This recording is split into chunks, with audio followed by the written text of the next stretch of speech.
I think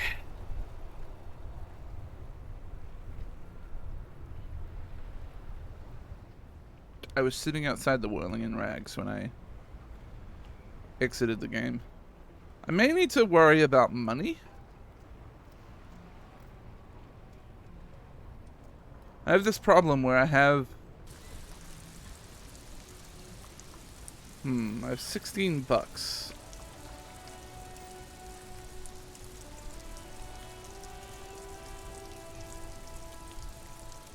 Do I have anything to pawn? I don't really want to pawn this or the kind green ape pin. Nor do I want to pawn this rifle. Nor do I want to pawn these dice.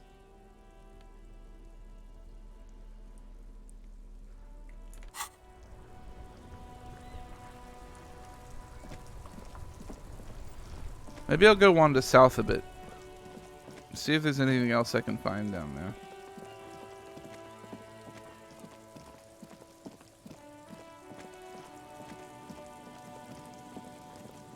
We did that house.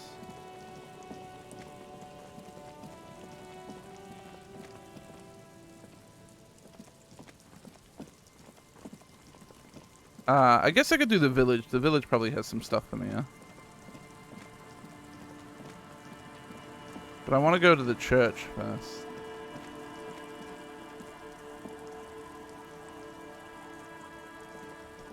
I don't know why, but I feel like the village is gonna have a bunch of important things, and I got things to do at the church, you know.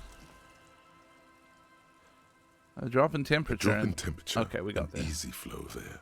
An empty street. Before you, a thoroughfare unjammed with lorries. No more drivers smoking on hitch steps. Just silence. What did the smoke smell like? Chemically sweetened. Across the road, a forgotten bus stop. Corrosion has opened a hole in its roof. An elm tree watches over the building. Its branches are dripping with rain and snow. The road is smooth and motley. Craters filled with a black asphalt. The asphalt, first laid, is grey already. A row of tenements are under construction in the distance. Who are the people who live across the road? A tub warm with water, white with soap. A man bathes while radio waves transmit the lottery numbers. 4, 18, 21, 4, 1. A modern washing machine rattles a drawer full of silverware.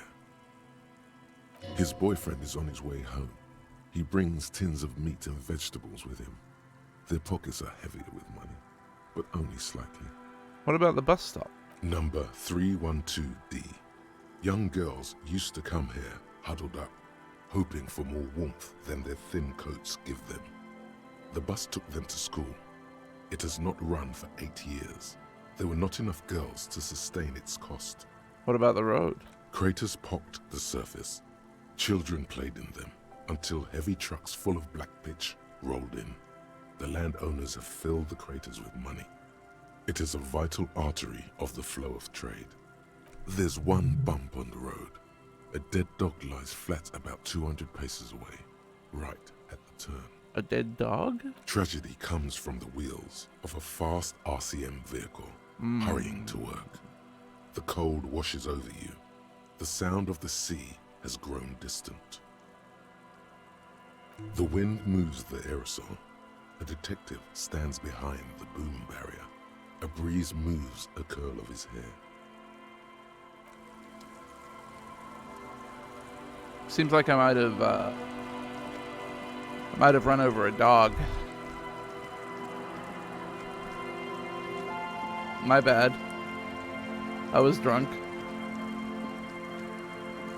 I should probably have my tear bag on, huh? Just in case there's some like bottles around and stuff that I can pick up. Okay, so this is the boardwalk. We've definitely been this way.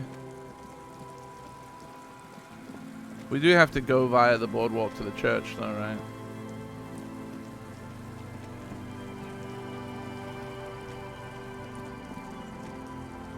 There was a thing about a concrete pipe underneath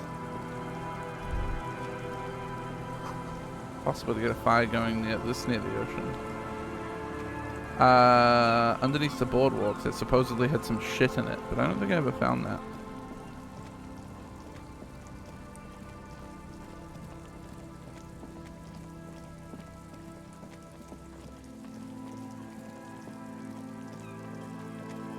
Did I ever get a retry on this check? Oh no, we read this already. Yeah. With another 7 shades. Goodbye. A cold behind the... We've been here. There's a thing over there that we never touched. How do I get to that side of the boardwalk? Must be down and around, huh?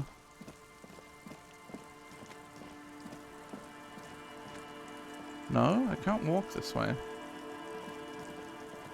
Huh. Around the other way?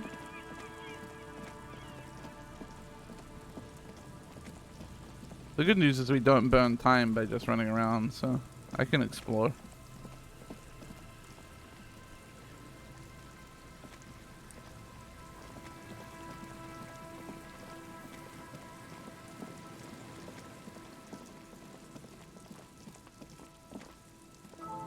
Why can't I run around half these places? I swear I was up there.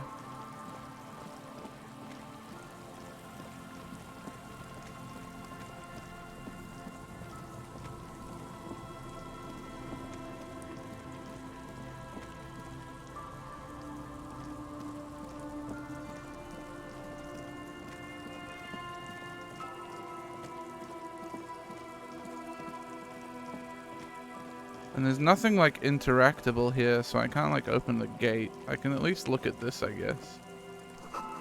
Door, building, a hiding place. Could the instigator be inside?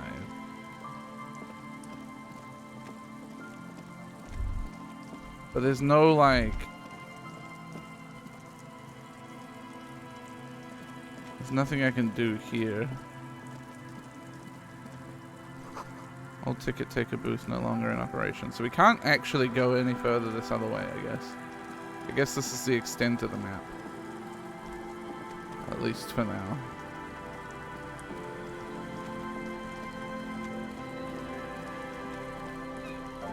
So now I gotta run north to get to the church, I think. I don't want to talk to the racist.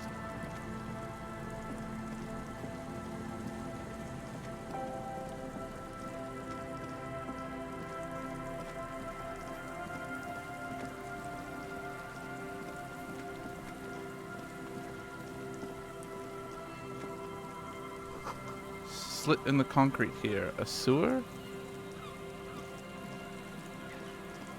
I swear that's pointing me towards the concrete pipe underneath the boardwalk, but I have no idea how to interact with it, I guess.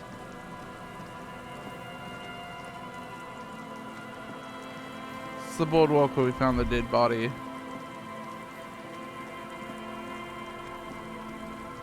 I guess I'll take a peek. I haven't been over here in a bit. Maybe something's changed. Careful, these floorboards look rotten and weak. Moonshine probably smells like tasty fermentation. There's some tear. An empty cigarette package. Examine the tear. No. A tragedy. Oh yeah. So Kim told me not to take the tear.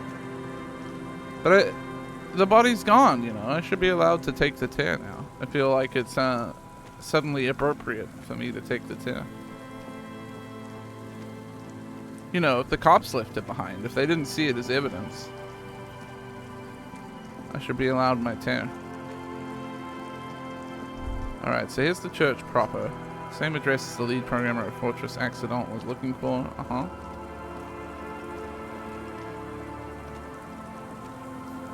I'm just doing a little exploring before I dive back into shit. I remember that door, and there was like a hard check for it. Super hard check. I'll check it again. Nothing here for me? Nothing here for me. Okay.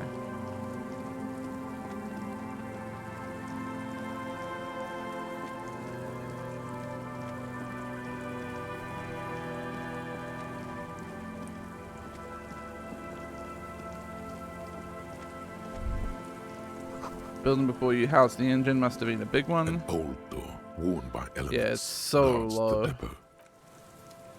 Maybe there's some world in which we get a key for that or something. Alright. So I think I could retry at least one of the checks on the window. Plus, there was a check with the boys that we could retry. And we probably have more information to be able to talk to what's her name. Sorry if you can hear the vacuum in the background.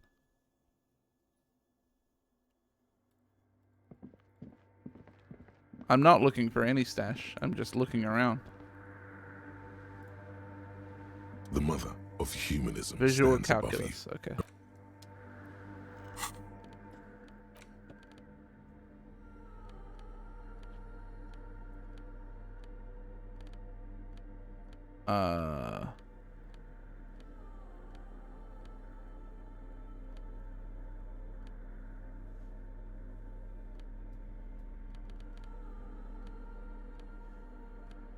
I'm sure there is a super, well, I shouldn't say super. I should say I'm sure there is an easy way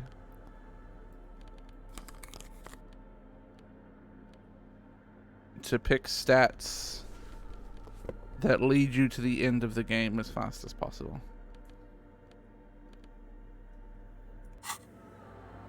Once you've figured it out, once you know the game, it can't be very hard to work out a route that gets you to the end of the game as fast as possible. A crack runs across the length of her body, her face oval and sad. Pretty good.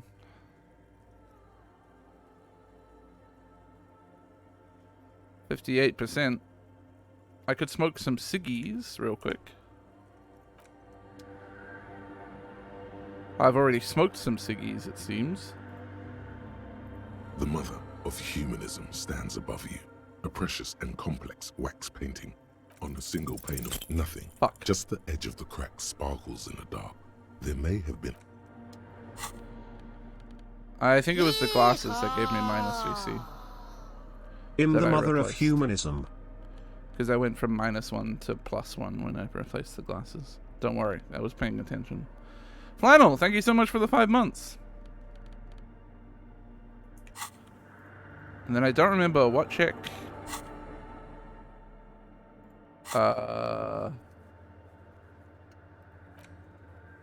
Excuse me, get yourself. Oh, right.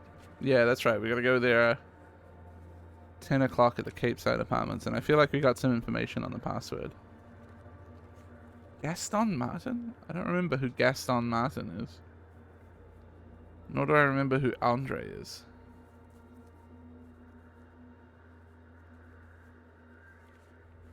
Andre might be the...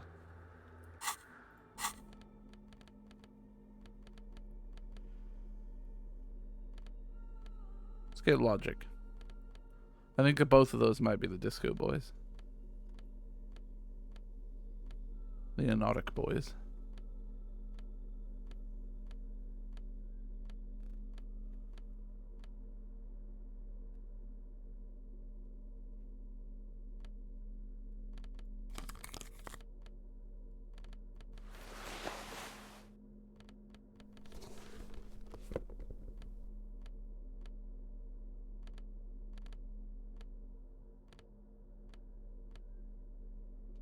All right.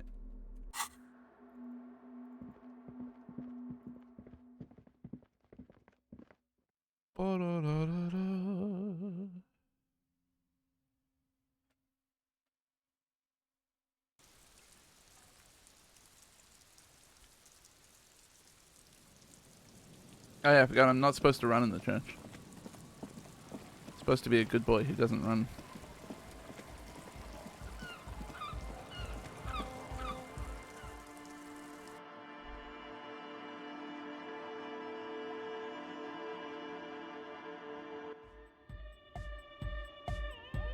Are you my logic check? Hi again. Yeah. So, how are things going? So here's the thing, is I can't fail. A number of things don't add up. Let's take a look. How about gather around, kids? Okay, kids. Now gather around. The young speed freak puts down a busted capacitor and looks at you. The one with the large head seems very enthusiastic about whatever you have planned. Their would-be leader is less amused. Sometime in the past, I'm not sure when and where, but betrayal was involved. I fell sick and became the shadow that you see now. But before that, I have reason to believe I was a police detective. But you still are. Thank you for your kind words, but everyone in here sees I'm a disgraced uniform. Or I was good enough in this job to be awarded the rank of lieutenant. You're afraid I could have been captain. Imagine that. What happened? Disco happened. I've been trying to say we need the next step in dance music to happen fast. Shut it. What? I have. I've said that. Now, obviously, that might as well have been 1,000 years ago, but there's still some detective left in me. The young speed freak is silent. Sooner said you've been lying about your plans. Your answer was very unconvincing. Or, this isn't the makings of a club, it's the tent full of laboratory equipment for manufacturing drugs. I have no idea how you arrived at that conclusion, but it's wrong. Look, we even have speakers. One speaker. They have one speaker.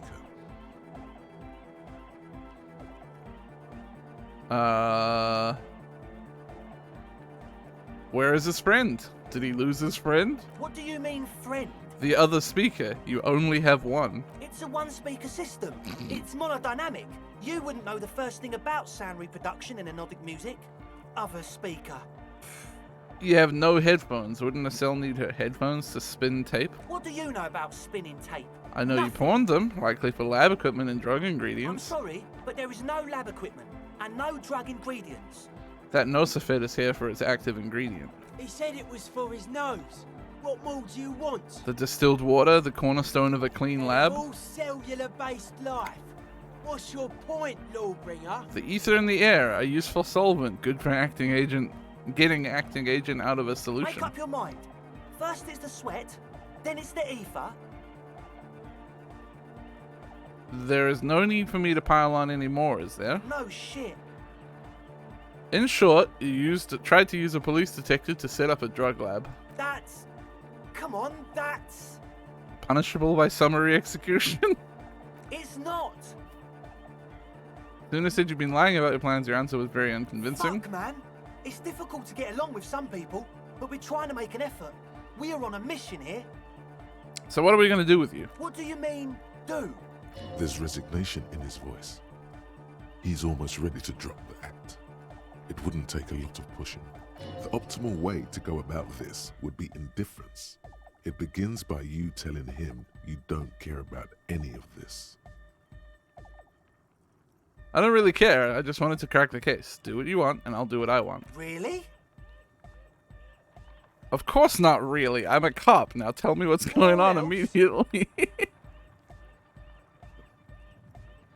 Haven't you heard? I'm the dirtiest cop this side of the river. I'll make life hard for you using every connection I've got. He thinks for a moment, then opens his mouth, but closes it again. Then finally raises his hands. Things are just way too hard for an entrepreneur in this city. It's not like we're not going to turn the church into the wickedest club in East Revershoal. Because we are! We totally are! We just got to turn it into a speed lab first. You know, to get our foot in the door. And why did you need me? Like I told you, spooky arseholes moved in while I was getting all this stuff together. A month ago, the place was empty, and now it's all spooked up. They're not really spooky, are they? No, man. They're spooky, all right. It's just that they would also probably call the police if we started cooking speed in there. But the sign was way off too. I couldn't feel the love at all. So, what now? This is it. Judgment time. Hmm.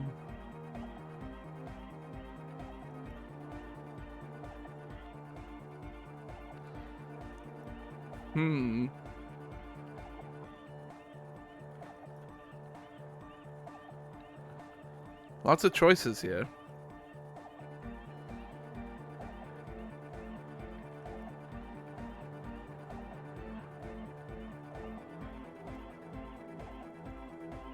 All right, chat.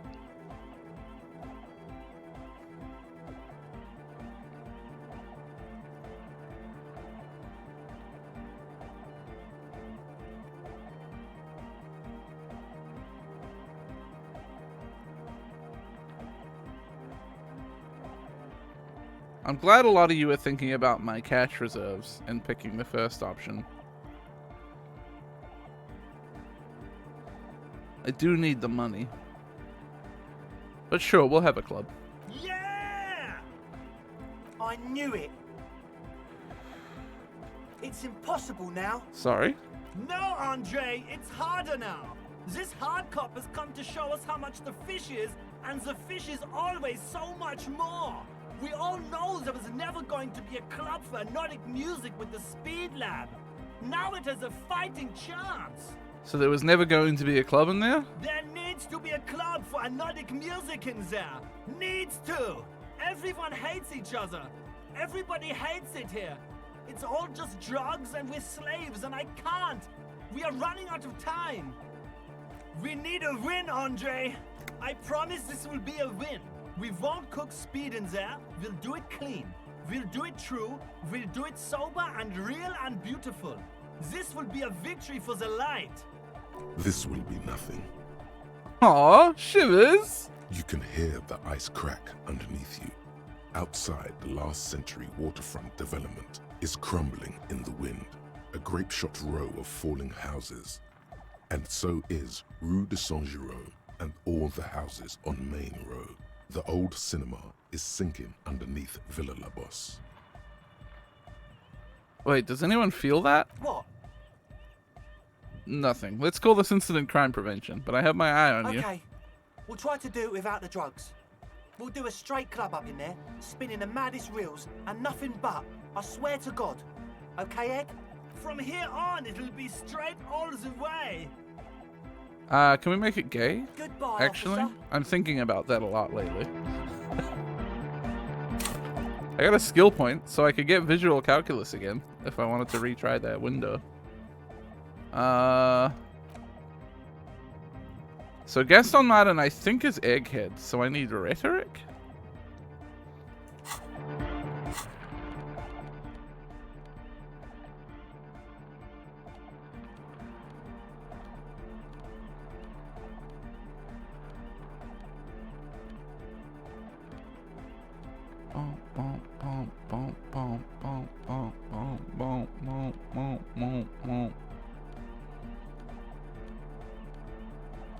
Come on, I gotta have some rhetoric closed in here somewhere. Oh, it's not Egghead? Then who the fuck is Gaston Martin? Oh! Gaston is the guy next to Rene Arnoux. Yeah.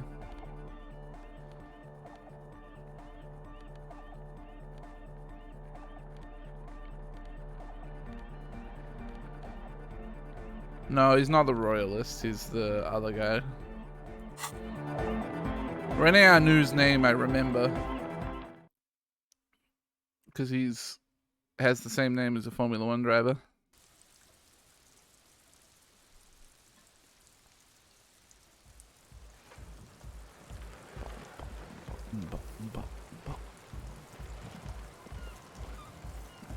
Did we ever have a conversation with you after all of this? The girl kneels on the sea ice. She looks So you talked to my associates, right? Are you going to help us? With the church, I mean. I'll help you, alright? Great. Let us know if there's any progress, will ya? Your associate's We've trying been to use me waiting to for set up a weeks drug lab. I'm guessing you knew of this plan. I did, and I'm sorry. For what it's worth, which isn't much. This is why I didn't go into the tent. Typical delinquency. Oh, Gaston Martin, like Aston Martin. Yeah. I don't even think Rene Arnoux drove an Aston Martin. I don't think Aston Martin was in Formula 1 when Rene Arnoux was around there. But that is a good joke. You don't get to choose your posse, they choose you. Mine are idiots, but they're mine. I tried to talk Andre out of it. I even tried not to lie to you. indeed. She merely tried to omit the truth instead. Instead, you opted to admit the truth. It's the same thing. I know, but I knew you'd see through their plan too. I'm not an idiot. I should have been able to control them, and I will in the future. I promise. May I ask, what did you tell them? Do what you will with your dance club plans. Just no drug labs, please. Thank you. I'll get them under wraps, I promise. Have you seen a red-haired woman around? No. Just no? It's pretty desolate here. I only hear the dogs bark at night and see the shadows move down the coast. Long shadows, short shadows, quiet shadows of local children, loud shadows, drunks, and also a shadow made of sticks. You breathe on your hands for warmth. Considering what we're trying to do here, this doesn't look like a good sign. Superstition. We can turn the grim desolation into a fun dance club, and thus also help turn this hellhole around. Thanks. Alright, now I gotta go talk to... I'm gonna give myself a visual calculus point if I have the space, and I do. Let me make sure I have my visual calculus clothes on. I need to swap shirts. No, I need to swap glasses. Let's try and do this window again.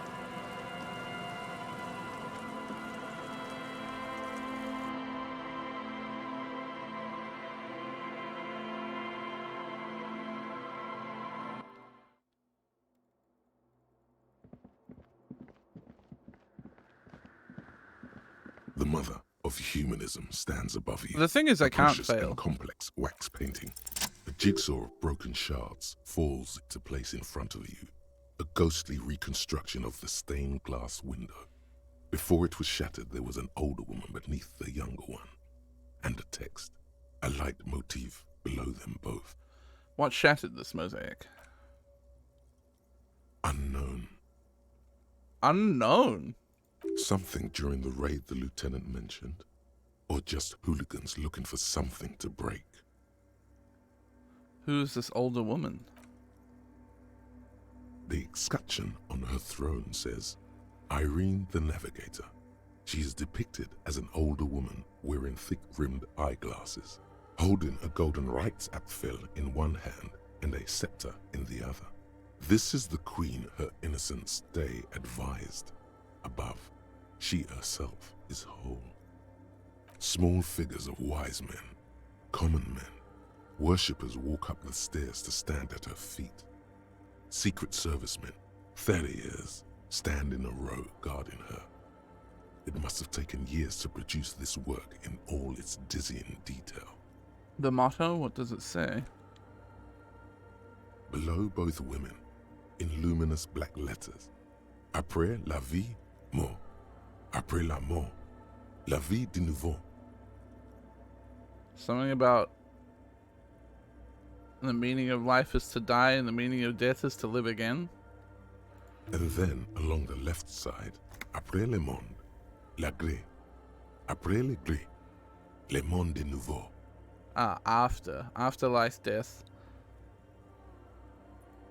After death, life again. Life again. After the whirl, the pale. After the pale, the world again. This exaltation is common in Dolorian sacralism. In the early years, it was even incorporated as the RCM slogan. No more, however. Why? It was deemed subservient to use a strongly moral intern-related motto. We already suspected of bootlicking. The sentence was also seen as too feminine. It was a macho thing. Too feminine. It's a good sentence, though. Justice, union, prudence, and force. Jesus Christ! I like the other one better. So do I.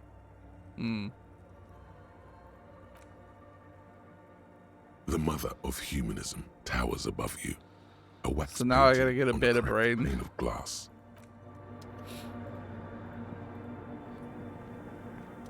Yes, what is it?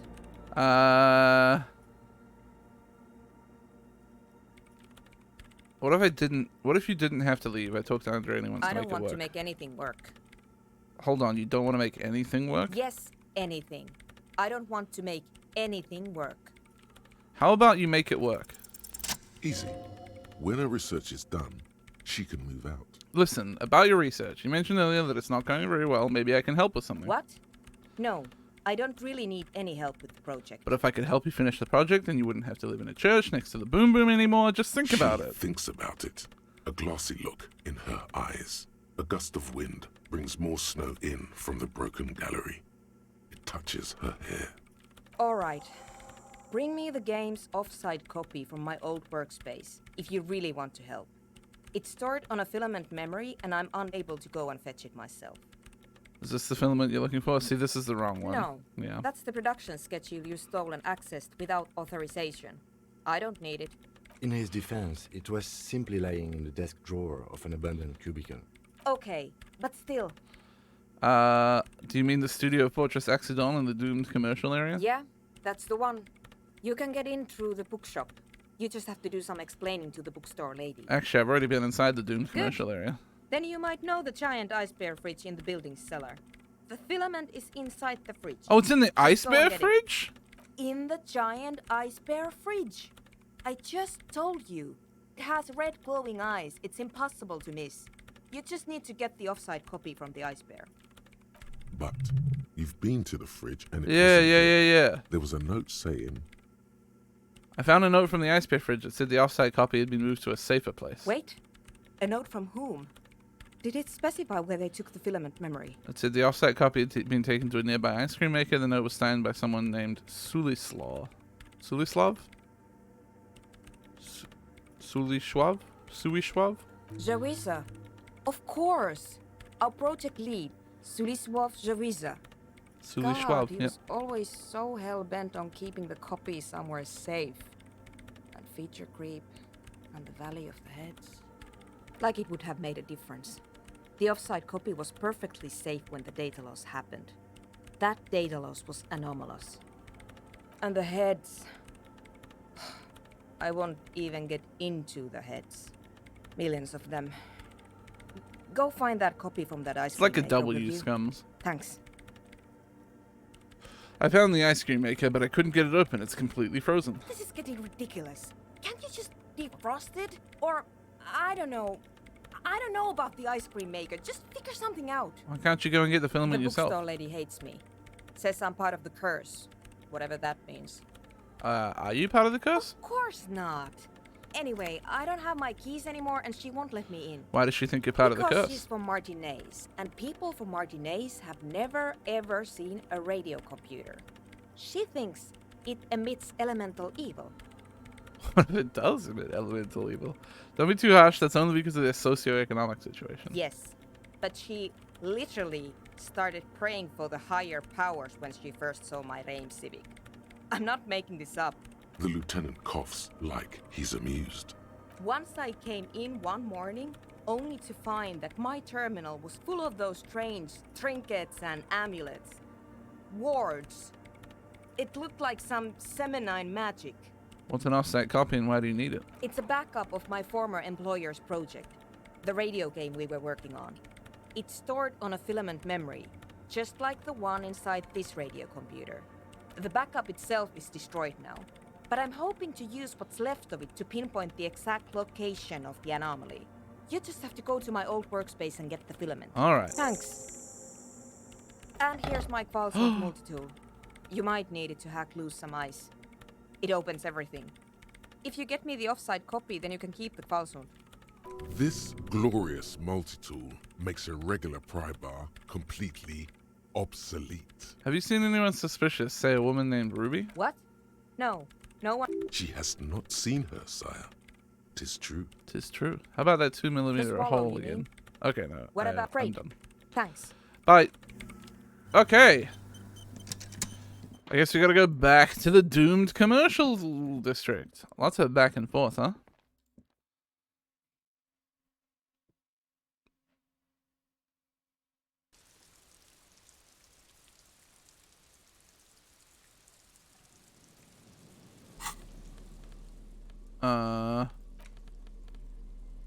Not this pry bar. Wait, where is it? Oh, it's this thing. Qualsynth KR2 multi-tool. Shoop.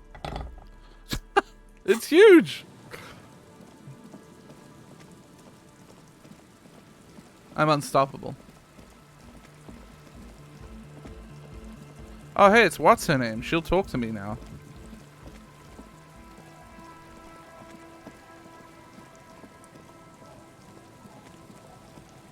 I have my badge back.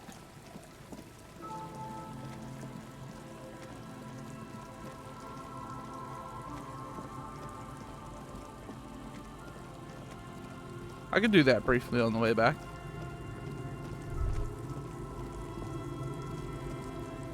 What did you have to say? Cozy sound of some kind of heater sputtering. We love a sputtering heater. I need to be upstairs, I think. Yeah. Hey! I'll just keep the Corda Lacey in the channel, if that's okay. It's too shallow near the pier. Aye, ma'am. And it's a jetty, by the way. Of course. Jetty. I prefer a good jetty to a pier any day. Jetty. Hello, ma'am. Hello, detectives. It's good to see you here. I only just arrived myself. What brings you here, madame? Nothing, really. I've had my eye on this jetty for weeks now, so I decided to investigate it personally. This cluster of buildings isn't on any of the official maps, as far as I can tell. That. And she's also keeping an eye on you. Have you been spying on us? Spying has such a negative connotation. I did track your progress along the coast, however, and decided I would be better able to assist you from here. Then there's the matter of that little scamp in old lady clothes. She threatened to paint the Corda Lacey red. Like blood, you see. Well, I like it the way it is. So how do you like it here? Of course How you like do it, I wife, like it? Joyce. Water drips down eaves of Eternite. The jetty below her feet creaks to the tune. It's pornographically poor. The street has no Okay. name. All the men are dead or missing. And is that the carcass of a motor carriage over there?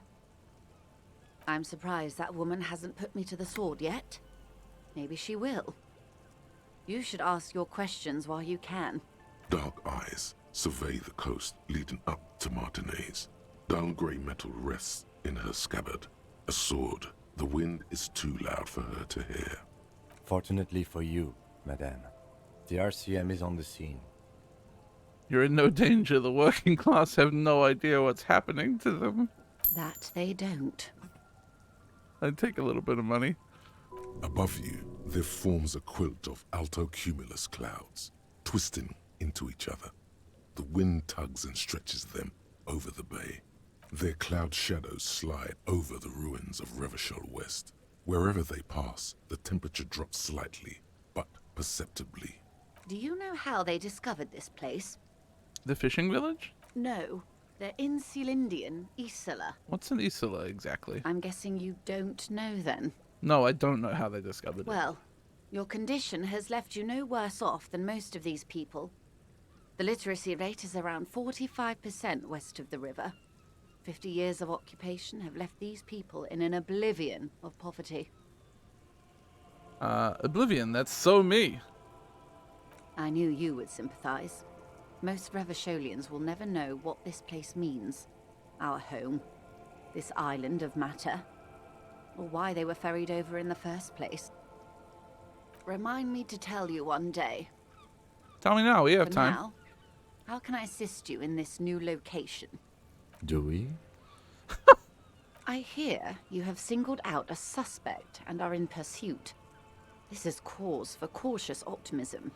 I would not want to delay you. This story she will tell it only before she leaves Martinez, at the very end of her stay. Okay. Maybe there is something else I can assist you with while you're hot in pursuit. I found my badge, by the way. Pleased to meet you. That was a really Lieutenant long W. delay on Freighter that Dubois. speech. I am glad to see a man of high qualification. The situation is precarious. What can I help you with, Lieutenant Freighter? How about you share your information on the lynching, now that you've seen his badge?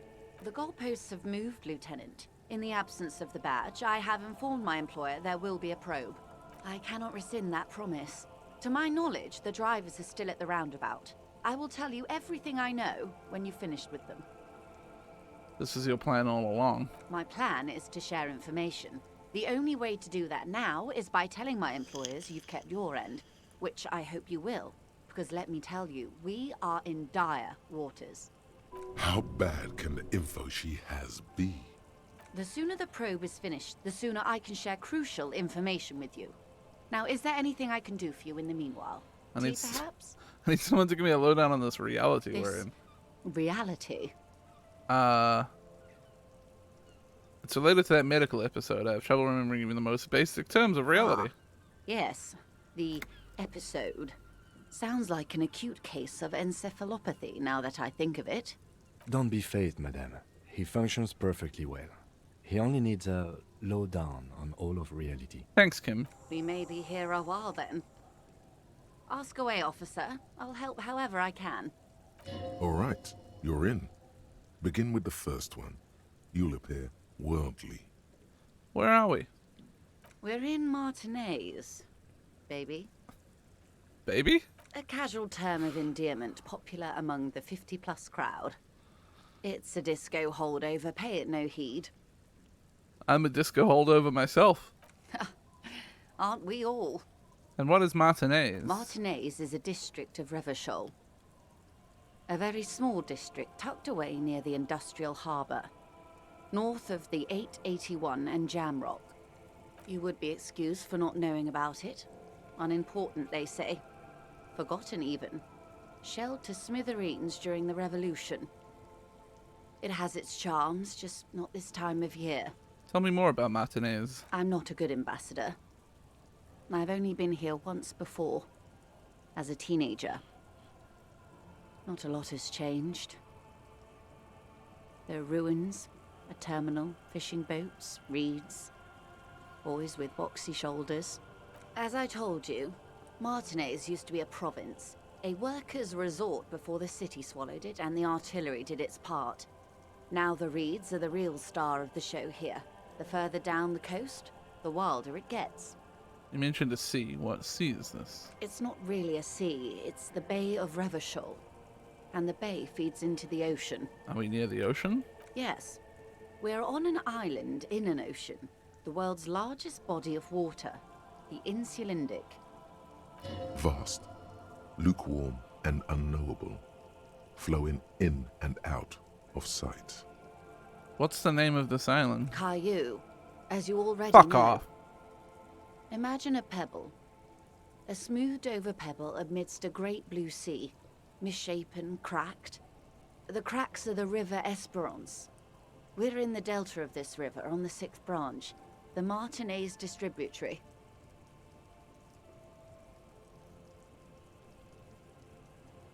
So we're on an island in an ocean. It is clear this pebble is of enormous value to her. Okay, that's Martinez. What's Revachol? Revachol? Revachol is what you call a city. What kind of city is Revachol? The great kind. As if it's self-explanatory, beyond patriotism, a fact. What makes Revachol great? History, detective. They built this city to resolve history. Our part in it, at least. Resolve centuries. history? Who built this city? The nations of the Occident, or migrant workers from Seminine and Ile-Marat, depending on your creed. When was Revachol built? In the DeLorean century. 380 years ago. And why will it resolve history? They say it's where the terrible questions of our time will be answered. The tensions are highest, the fault lines deepest. By that I mean conflicts. Ideological conflicts. The stuff of men. Why here? We are standing on a fertile, self-sufficient island able to sustain up to 200 million? In the middle of the Insulindic Ocean. Must be a big The world's island. connective tissue. It's where the money is. So we're an unimportant part of an important place? I think it's fair to say so. Martinez is about She points across the water where the skyscrapers rise. 22 kilometers from the center of the world. That soldering iron is the bank of the world building. The bottom floors are Insiacom. Coalition government, Insulindian Mission Command. Look to the sea. Silence. She lowers her hand. The water, The light. It's as though you're seeing it for the first time. There is no recognition, only the immensity of the sea and the cold radiating from it. Where are we? We are where we are. I have no truer answer to give, unfortunately. This is one thought you need to complete. Where are you? Was there something else you wanted to know? I remember something about a lowdown. This has been informative. Thank you, ma'am. I'm sure my memory-impaired partner has many more questions to ask, about even more fundamental aspects of reality. Might I suggest not asking them all right now? Ma'am, Messier will be here later too, and tomorrow. Isn't that true, ma'am? Him. Absolutely. My commitment here is long-term. But won't I be lazy if I don't do it all now? Of course not. You are already diligent for getting this far, and diligent boys remember where they left off. Indeed. I'm always at your service.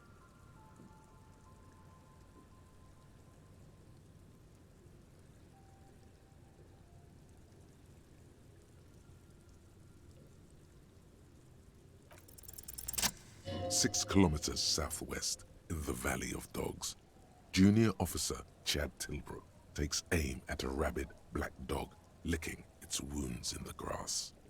To his left, his partner, Emil Mullins, whispers, 'You heard what happened to Tequila Sunset in Martinez?' 'Yes, he lost his mind,' Tilbrook answers, fingers on the trigger. 'Don't worry, Emil.' He pulls it out slowly. Tequila Sunset? Slowly now. He'll find it again. We always do. What am I? You? You're an officer of the RCM. The Revachol Citizens Militia? Preciso mundo. Good. And what's the Revachol Citizens Militia? Nothing more nor less than the de facto law enforcement body of post-revolutionary Revachol, Detective. Yes, we are the Revachol Citizens Militia. Are we? We are.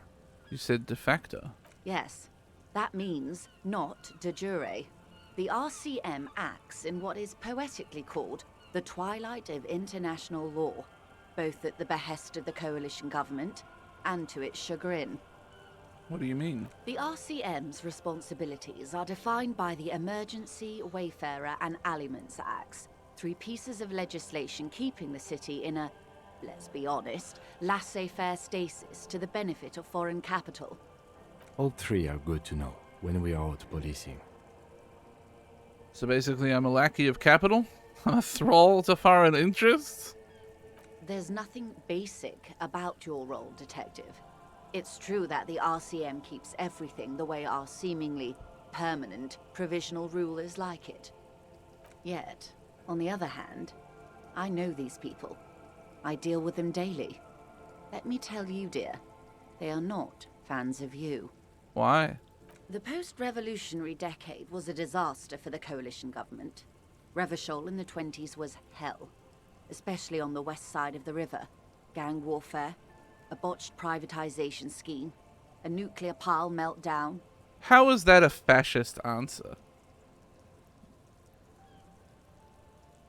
How on earth is that even remotely, even if the game considers that a fascist answer, how on earth is that fascist? Other than... Well, no, because we know that Revachol has been essentially taken care of by foreign powers. I think it's pretty okay to say, so I'm a thrall of foreign interests. They called it the International Zone because no nation wanted to claim responsibility. The RCM restored peace where the coalition failed. A true blue citizens' initiative. It's like calling it fascist when someone in a colonized nation says, I'm a thrall of a foreign interest. It's the truth. And there's a certain context that might sound fascist or nationalist. That's somewhat of an exaggeration. In reality, ours is a mutually beneficial arrangement. Revacholians get to keep the peace in Revachol, and the coalition doesn't have to worry about it. Anyway, sorry to intrude. Please continue. Oh, Kim. Yes, Lieutenant. Permit me to conclude with this. Who you are, to me, is the police. The only legitimate law enforcement authority in Revachol. Say nothing. And if those authorities drink so hard they need help recalling the basic terms of reality, well, I'm here to help. What times are these? These are unimportant times, Detective. You and I were born after the dust had settled. 1,000th of a second too late. Too late for what? For the big time. The smile of a predator. No doubt what she's got in mind. You've got a predatory streak. All men are predators, dear. Nothing much to be done about that. It's all a matter of where you get to file your teeth. What's the big time? The revolution. And what is this revolution I keep hearing about? It's quite easy. Every 100 years or so, our species gets together to decide what's next, who gets shot in the head, and who gets the mineral rights. It's a real kerfuffle. Who got shot in the head? Those would be the communists. Generally speaking, 40 million people got shot in the head during the World Revolution. But the communists, they all got shot in the head. Oh, and the anarchists too. They shot them well. So well, one forgets they even existed. Did the communists and the anarchists shoot back? Did they ever? Before they got shot themselves, they shot 2 million people. Sounds like they should have shot more people in the head then. This does not represent the official RCM opinion. Don't worry. Klas Mazov shot 15 million people in the head. But that was all the way over in Grad. Anyone else get shot in the head on the opposing side? Oh, lots of people. Even the king got shot in the head, or thrown beneath a horse, or drowned. Accounts differ. It was unceremonious. Just as well, he wasn't actually the king. Just the king's nephew. The real king abdicated and lived out a long and productive life as a venture capitalist in Grad. Cowardly king. I prefer the term risk-averse. King Guillaume was nobody's fool. He could smell a PR disaster brewing. So he got out alive, and his nephew Fricelle got shot in his place. Him and tens of thousands of his wonderfully fascist kingsmen. It was a wild time. Who got the mineral rights? The liberals got the mineral rights. And by mineral rights, I mean everything.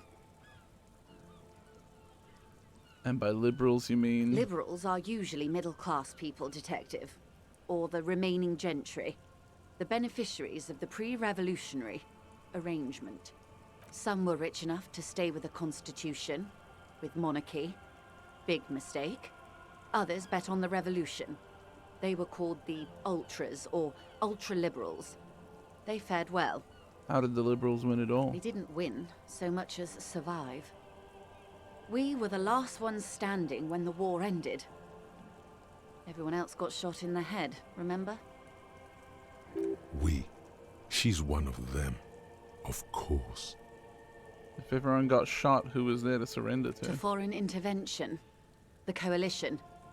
Those people really took the mineral rights. You just said the liberals already took everything. The liberals took everything that wasn't nailed to the ground. The coalition took the ground. The ocean, the laws, and the people. Who were the coalition? The coalition of nations. Grad, Mesk, Vesper, Messina, Oranje, and Sur-la-Clay. The armed center of the world.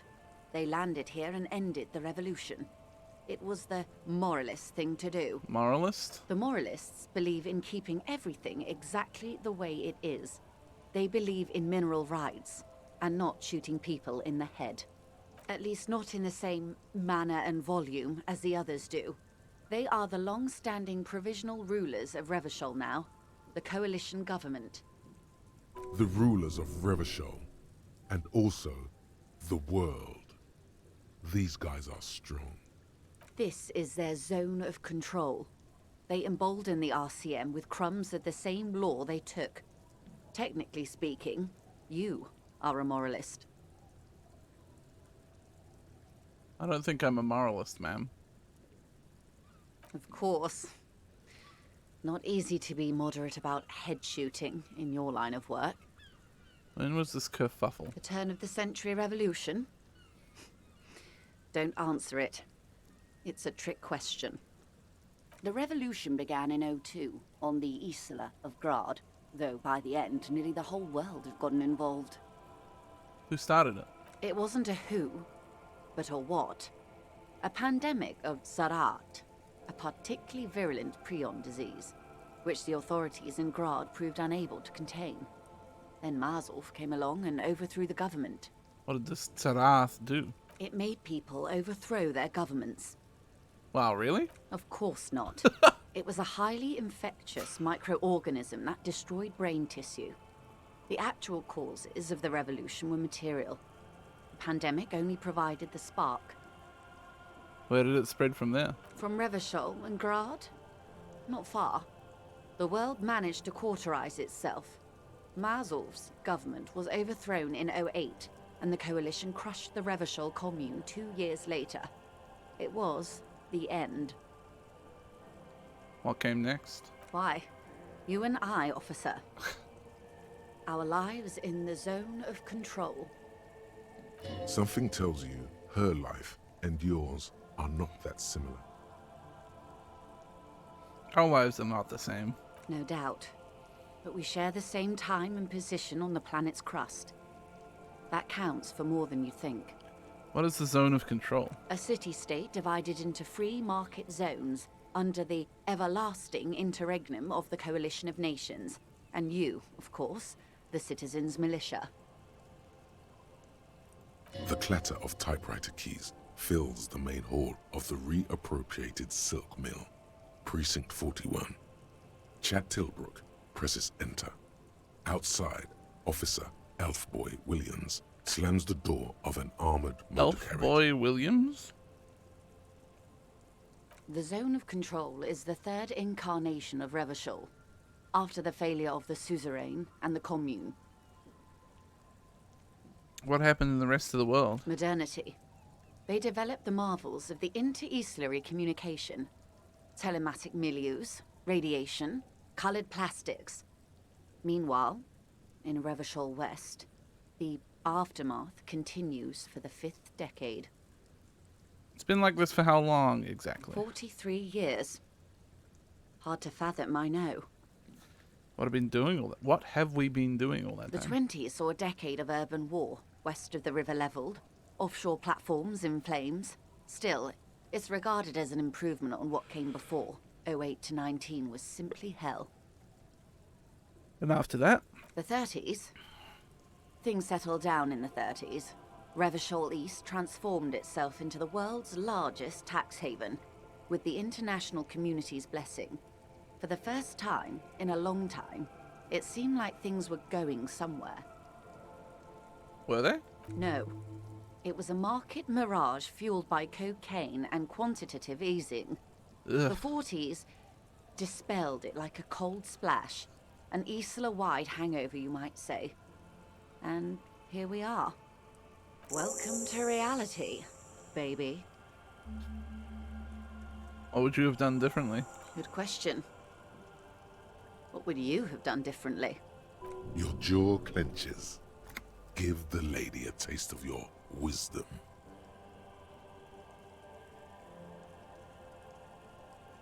I would have killed more, 400 million if that's what it took. I asked you, who are you in all this? And I asked you, past-less detective of the Citizens Militia, what insight has acute encephalopathy given to you? Here's some wisdom, lady. Say the death thing. Half-Light. Stop.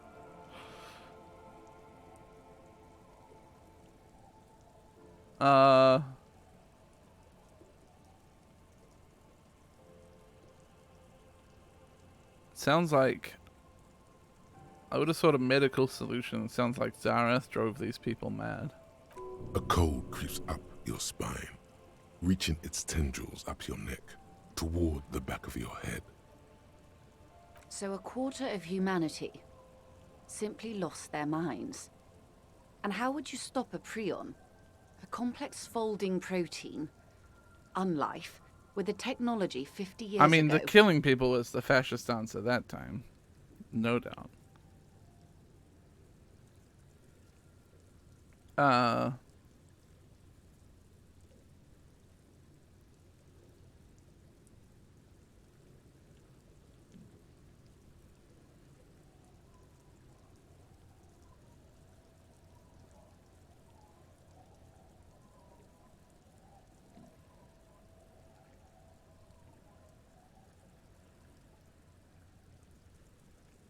Some hygiene, modest social care, and perhaps a little research The program? wind stops, and for a moment, there's silence. The charge dissipates into the dark water. All is quiet on the Martinez inlet. There is peace in the heart. Hello? Good hygiene. Really. A very moderate solution to an extreme problem. It's those sort of half measures that doomed the authorities in Grad. When they failed to step up, Marzov and his party stepped in. In this particular case, maybe a more robust state response might have been appropriate. Opinions expressed here do not reflect the official position of the RCM. And what is your official position, Lieutenant? My position, ma'am? My parents got ripped to shreds in the revolution. I would have gone the same way. I was saved by being 2 years old. That's my position. The abattoir. Jesus. Understandable. They are what they are. Who knows? An afterbloom may yet come. Anyway, enough sentimentality. Is there anything else you want to know? Not so fast. Who is she in all this? Ask her who she is. She owes you an answer. I want to know who you are. She won't maneuver her way out of this one. What are you? I am the vilest of the vile. A traitor. A devourer of nations and infants. I am an ultra. It's sharp. It's Mio, a liberal. Yes. I am the nether creature of the Forbidden Swamp. I pushed the king under a shit wagon and betrayed the revolution. My kind surrendered the nation to financial colonists. I can see you thought we'd gone extinct.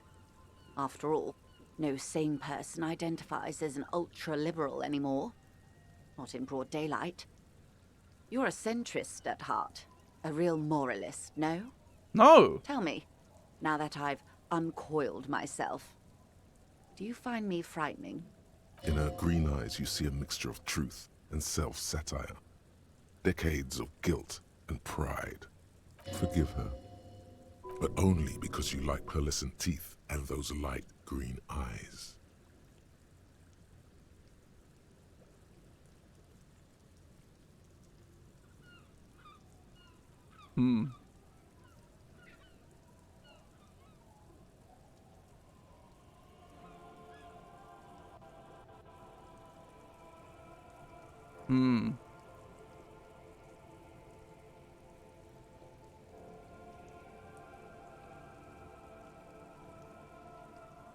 I feel like if I call her a monster, it's only going to lead to, like...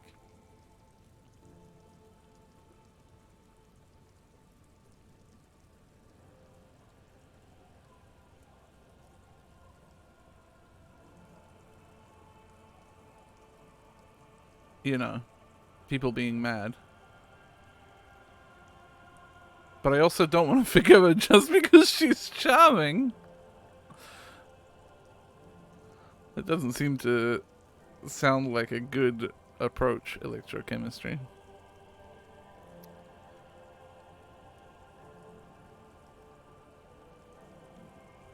You're a monster. That's a pity. I hope we can remain collegial despite it. Remember, we were partners, whether you like to admit it or not. There's blood on many hands, I assure you. When the dust settled, the Liberals were the only ones left to clean up the mess. By virtue of their survival, they were handed enormous power to shape the future. This was all our last generation managed. Would you have done something differently? With due respect to our overlords, the eternal caretaker government that keeps Martinaise a monument to the efficacy of its artillery. While a gentle wind sweeps the streets in the rebuilt east, light drizzle washing it clean, lights go up and motor carriages circulate the tracks. I would not have relinquished sovereignty to the Coalition. Not here in Martinaise, and not in the Stella Maris or Delta Beachheads either. If not for my own sake, then for my daughters. We had an obligation to defend our sovereignty. We should have burned the whole Isola down rather than let them have it. I can somewhat respect that position, Joyce. Dark orange flames reflect in her green eyes. An oil fire on the ocean. You're a smart woman.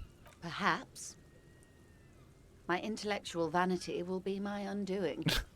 You're a patriot? Yes, I suppose I am. But I wouldn't be a patriot anywhere but here. Seditious talk, Captain Blockhead. Thank you so much for the 15 months. You have daughters? Yes. Whatever else I am, I'm also a mother and a wife. Now, shall we return to reality?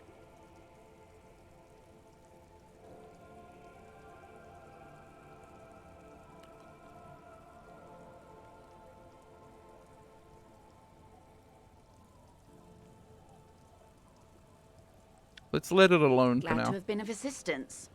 The little that I know. Anything else?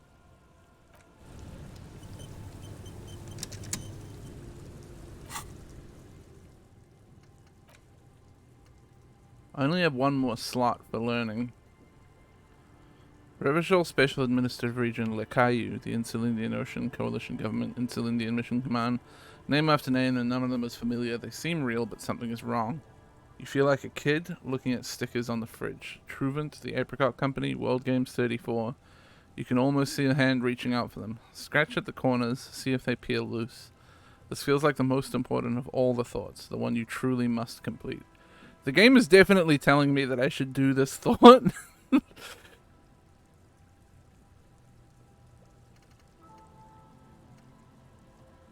Alright. I'll unlock my last slot.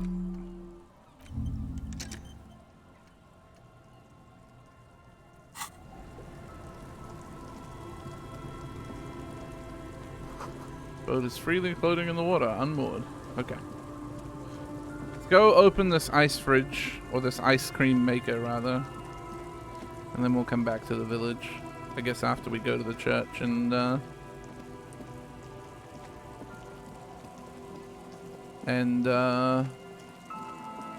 give her the thing that we're getting.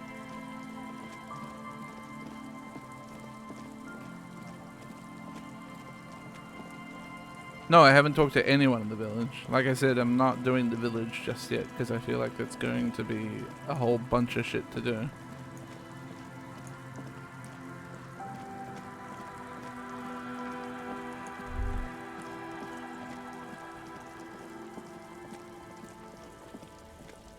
It's kind of the core of where the case is going, right? Oh yeah, Gaston Martin. Rhetoric. We need to put our rhetoric clothes on.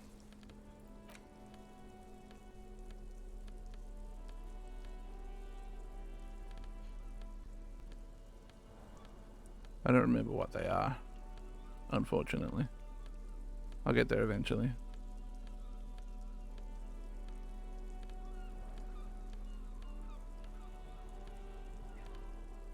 Might already be wearing my only rhetoric clothes. Am I wearing any minus rhetoric? Nope. Okasigi?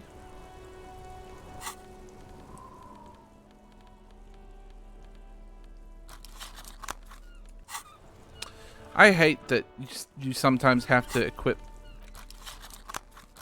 that shit like twice in order to be able to use it.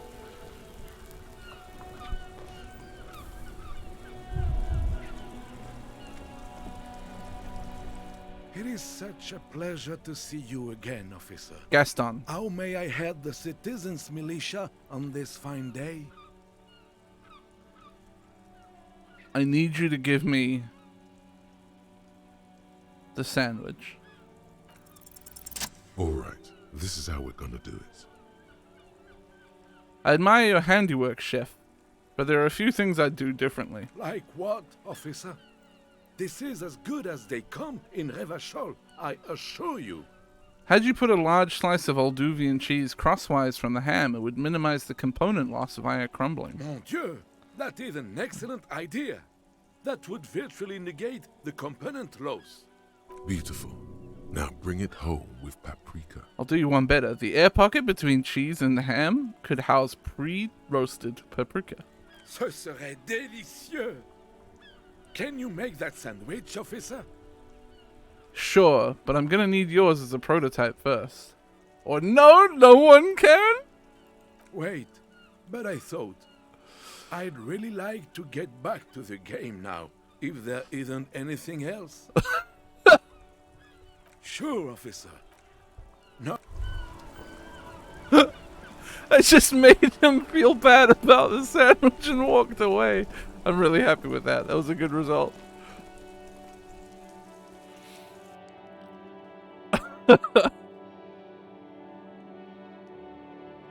No one can make that sandwich.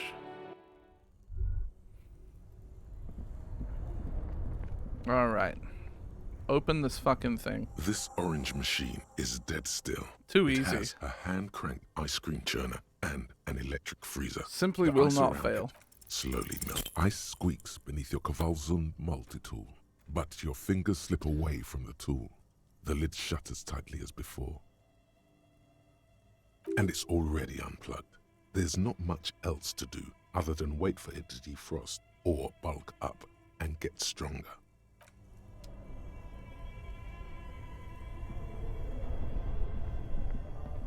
Now I need a skill point.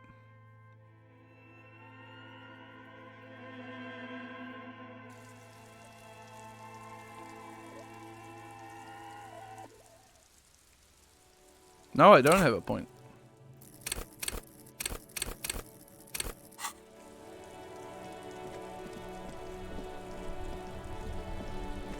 Do I have any fucking tear to sell? Because I'm really poor right now. Hey. You got anything new to say to me? Stuck in this damn jam, my man. I heard one of the drivers is a woman. I don't think she's here. Do you know this lady I driver? don't want to talk about that. This guy knows Ruby, no doubt. Just play dumb for now. Get everything out of him you can. Why? Do you know something? What is it? Man, I was hoping it isn't going to be her. All I can say is, she isn't around here anymore. She isn't some evil drug trafficker. And I don't know where she is. Who's this person? What's her name? Thank God I don't know. People here call her the Lady Driver. She kept her name a secret. From me too. Now I see why. Who is she to you? A friend? An acquaintance. What does she I don't look know, like? A youngish woman. Gruff, but in a cool way. What color hair? Blue and violet. Dyed. It was violet when she got here. Blue before she went. Then she may have dyed it again. Maybe she dyed it red. Titus said Ruby's hair is red. I asked you who's conducting the drug trade. You said you didn't know. Now you're saying I you didn't, man. I told you I was hoping it's not her. That she wouldn't be mixed up in it. It's true. We would of course lie. But a kind heart is tricky. When did she leave? I don't want to... Please just let it go. Come on, man. Whatever she did, it can't be that bad. She's not a bad person. I know that much. We can't just let it go. It's part of a police investigation. That's how it always is with you, isn't it? All part of the investigation. The girl's troubled. If you hunt her down, she may not survive it. I can't have that on my conscience. It won't come to that. We won't pursue her on this. This is information only. I don't believe you. You said she's troubled. How? She's got the darkness in her. That young person's darkness when you think it's all over. And you're looking for a way out. She shared this with you? Yes. Which is why I don't want to snitch on her. I was told everyone's afraid of her. You're not? I heard the rumors. I saw the other drivers looking at me strange when we talked. And she told me too. that she's had a violent life. But I wasn't afraid of her. More like for her. Did this violent life include drug trafficking? Well, it looks like it did now. But we didn't talk about that. We talked about life, you know? She talked about her mind. Her mind? The way it worked. The trouble it was giving her. The pain it was causing her. When she left, did she leave her lorry behind? Fuck, man. Go grill someone else with these questions, okay? There are plenty of drivers here who couldn't stand her, or were afraid of her. They'd be more than happy to rat her out. He's right. There are other options. The raceman, for one. Fucking raceman. Now is not the time to focus on feelings. You need that info, son. It's right here. The answer is right here. You just need to ask him. Come on, do it. Put yourself in my shoes. I need this for another investigation too. It's important. I can't blow it. You're not gonna put a bullet in your head if you blow it, are you? Because she's on the edge, man. I wouldn't be so sure, Tommy. Imagine it. An explosion of stars.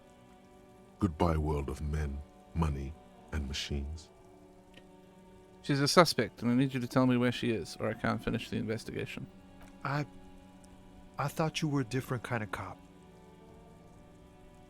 Where is the lady driver? Here. Her lorry's still here. Down past the statue of Philippe. The cabin is green. You can get in there with these. That's all I know. When did she leave? Last Friday. I'm sorry I had to do this. I bet you are. Anything else, like where she is now? No. I don't know. And why did you have the keys? She left them to me. Because she trusted me. So I can get it out of the way when the jam breaks loose. Otherwise... The other drivers would have to tow it or break in to get the machines moving. If they break in, they would find what's hidden inside. Something incriminating. Let's go, Kim. Thank you for your cooperation, sir. I know it was hard, but you did the right thing. You don't really think so? I really do. If I didn't, I wouldn't be in the RCM. Take care, sir. I feel bad, but I needed them keys, man.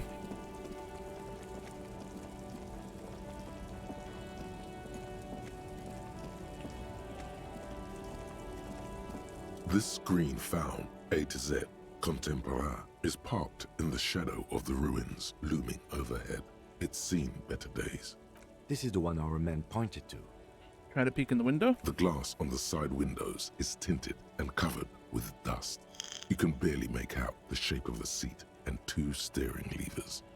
It feels like you're peeking into someone's home residence. Inside it's private, cozy, warm, dusty too. Try the door handle. The door is locked. The handle looks shiny, like it's recently replaced. Unlock the door with the key Tommy gave you. You push the key into the lock and turn. It makes a cracking sound. Then the door pops back a few centimeters. You can just open it. The smell of cigarettes and perfume welcomes you. The cabin inside is plastered with old movie posters. Actresses smile from the walls. There's a radio transmitter in the front and a toolbox tucked under the driver's seat. Some tools lie scattered near the pedals. Admire the posters. These are movie posters featuring starlets from long-forgotten films from the 20s, the teens, even the 90s of the last century. One of them particularly catches your eye, a centerfold of an ingenue attached right above the back seat. Study the centerfold. The actress is draped in a sheath dress, one of her shoulders bared. The faded remains of an autograph run across the poster. She's looking past the camera. A feeling of tenderness washes over you.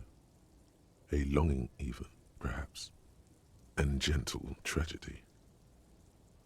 Wait, this actress really does look a lot like Glacia. She may have been right about this ruby after all.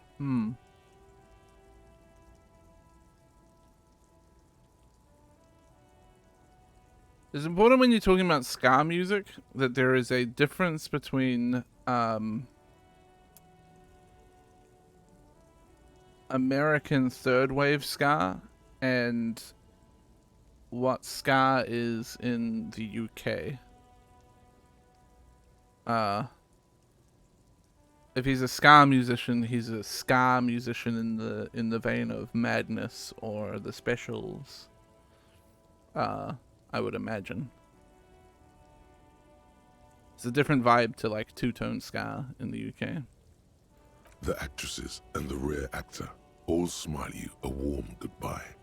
A radio transmitter is attached to the dashboard, and there's also sits under the driver's seat. A real cultural and class thing with ska music in the UK. It's a very like politically charged music. Not that ska in the US isn't, but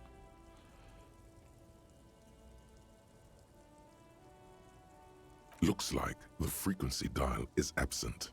It requires a key to work, but the key has been removed, likely by the missing lady driver. Strange.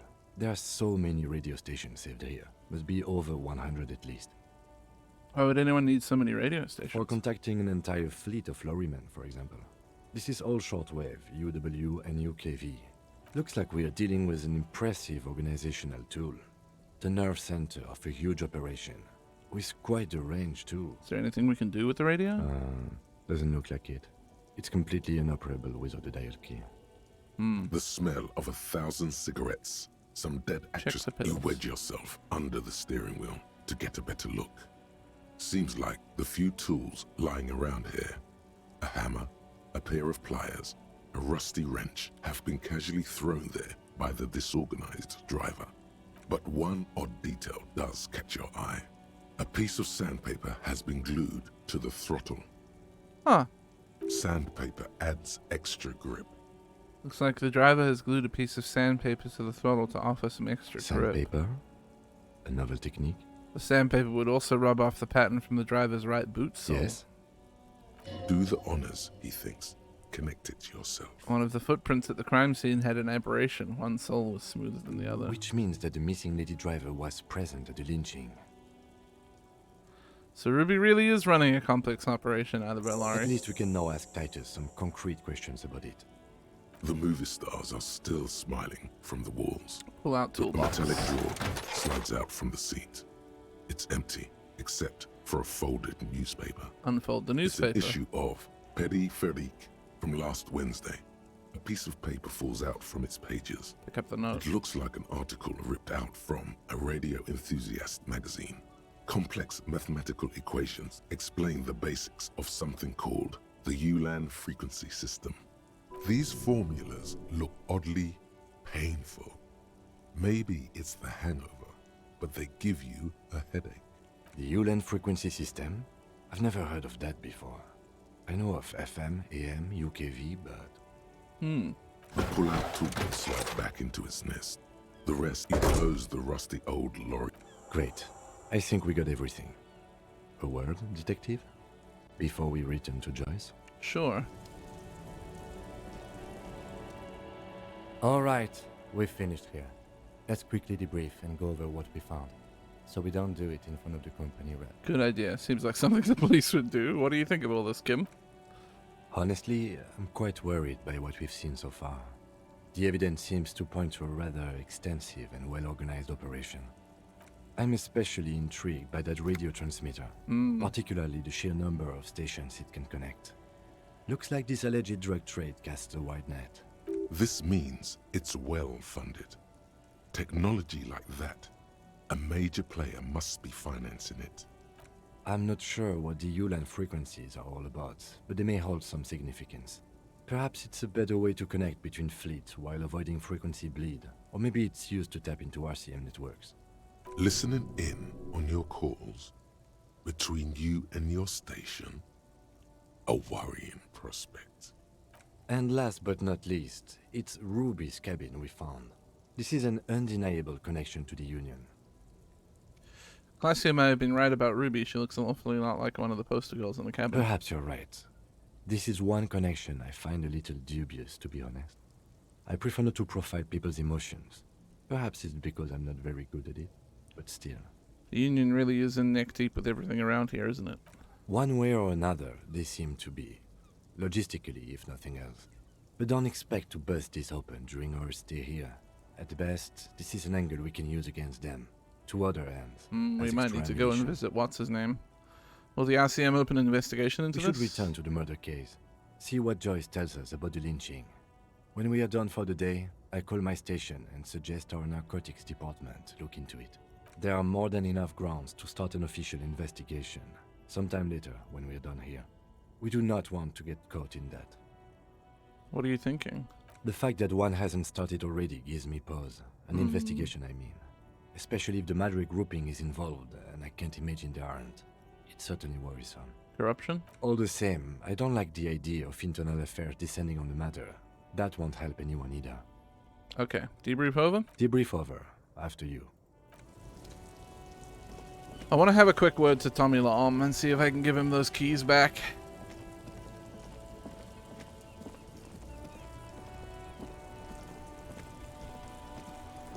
Oh, look. It's the cop who turned me into a bad person. Sorry. I'm sorry. Alright, let's have a word to, our boy, Titus. Lady Lawyer disappeared as well. We haven't seen her since she fucked off on that, like, second day or whatever it was. The Coppernado is back. What do you want? I'm gonna go... Guess what? I've connected you to the local drug trade. Like hell you have. There is no local drug trade. This place is as clean as a rifle. Go back to Jamrock and ask the local junkies how clean your streets are in Precinct 41 Kilo. Haha, good one. We'll do that. In the meantime, did you know that there's an abandoned lorry at the intersection that was used to move raw ingredients for drugs from Terminal B to Jamrock? We know Ruby was the driver. We know that's your affiliation with her. Detective, you want to deliver the coup de grace? You're right. There's no local drug trade, except you. That's a mighty interesting theory. I guess that's what you would need to do, theoretically. A big, strong, state-run monopoly would outcompete the runts on the street. Yeah, man. Theoretically, that's what you would do. To get rid of the gangs, the dealers, even some of the junkies. You would need good, trustworthy people to take their place, of course. Hardy men to run such a monopoly. For the good of the community, of course. There's plenty of drugs, still plenty of drugs out there. In fact, I have some in my bloodstream right now. Enjoy your shitty ride, junkie cop. We still have it under control. All you're doing is contributing to the local economy. It's just a little hitch. Yeah, there's always gonna be little sprouts. People find a way to make coin, but that's the little picture. Hardy boys are taking care of the big picture. Theoretically, of course. We're just talking politics here. My answer to your drug accusation is, how dare you? Go fuck yourself. And what about this Ruby? Is she the 8th Hardy who runs this thing for you? You sure do love long walks through Theory Town, don't you? Well, I'm thirsty now. Thirsty for beer. Got any less theoretical questions, Cop? He's practically saying yes. A yes to everything you said.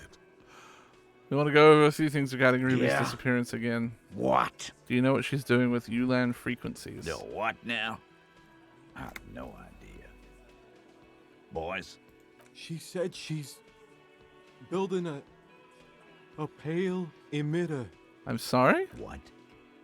We were talking about radio equipment. She said she's doing Ulan frequencies and a pale something. I don't know more. This guy barely understands what he's talking about. There you have it. Pale something. It feels like you'll get to know soon enough. Thanks for the review, Titus. I didn't get a skill point out of that interaction, and it makes me upset. Let me double check. I'm pretty sure I have not paid my bill for tonight. Wow. Just wow. I hope you really enjoyed yourself up there. Had a cathartic experience. Because for the rest of us, that really sucked. It's safe to say this is about your karaoke performance. You don't understand my performance. Those high notes, I purposely shredded them to convey a strained, worn-out sadness. I get it. You were purposefully shit. So original. I'm not letting anyone up there again. Ever. Now what did you want? Got the 20 real? Yeah, I don't Then have the 20 why are you real yet. wasting... So I still need to pay him. I still need another... What, 210?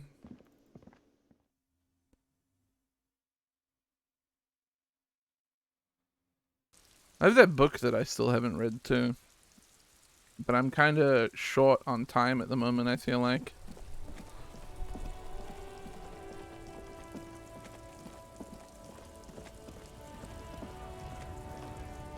I do wonder if I talk to Racist Cop again, if I might get some more info.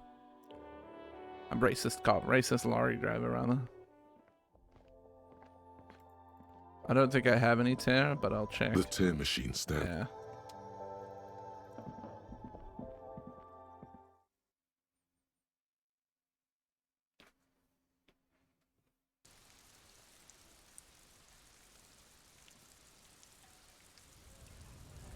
I had tear? I'm pretty sure I didn't. Although the fact that it was grayed out meant that I didn't have tear.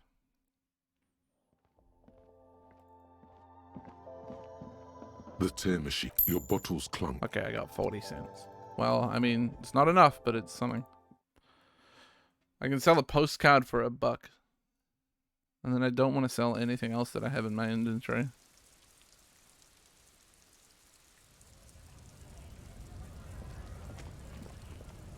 Looking for something, Hunt? Okay.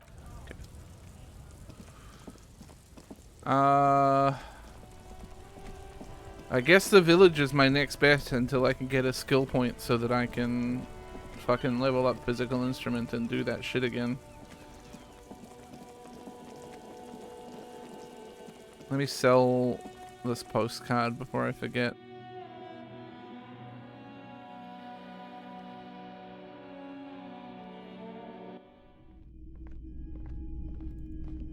No, it wasn't 40 times 2. Hello, it was 40. hello. Let me know if I can I help didn't you get with 80. You anything. can see my money. I had 1790. I now have 1830. Sure. Let me have a look.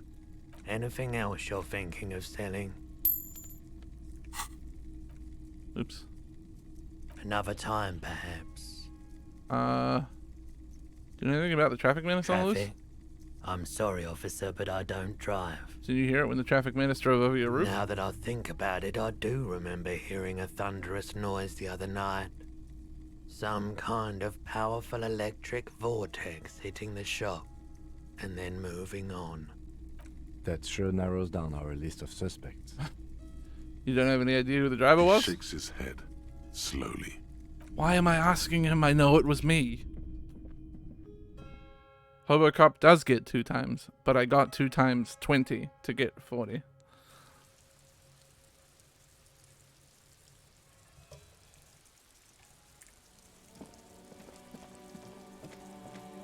No, down here.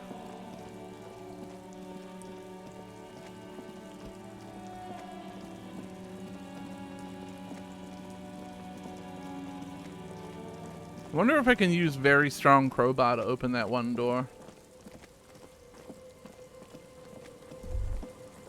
Great news. The boat is big enough for a grown man like you to fit underneath it in a supine position. Wait, what would I be doing under there? Sleeping. Was it not decided that you're a hobo cop? More hobo than cop?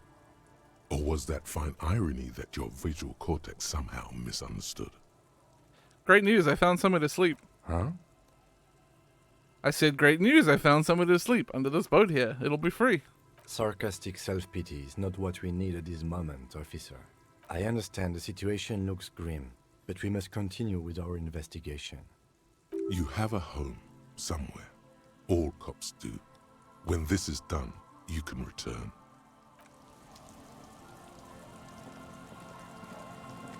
Can I sleep under there? Did I go in there? I must have, right?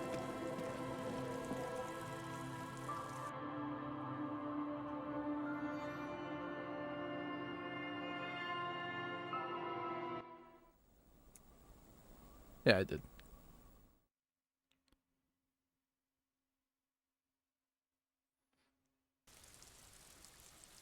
This is bullshit, Kim. I'm a hobo cop. Let me sleep under the boat.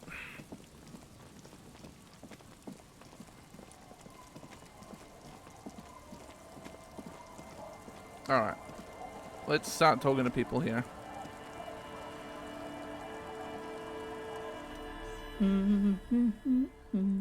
God damn it. Welcome to the fishing village. Please lean in closer. I have cataracts. I'll talk to you in a I second. won't be going. The precarious world. How not to lose. It is impossible not to. The world is balanced on the edge of a knife. Shit. It's a game of frayed nerves. You're pushed on by numbers and punitive measures. Pain, rejection, and unpaid bills. You can either play, or you can crawl under a boat and waste away. Turn into salt, or a flock of seagulls. Your enemies would love that. Or you can fight. The only way to load the dice is to keep on fighting. Yeah, crawl under a boat, you say?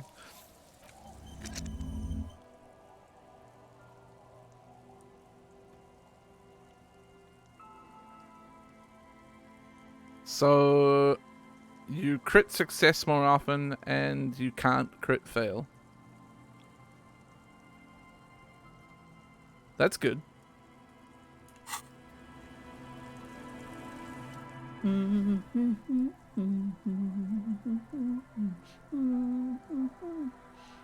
She's humming Frere Jacques.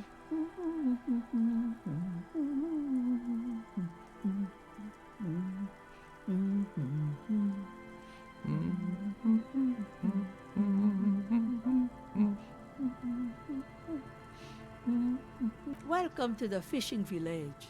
Please lean in closer. I have cataracts. If you can't see, then how did you know I was here? I still have a golden ear. Come, come. Best version of Frere Jacques I've heard was by, what's his name? David Bennett. Somebody approached a bunch of YouTubers and made them all compose kids, like versions of kids songs with funky meter. And David Bennett did a, was it a 7/8 or a 7/4 version of Frere Jacques? It was really good. Oh, welcome, police officer. We don't cause any trouble around here. And we don't want any trouble either. We are not here to cause any trouble, madame.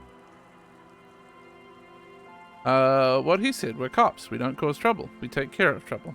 Oh, of course. Last time we saw you around here was 12 years I'll ago. see the next time we get a skill check, but it said it was, the threshold was lowered by 1, which would indicate to me that you can't crit fail unless you roll a 0 and a 1.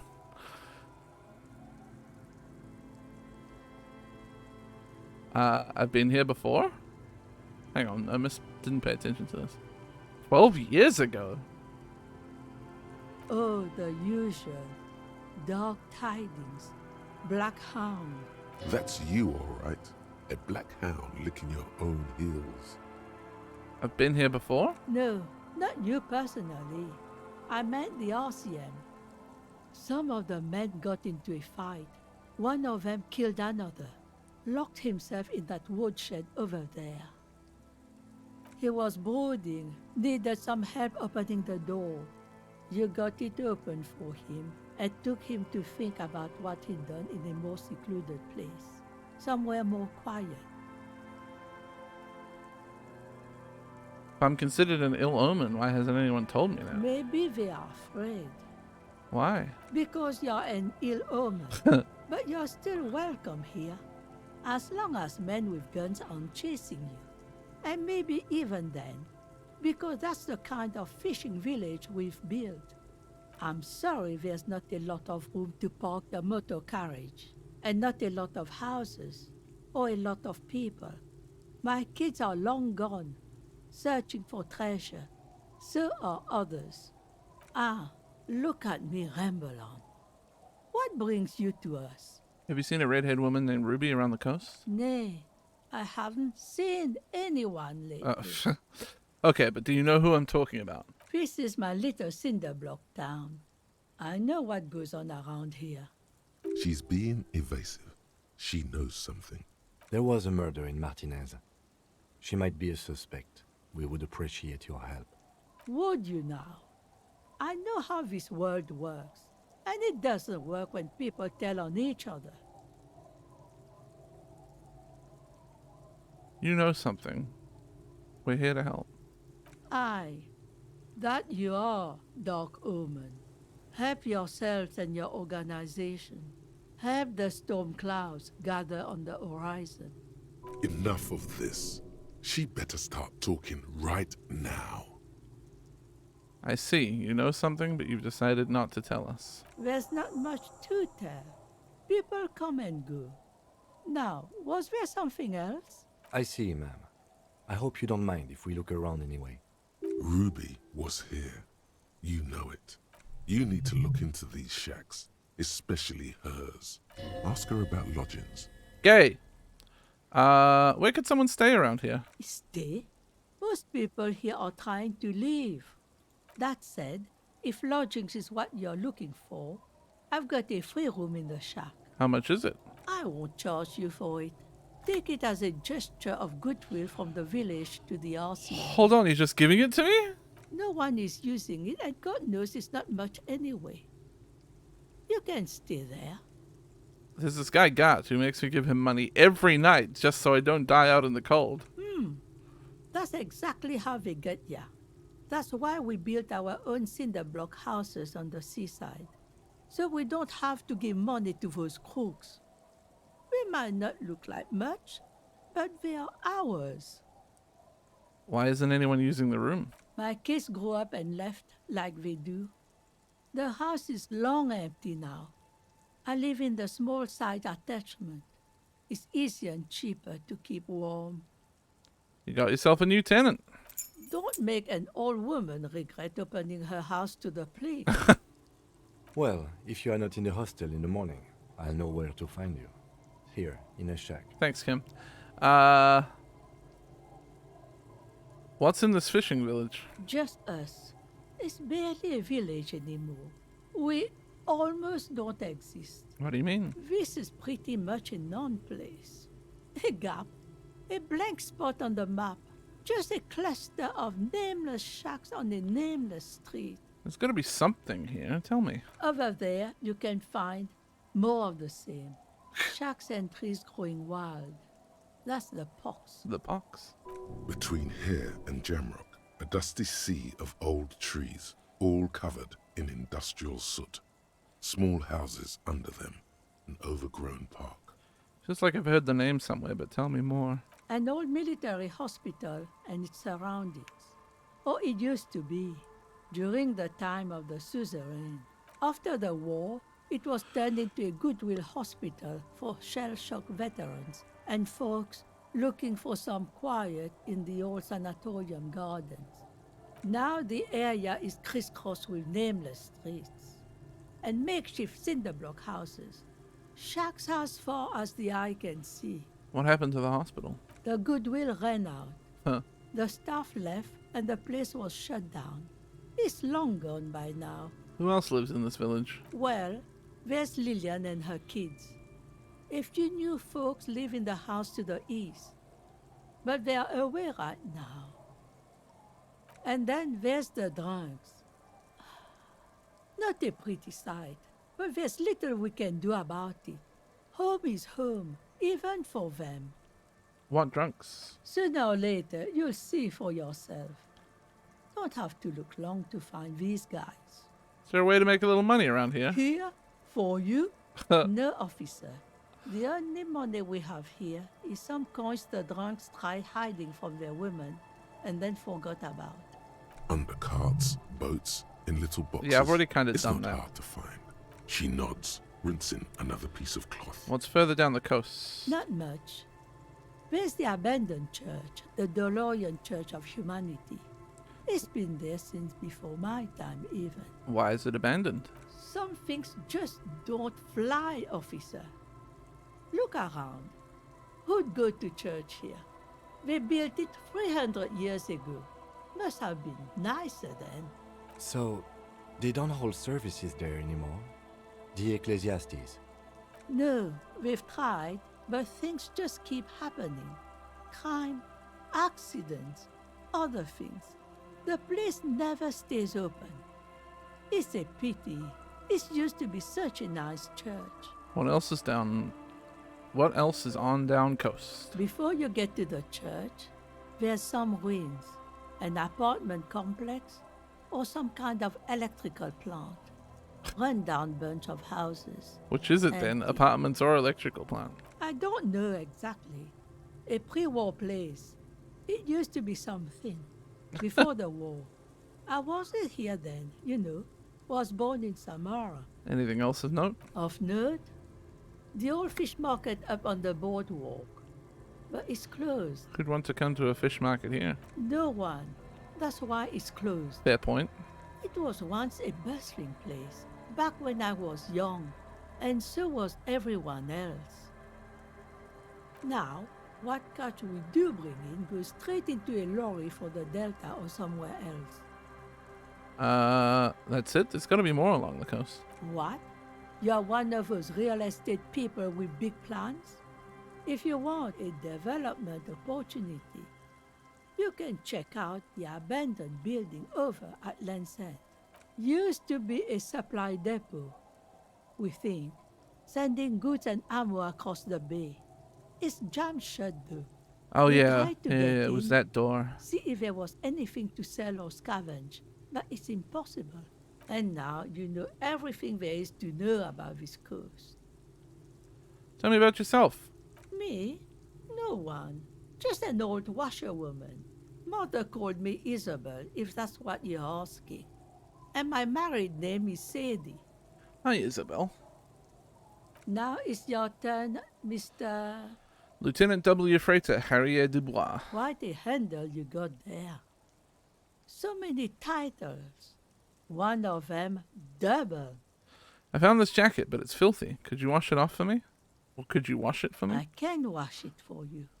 But it's going to take about a half an hour. Think you can stay put for that long? No, we must run around ceaselessly. It would be torture to stay put. I could use a breather. It's been another track and field day. Yeah, I'll wait. Well, hand it over then, and I'll see what I can do. Must say, I'm proud of this one. It's pretty nice underneath all that filth. I hope you'll have an easier life in your hands. I'm not going to give her the envelope. Gay time. Homosexual underground. That art. Maybe you should stop obsessing about your own and other people's sexuality. Feels like it's about time to do that. You thought about this for 8 hours? Not only should you stop, you should tell Kim you've stopped obsessing about other people's sexuality too. I'm sure he'd appreciate it. Unless you already got him killed because you were obsessing about your sexuality. There's no way of telling from within your brain. But for your own sake, please say you didn't. Stopped obsessing about sexuality. Oh my god.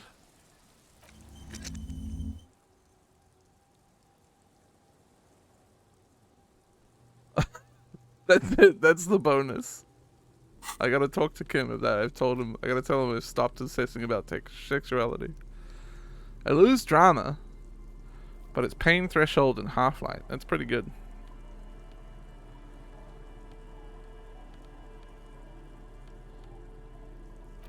I can become a found fucking freak. Hang on. Look at me go. Kitted out. I need to buy them found shoes, huh? Are those found half gloves? Yep. I gotta wear them. I need to start doing Slav squats.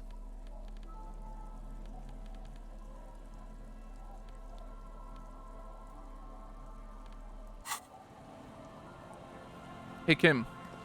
Yes? I have big news, Kim. Okay. I've managed to stop obsessing about my sexuality. Great. Imagine all the time you'll have for work now. Matter of fact, we should get back to it right now. Yes. Mm-hmm. Just one thing, though. What? Are you part of the homosexual underground? You didn't stop at all, did you? You are just obsessing about other people's sexuality now. Yeah, but... But am I? I'll spare you another 20-hour mind project. Yes, I am. Now let's get back to work. Thanks, Kim. I always suspected. The door has seen better days. The layer of paint has stopped. Unlock. I'll wait outside to give you some time and privacy to check out your new living arrangement and look for any signs of Ruby.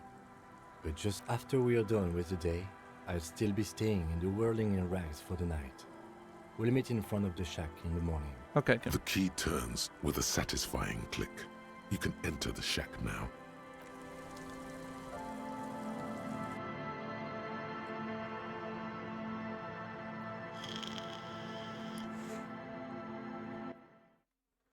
Oh, it's totally worth that thought. You see waves, the sea, a church. Old science fiction magazines, books about birdwatching, an almanac from '39. This intricate heat engine hums quietly, giving out pleasant warmth.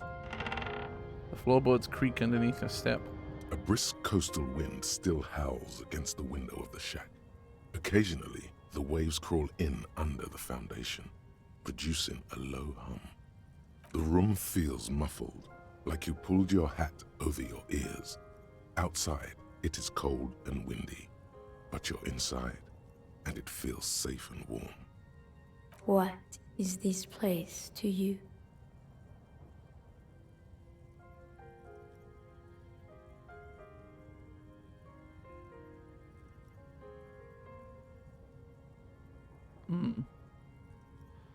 My new hangout, where I could silently sit, drink, and die while looking at the waves roll in. Behind the half-built cinder block house at the other end of the village, there are 3 people drinking.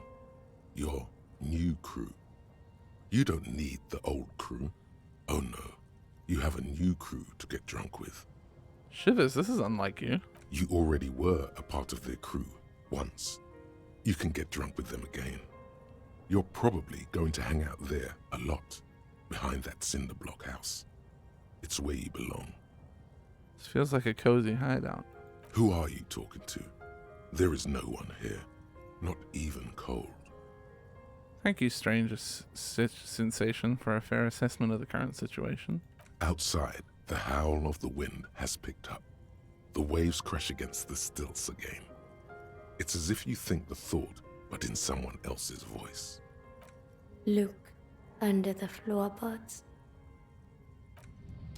Okay, Edgar Allan Poe. As you look at the floorboards in this corner of the shack, it's clear one of them isn't quite level with the others. The edge of a floorboard next to it looks scratched. Move the board aside. Hollow space underneath the floorboards is dark and damp. You can barely make out the mixture of sand and sawdust below. What's in here? Nothing particular catches your eye. Looks like more reeds. There might be something hidden inside the sand, though. Something bad. Someone's night thoughts. A last resort. A bad idea. Search through the sand and sawdust. You stick your hand in and start combing through the sand. Dry, not like outside. Fine dust. And then, something hard wrapped in paper. What is it? A small cylindrical object. You pull it out. A bullet. A bullet? Interesting. The floorboard doesn't care. But maybe the washerwoman does. You have enough to confront her with. Huh. An old mirror hangs on the wall. You see the reflection of your face. No! Such as it is, without... It's the same thing. It's the same chick.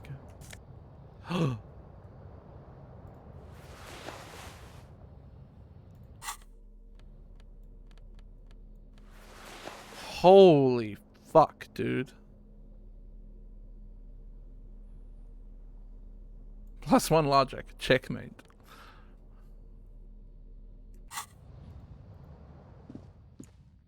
Alright. There's something to click on the table. Oh yeah, there is. I didn't even see. Oh, I can shave here? On the table, you see a bowl of water, a rough soap, and next to it, a small hand mirror. A straight razor soaks inside the wash basin. Is shaving the right call? The water reflects back a vague image of your face. Nose bulbous and red, hair unkempt, wrinkles lining the eyes and forehead. The stash is gigantic. You'll be looking like a pansy without the chops. A fucking pansy. Okay, I don't want to look like a fucking pansy then. I'll keep my chops for now.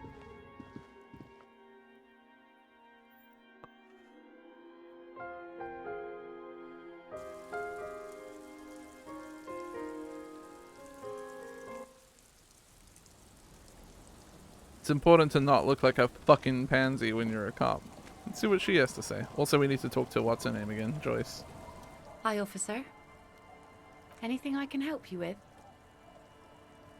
That depends. Where are we exactly? A fishing village on the seashore. This place doesn't really have a name. It's sometimes called Elysium. The sign on the street leading here is illegible.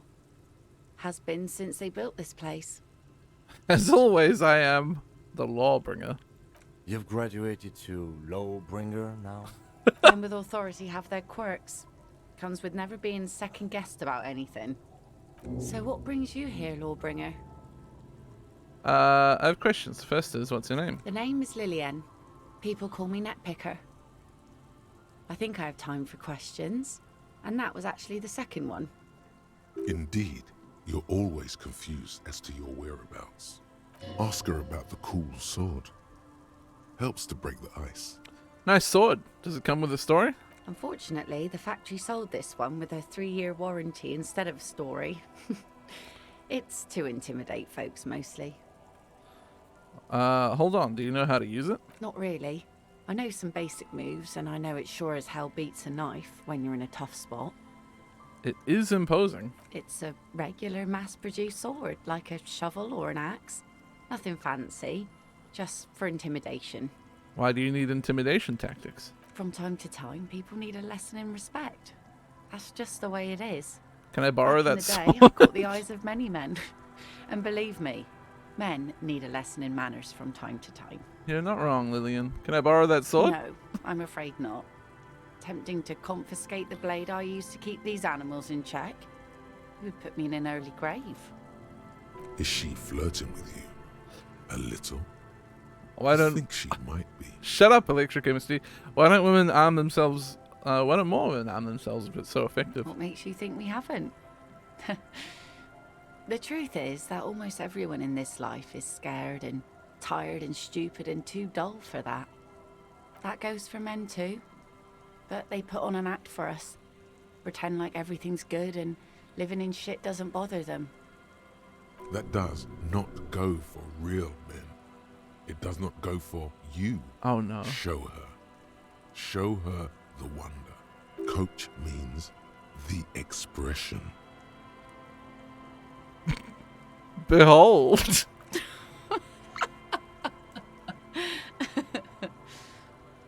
Not bad. Do you like it? Sure. It looks as if you could face down any horror in the world with that same unchanging grin. It's like a shield. So where are all the men now? Some went to patch their wounds, their lesson learned. Others were more thick-headed. And one of them, I ended up marrying. Wait, why if they're thick-headed? Guess I enjoyed the way he bled. If it is, then why the melancholy? Where's your husband now? Gone. The harbour seawall endures the wash of the freezing waves. Many things wash up against it and onto the beaches of Revachol. Some inanimate, some just no longer alive. You shudder. Gone where? To the waves. The sea took him. It was a long time ago. Oh. He didn't respect the sea. Went out there, drunk like a skunk, and sure enough, one day the boat was found floating empty. The bloated corpse turned up 2 weeks later. Now, before you tell me how sorry you are for my loss, know that it was 4 years ago, and I've moved on. There's only so much mourning you can do for a drunk with sinewy muscles. She really likes those muscles, though. It's in the way she pronounces sinewy.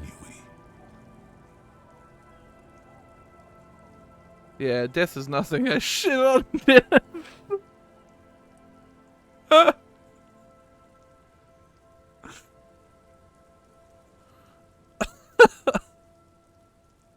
I shit on death. I don't. But us working folk don't have the luxury to be bedsick with melancholy. I buried him, mourned for an appropriate amount of time, and went on. Life didn't really change that much for me and the kids. This is neither a touchy nor a very interesting topic for her. She looks like she's ready to go on a date with another, Jesus Christ. better drunk. Ask her. Both of you could. Kim's presence makes it awkward. I'm looking for someone. Maybe you can help. Let's see. Who are you looking for? I'm looking for a suspect who might have stayed in this neighborhood. Okay. When did this person stay here? Very recently, over the past few days. She might have arrived on Friday. Oh. I've been out on the sea for most of the past week. The weather's been good for fishing, so I usually start at 4 in the morning. Really? Yes, that's the optimal time. Got to make the most of the calm. I've been sleeping like a corpse after. The sea really takes its toll. Now I'm just waiting for the wind to settle to get out there again. Sorry I couldn't help you out. Maybe I can help you find someone else. That's it. I'm not looking for anyone else right now. Well, how can I assist you then, officer? Is that your boat? Sure is. The Sun, I call her. Coated with a fresh layer of tar just yesterday. It'll take some time for it to dry, assuming the sunny days continue. Sunny days? Aye. Sunny days. You got a problem with that? No, ma'am. We have no quarrel with sunny days. Good. It would have been bad news had it turned out it wasn't a sunny day. Bad news for the skiff, bad news for the nets, bad news for the kids. There's a moment's silence. She looks at the slushy snow melt on the yellow belly of the boat. When do you think the boat will be ready? In time, when the sea turns and the winds settle, she will be ready. Waves wash the sand. A skiff moves across the mirror-smooth sea, far away from here. A lone passenger, a fast sloop in the distance, white sails. My prediction, it will be at least 2 days.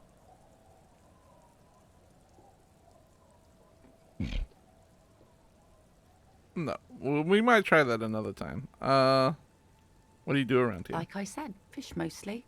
Sail the waves, take care of the kids, pick nets. Right now I'm tarring a little skiff. Is it enough to make a living? Sometimes I also walk to the beach to see what the sea has given up. The sea is full of surprises.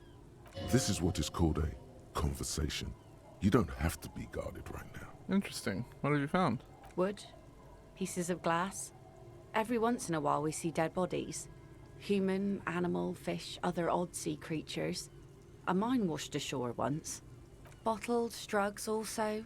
Lost cargo in general. Most of the time it's just wood and glass. All right. Major choice moment. You only get to ask one thing.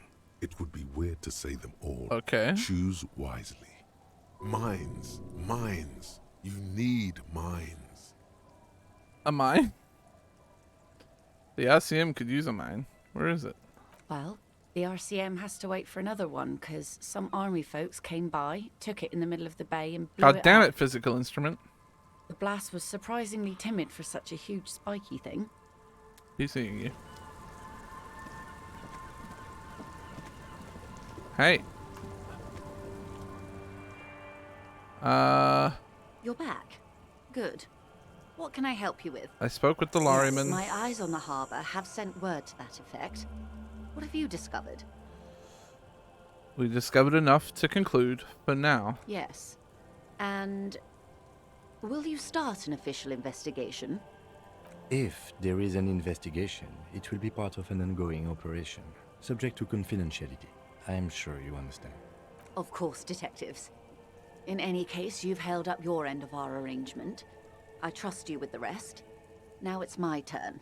I wouldn't normally break protocol like this, but the situation demands it. If you don't solve this murder, I'm afraid we may have a bloodbath on our hands. The words bloodbath sound cold in her mouth. They taste of iron and strawberries. That's the best thing Half-Light's ever said. What was that about, a bloodbath? Yes.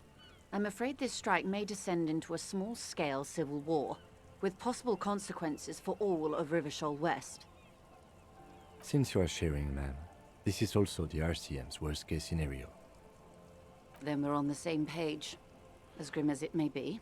I've already heard about a connection between the lynching and the strike, but I need your testimony. I have an indirect role to play, I'm sad to say.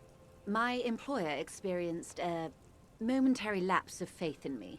In that moment, they elected to deploy a private military contractor as an insurance measure. They called it my security detail. A momentary lapse of faith? They were dispatched after I relayed the union's initial offer. Every worker... A member of the board. I tried to convince my employer it was simply a piece of rhetoric, or a joke. They did not appreciate the humor. Do you need a security detail? Absolutely not. These mercenaries are muscle, pure and simple. They are meant to intimidate the Union into surrendering. Who are they, exactly? Crenell, an Oranese military company. As far as I know, 3 arrived in Martinez. They report to me sporadically, but they do not answer to me. To be frank, our relationship is deteriorating. They wear ceramic armor, have semi-automatic weapons, and years of combat experience. They also have trauma and stressor disorder, and no idea how to conduct themselves in an urban civilian environment. So, what happened? The story is, one of them, the Colonel, I don't know his real name, sexually assaulted a local woman while he was drunk and separated from his unit.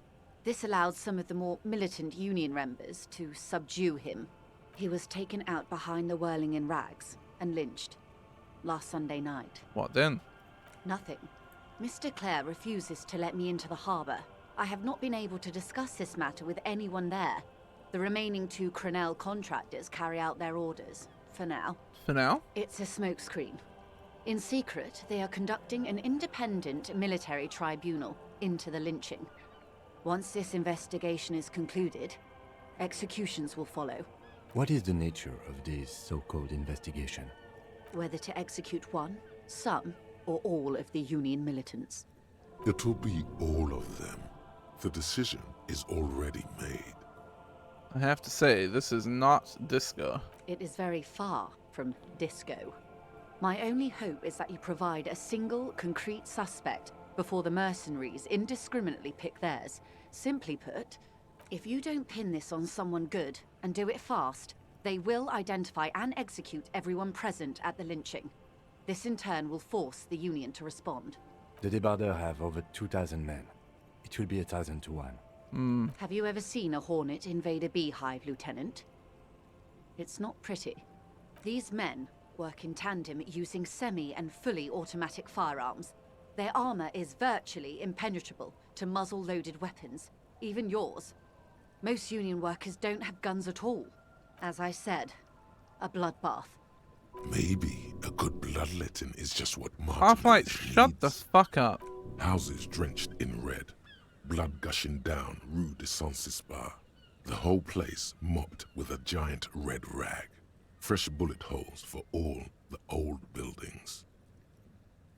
Shudder. It will not be a pretty sight.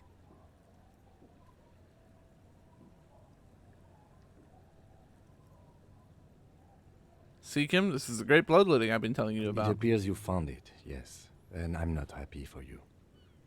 Isn't this a pretty bleak scenario you're describing? Many bleak scenarios have already come true. Lieutenant W. Frater Dubois. All we can do is keep the rest from going the same way. One single concrete suspect delivered into civil court, and I may be able to defuse this situation. What can you tell me about Crenell? Not much. Their public resume is relatively good, as far as private military contractors go. I believe they were once called Downwell.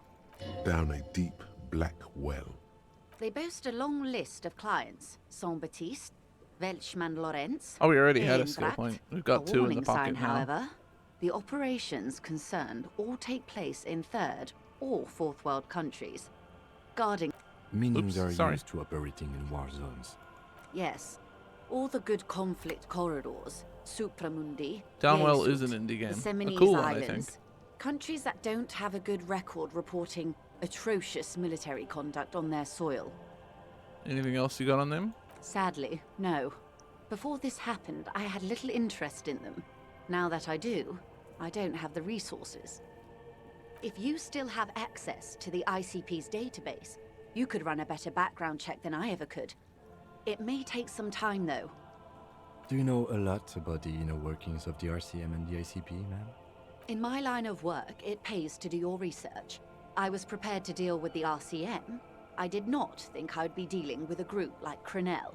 Can you contact the company, tell them to call it off? I have. And they will. However, these orders take time to reach what is basically a rogue unit out in the field here. Until they do, it's all on us. You said the deceased assaulted a woman. Or he didn't. This is information passed on to me from some teenagers loitering around the canal. I cannot testify by it. Do I know these teenagers?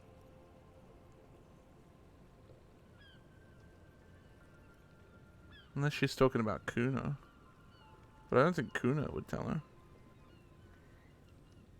Who did the passing on then? The remaining contractors. Their tribunal. It's what they believe. What do these teenagers by the canal say? That the man was killed because he assaulted a local woman. I've asked around a bit. This seems to be the accepted story around Martinez. This does not come as news to us, but still. To your knowledge, where did this assault take place, if you know? Last Sunday night, at the Whirling in Rags, the hostel by the gates.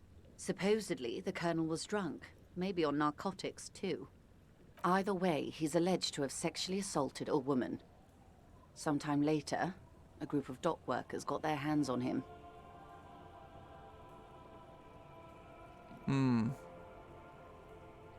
This is an interesting choice here.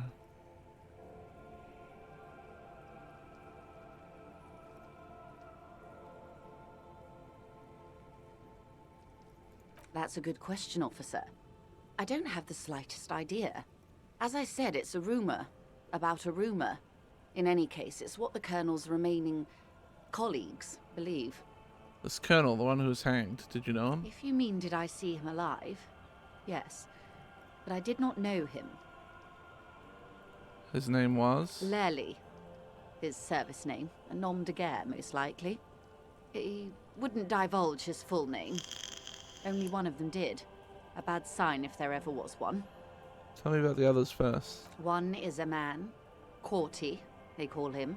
A nickname as well. The other a woman. Phyllis DePaul. Corty is the gunner, I believe. DePaul is a radio operator. What would you say was his eye color, the deceased's?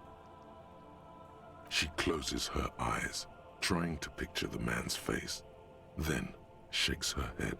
I can't remember. The lieutenant was testing her, asking a small detail first to see if she knew him better than she let on. She passed. That's all right, man. Anything else? Nationality? What would you say was his age? Good one, Kim. He was 40. Or 50. It's hard to say which. He had a combat injury on his lower jaw. It made it difficult to estimate his age, or gauge his facial expressions. This matches the dental reconstruction we saw on the body, and Classier also mentioned it, I believe. What else? Nationality? Accent? He was, Occidental, I think. Light brown hair, a mixed accent, Oranese, or Messinian, maybe. His injury gave him an accent all his own. In a way, it was humanizing. He had to learn to speak through it. Through the injury. That's all I know, I guess. I only met him once. Must be hard to force your face to move in a new fashion. If you continue like this, you'll have an aneurysm. Then you'll have to. Where are the remaining 2 mercs now? They've gone to ground, as it were. I don't recommend seeking them out. For one, they're likely to be armed to the teeth.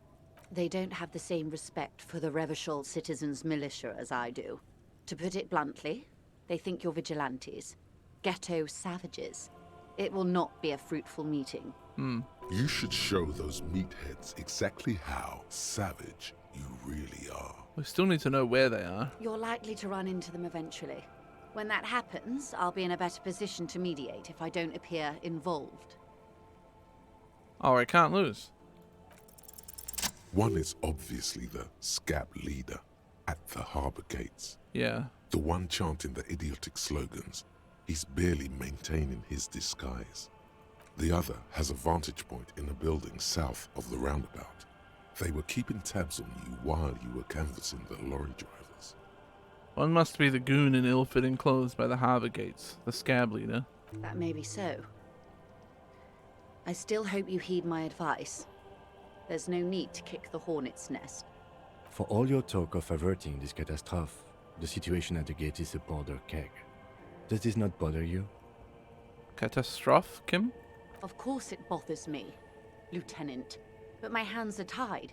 How would my employer react if it appeared I were intervening on behalf of the Union? Your concern may be appearances. Ours is keeping the peace. One is probably in a building overlooking the roundabout. That would afford a good vantage point. In any case, it's practically inaccessible. Where is your radio for contacting them, if I may ask? Do you have an earpiece? Heavens no. I'm not an undercover agent. There's a shortwave at the ship's wheel. I hope I can answer it better. How much time do we have? Until the executions start? Truthfully, I don't know. It depends on their progress identifying the members of the lynch mob, and their impatience. They don't report their progress to you? Not on this matter. I'm afraid they consider this a personal initiative. 5 days, not more. Maybe sooner. Thanks, Inland Empire. It's a matter of days, not weeks. That's enough for now. I am sorry to have been the bearer of bad news. Now can you tell me about these tattoos? Please ask. Of course. Excuse my hesitation before. For about half a minute, in silence. It was taken with a Trigat not long ago. This is the man's upper body. There were no more markings on his hands or legs. Her mouth is relaxed. The accordion lines near her mouth vanish. The pearls of her eyes move slowly on the photo's surface. This is affecting her, huh? What do you think? Sorry. I was trying to see if I can read the web of interdependencies between these points. The stars. I can't. But that's how you read this story. The points themselves don't have letters, numbers, anything. Their size, location on the body, and distance from each other tells you what they represent. Like stars in the sky? Close. Port cities. This is an Oronese map of the waterways. A sailor's tattoo worn by wayfarers of the Dolorian century. Over 300 years ago, the sailors would mark their bodies to map their travels. What is the use of this map? The sailor's soul would use it to fly back home if they should die abroad. This is a sort of contraption to be reeled back in by. The silver cord, they would call it. Where is he now?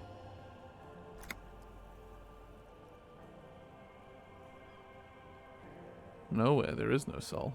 I've spoken to him. For now, the soul is fastened inside his corpse. That is precisely what the sailors feared when they drew these maps. A fear of drowning within one's own corpse. What travels did the dead man make? Quite a few. Vredefort, the Oronese capital, traditionally stands on the right shoulder. He started somewhere near here, I think. What next? Then he made his way to the Pretto Grande. through what I think must be the Stutz Canal, an artificial channel through the Occident. From the Preto, he sailed to the Insulindic Ocean, first the Semines Islands, then this. Revachol. Those are the two constants. Vredefort on the shoulder, and Revachol in the heart. They started the tradition of these maps right after the discovery of Insulinde, at the dawn of the Interinsulary Age. You said you can't read it. I can't. This man was no sailor. And these are no We got ports. 3 skill points in the bag. I can understand geographic fragments, but not their meaning. In Martinez looking into Krenel, he writes in one. Then the man puts down his pen and rubs his temples with both hands. Outside, there is a siren. Distant gunshots on the streets of the Jamrock Quarter. This man is no brother of mine, but this is his service history. That makes sense to me. We have no more use for a map of the waterways, just like we don't need sailors the way we used to. This is what the custom would morph into on the Occident. Mercenary tattoos. Who could tell me more? His platoon members? The other contractors. Though I do not suggest you go and show them that picture. This man was their friend and comrade. Yeah, you're probably right, Joyce. Challenge accepted. I say we do it. I need the information. Do what you have to do, Detective Dubois. I don't think deciphering that tattoo should come before public security. But if you should wade into the mob to find out, I couldn't stop you. We will be careful, ma'am. That's all for the tattoos. Thank you for your help. Is there anything else I can help you with? That'll do for now. I'll ask more about reality later. Tremble. The time is now. Taola. What time? Time for the show. For Taola. The hallowed time of fear and disintegration. A countdown has begun. All will collapse on itself. The world will disappear into a single grain of blackness. All sound will be muted. All life will scream. Taola? What's that? Ulogu Theodos. Xeno Zausin. Ipoli Osithian. Echondes Fronisin. When did this countdown begin? Monday morning. The moment you arrived in this reality are the first crack in the sheer face of God. From you it will spread.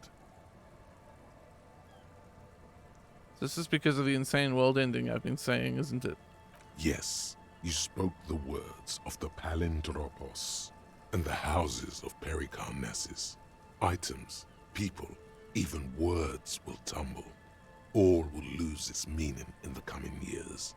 That is why you marked yourself. Am I sure it's just not a joke or some kind of coping mechanism? It's totally also a coping mechanism. I'm a little afraid. So you should be. The world island crumbles at your feet, and in the far plain, Palindropos. Perhaps, just a thought, this has something to do with the hangover. I do think the world might end soon. The face of the woman fractures. There will be herd killing. We all become vapor.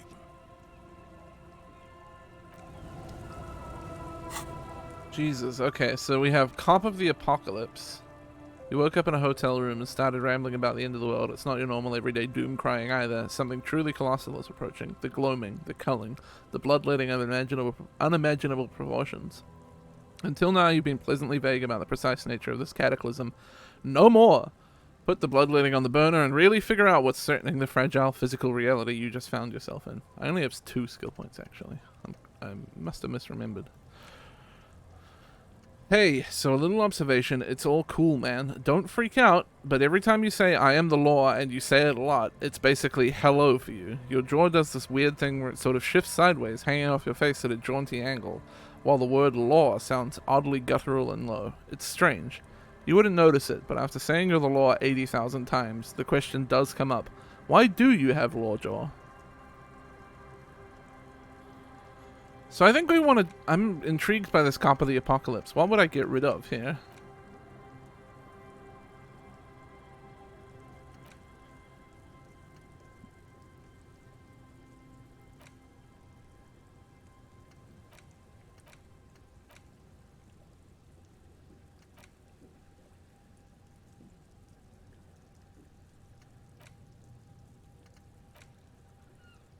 It might be indirect modes of taxation. Oh, right. Yeah. Homosexual underground doesn't actually do anything for me to keep it, so I can get rid of that.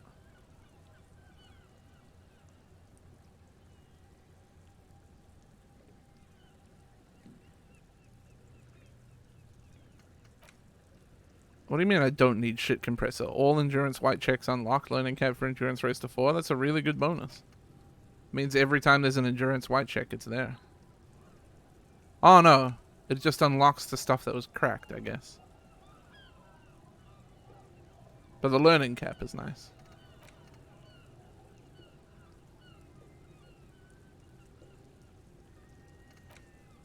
Raised to 4. Oh, I guess it doesn't matter because my fizz is really high.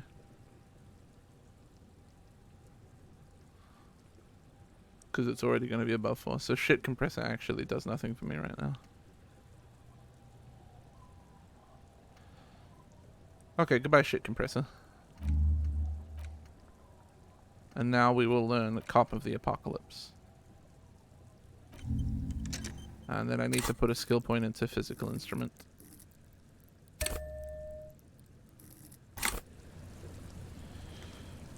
Okay. So there's a few things I need to do. Let me really quick talk to the woman about the bullet. Our tenant, the policeman. I hope the waves don't keep you up at night.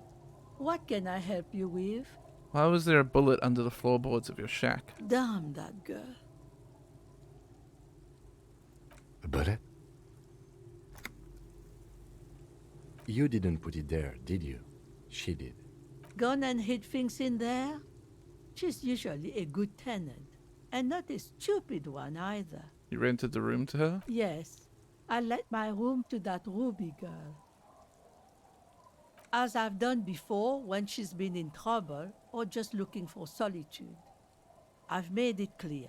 We welcome all kinds of people here. When was this? She came last Friday, left on Monday in a hurry. What has she gotten herself into, that girl? That's for the police to find out. Right then, please answer each question to the best of your ability. You said I'm she sure left. We have a few. You should say left on Monday? Yes, early with the dogs, around 8 o'clock, I think. Is the room exactly as she left it? I cleaned it, like I always do. Was there anything else there? No. What is she like, Ruby? She's good company. Knows how to talk to an old woman.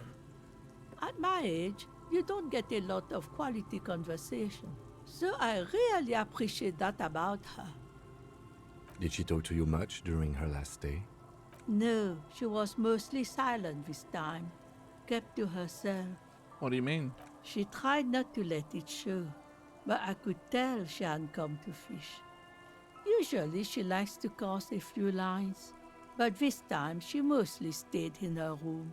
Why do you think she left the bullet in there? How would I know? She's a gruff one, but not violent. She doesn't go around toting a gun. You could ask her about your hunch, that it was a desperate measure. See if she thinks Ruby fits the bill. I have a possible explanation in my mind. Aye. Do tell. It's an exit plan. Exit from what? This.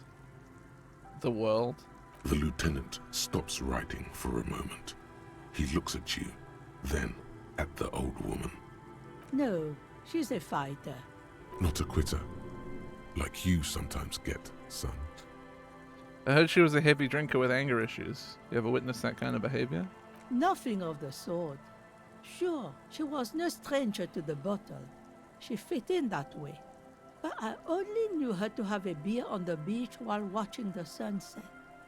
The sun sets for everyone. She isn't what you'd call a drunk. Even offered me some from time to time. Did she have any... It was part of the communal life. But I never saw her lose control of herself that's, the way some people do. Lorry drivers. Any technical equipment with her, like radio stuff? Not that I know of, though she was into nice music. She once showed me a few mixtape millions she'd made. She brushes her forehead with the back of her hand. Water drips to the Although ground. I guess she was pretty handy with the mechanical and technical stuff. Even fixed the heater in the shack. You should be thankful for that. She may simply have kept the equipment elsewhere. Where did she go? I don't know. Further up the coast. She tried to leave quietly, but the hinges on that door screeched like a cat in heat. Woke me up. I heard her rushing in those heavy boots, heading up north. It's a peninsula. She might be trapped. You'll never find her, you know. She knows the coast like the back of her hand. You only just arrived. I wouldn't worry about that, man. We are persistent.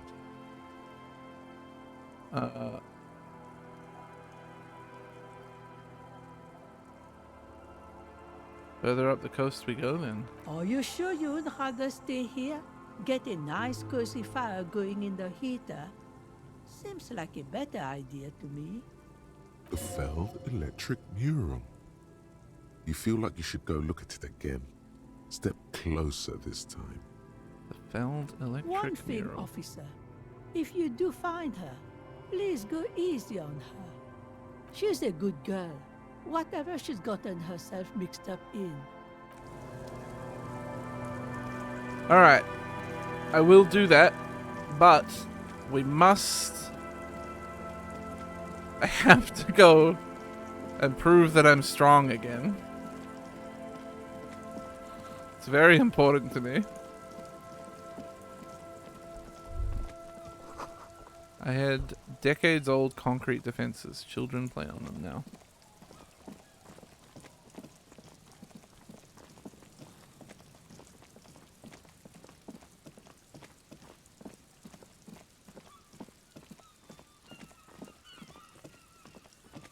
The good news is we don't have to earn money to, Wait, how much was it to complete my drip? We don't have to earn money to pay for a room anymore. The speakers below are bank. You should go over and ask him 50 about paying bucks. for those sneakers with you. You having a laugh?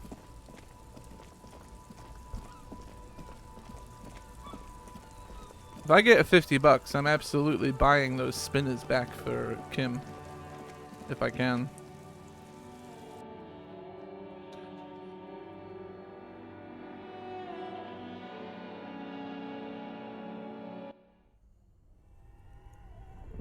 Right, let's not take this for granted this time. We're gonna be smart about it.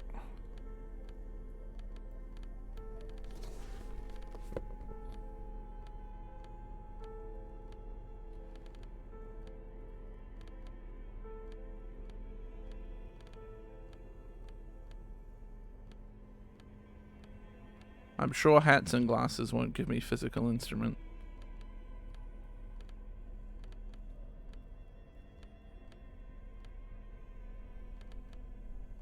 Am I losing physical instrument from anything? Let me make sure. Nope. I could drink some booze too. Let's just make sure, eh? Fucking stupid ass.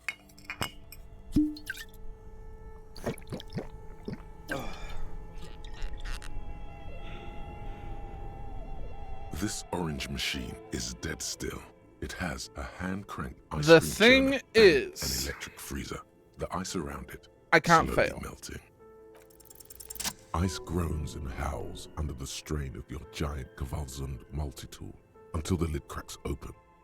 Darkness lies inside, but you can faintly make out an object, intricate and foreign, left there for a sub-zero beauty sleep, a filament memory with the words "off-site copy" written on its side.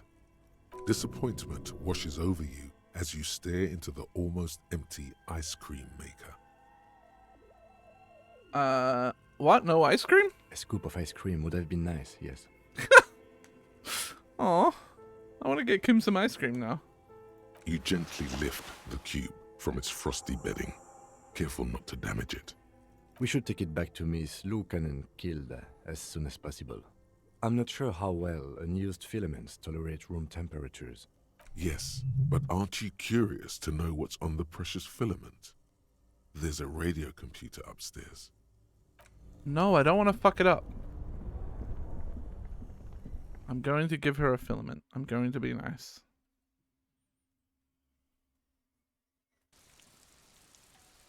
Go get a map? I don't know where to get a map from.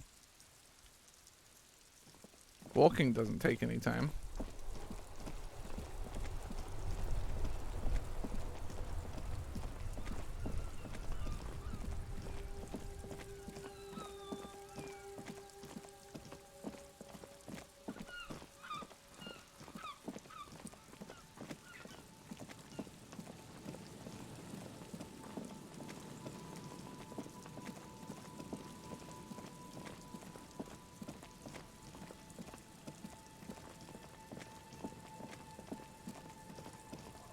Otherwise, beyond this, it's talk to the other villagers in town. Talk to those drunks, that seems important. Probably at some point talk to those kids, huh?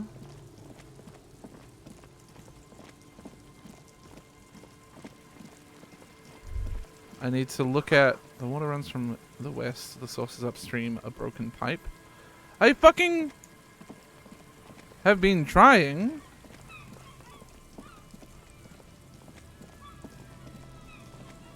Here is the broken pipe. Can't do anything with it. Unless the broken pipe is somewhere further over this way. No. Angie. Anyway, they told me to look at the mural too. Let me...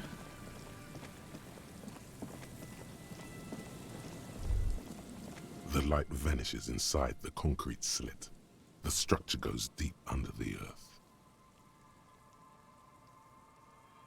What's in there? Maybe it's just a storm drain for the sewer. Kim, any idea what's down there? No idea. Could be connected to one of the buildings around here. Think we might find Ruby down there? We might find her down somewhere. There's an old storm drain system beneath Martinez that's mostly collapsed. Revachel's sewage system has been built and rebuilt 4 or 5 times now. In conclusion, she could be under any building. I hope not. Yell ho into the There's slit. no echo and no answer. I've forgotten where the church is. It's over here.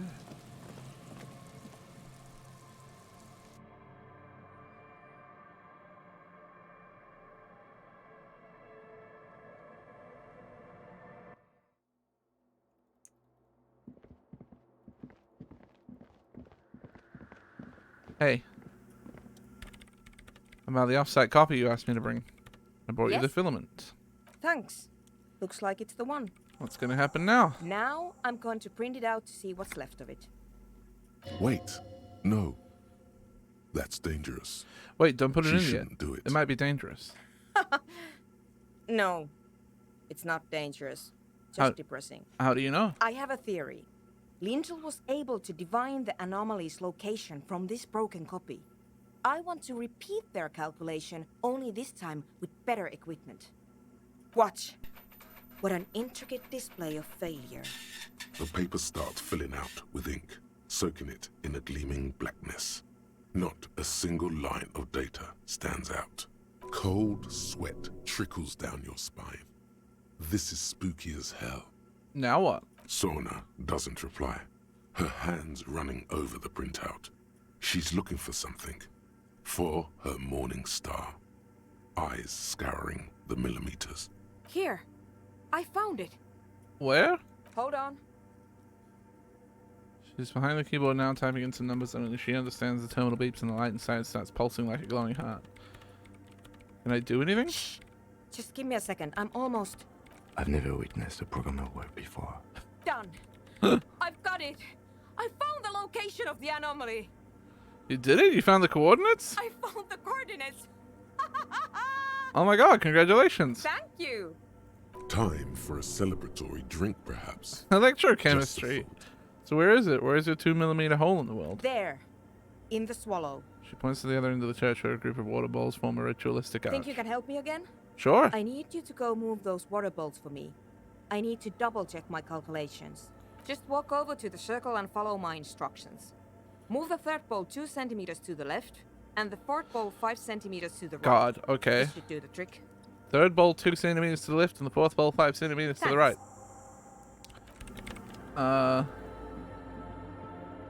First, second, third? Which one is... Which? It's awfully silent again, as if someone turned off the entire world outside those walls. Water inside the bowls stands still. Measurements have been marked down around the bowls, each chalk-drawn line representing a centimeter on the floor. Move the third bowl from the left 2 centimeters away. Moves like a ghost, without creating a single trace of sound. Move the fourth bowl from the left 5 centimeters to the right. Some water spills out of the bowl, wetting the floor. The lead programmer sends you an encouraging thumbs up from across the hall. Time to run back, or maybe walk. This is a sacred place, after all. Oh yeah, you're right. Sorry, I keep running. Jamais vu. Derealization. That art is really good. Jamais vu. The opposite of déjà vu. Not already seen, but never seen. Everything that should be familiar appears strange and new, like some half-forgotten day in your childhood. Only now. That's the feeling you've been having. And for who knows how long. You should go and ask Joyce Messier about this. What world are we in? This is a fundamental question. I just got... for a man who has 1 intelligence...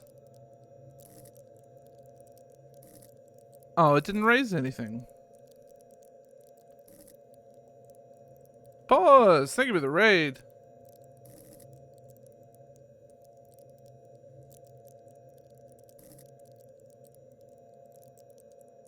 No, but how did it raise the learning cap? Oh, no, that's right, because we hacked logic. Yeah. I hacked logic. I remember now. I was like, why? How can logic be full? But we hacked it with smokes. I'm loving the disco. Disco Elysium is amazing. I can't recommend this game, like, hard enough to anyone who loves RPGs.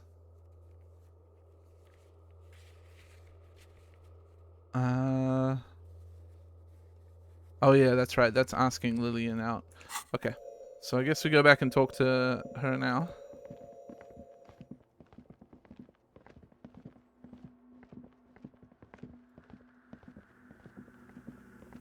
Yes, what is it? I didn't order another paradise.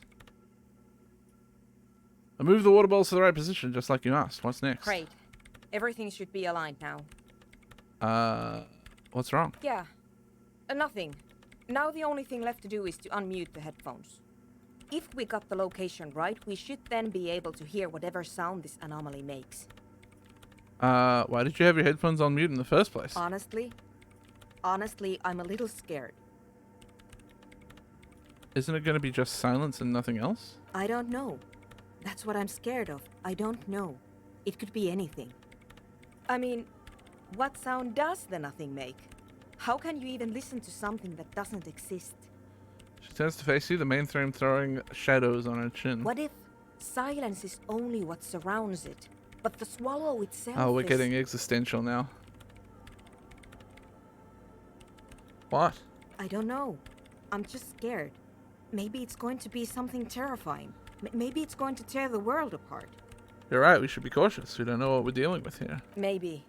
Maybe I'm just tired. It's scary, but we just have to face it. Yeah. You're right. Let's do it. The lieutenant takes a step back, and then nothing. Nothing happens as Sona Lokanen-Kilda presses unmute on her keyboard. Nothing but silence. Can you hear anything? She doesn't answer, her eyes closed and brows knitted together in a state of deep focus, one hand cupping the headphone. Well? Damn it. Come on, did you hear anything? No, of course not. Nothing happened. Let's move on.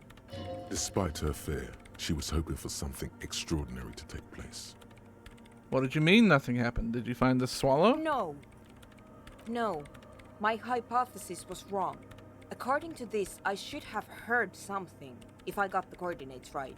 Like I said, silence is only what surrounds it. But this is just another failure. Silence sounds like silence. That's all it is. You can try on the headphones. See if you can hear anything. But don't get your hopes up. Silence is silence? You're sure there's more to it? This can't be it. You should have a listen. Oh god, hang on. I gotta put on my perception clothes. This is important. I gotta put on froggy hat.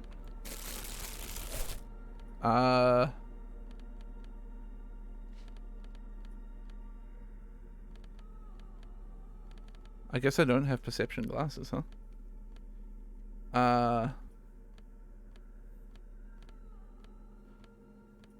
Don't I have... I'm wearing perception shoes, aren't I? Yeah.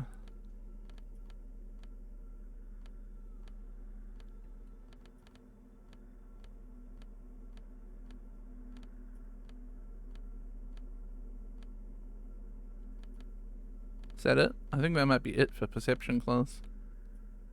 Am I losing perception from anything else? I don't think so, eh? No. Okay. And then time to do some speed. I have to do that twice, don't I? Because this game is weird.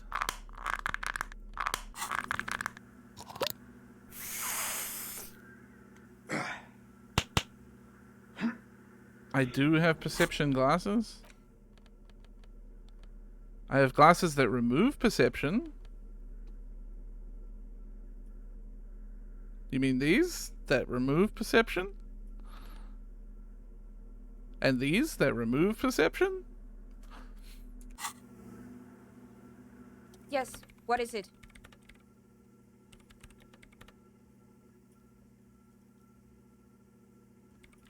That's not a very good percentage roll, huh?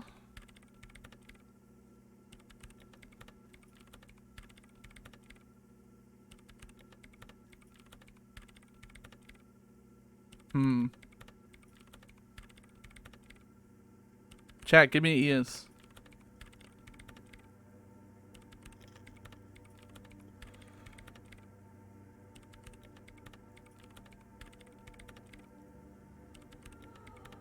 You gotta give me them ears.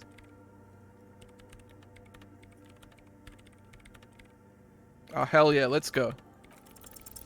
Everything disappears. You are draped in silence like a drowning man staring into his puny little headspace. And then the pressure changes. What does it mean? It feels like flying on an aerostatic, or when your ears pop, or like a subtle difference in the atmosphere, a weather change hanging in the air. What if the sound you're looking for is too low for you to hear it? Sooner. What if we just need a better sound system? A better sound system? Alright, but where would we get one? Suddenly, a rhythmic beat permeates the walls, causing a small patch of decorative stucco to crumble onto the wooden floor. They should really allocate some renovation funds to this place. No. What they really should do is shut down the disco men for Yes. disturbing neighborhood peace. But they could help with the speakers. You mean the speed freaks? Listen, I just did some speed, okay? Of course. The speed freaks. They have a fantastic sound system. And you think they would help me? They would if you wouldn't mind them moving in with you. I guess I could live through a week or two of peaceful coexistence. Brilliant negotiating there, detective. As always. Great, I'll go talk to them then. Sure. Let me know how it goes. I gotta remember to walk in the church. No running.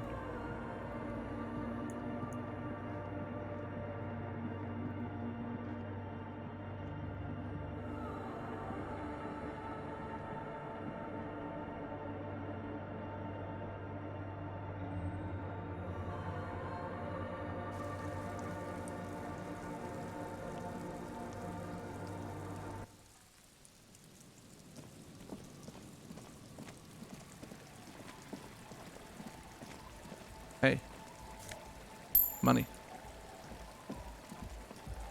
Hello, boys. I need your sound system, please. My wonderful friends, Andre, Egghead, and the other one. Hi again.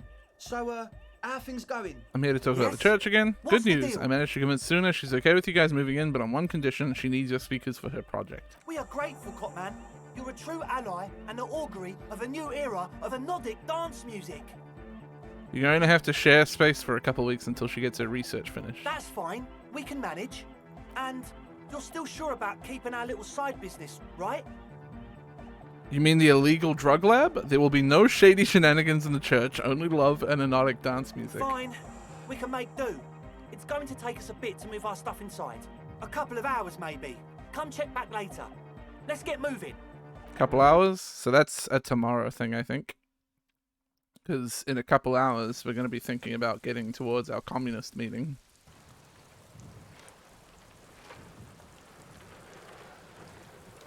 Or they just already moved.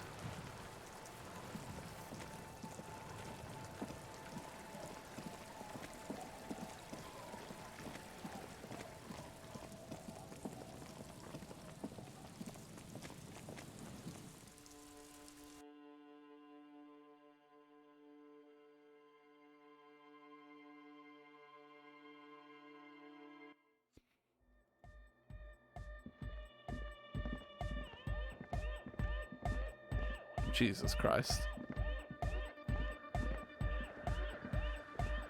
Delarian Church, the place to be! Make some noise, my church people! Vibrations thump through your blue soul.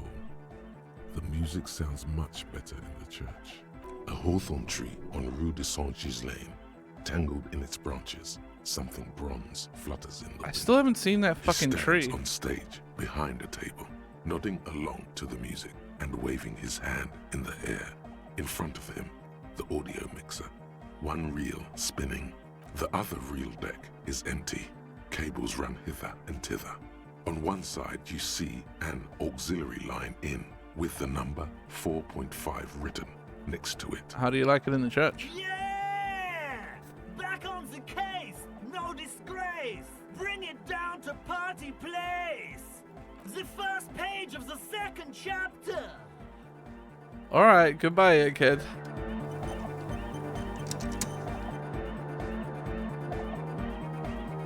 Yes, what is it?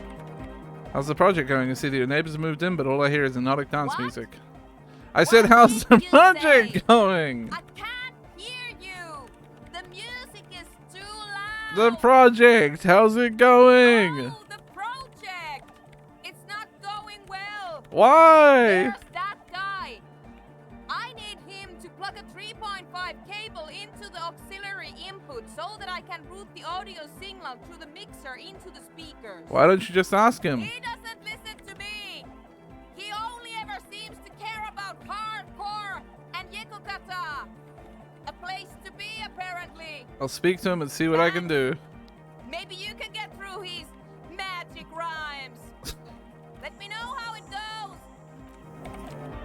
Alright, Egghead. Good morning, comrade! Egg. Yeah! Harder, come! Forgot that I made him a communist.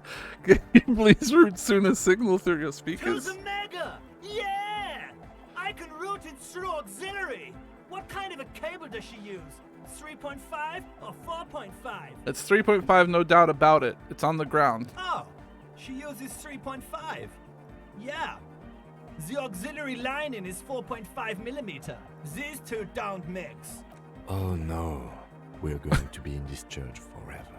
Don't worry, I have an adapter for it right here.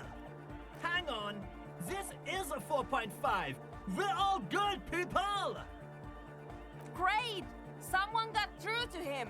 Okay, let's get it all set up. Can we turn the music off, please? Egg the music? Everybody! Everybody! Don't panic! I'm going to turn off the on-off for just a sec for a special scheduled event. The on-off will be back, but we're doing something else for one moment. All right, Go tell her that Egghead is ready to rave to her tunes, and then I'll turn off the music. All right, goodbye, Egghead.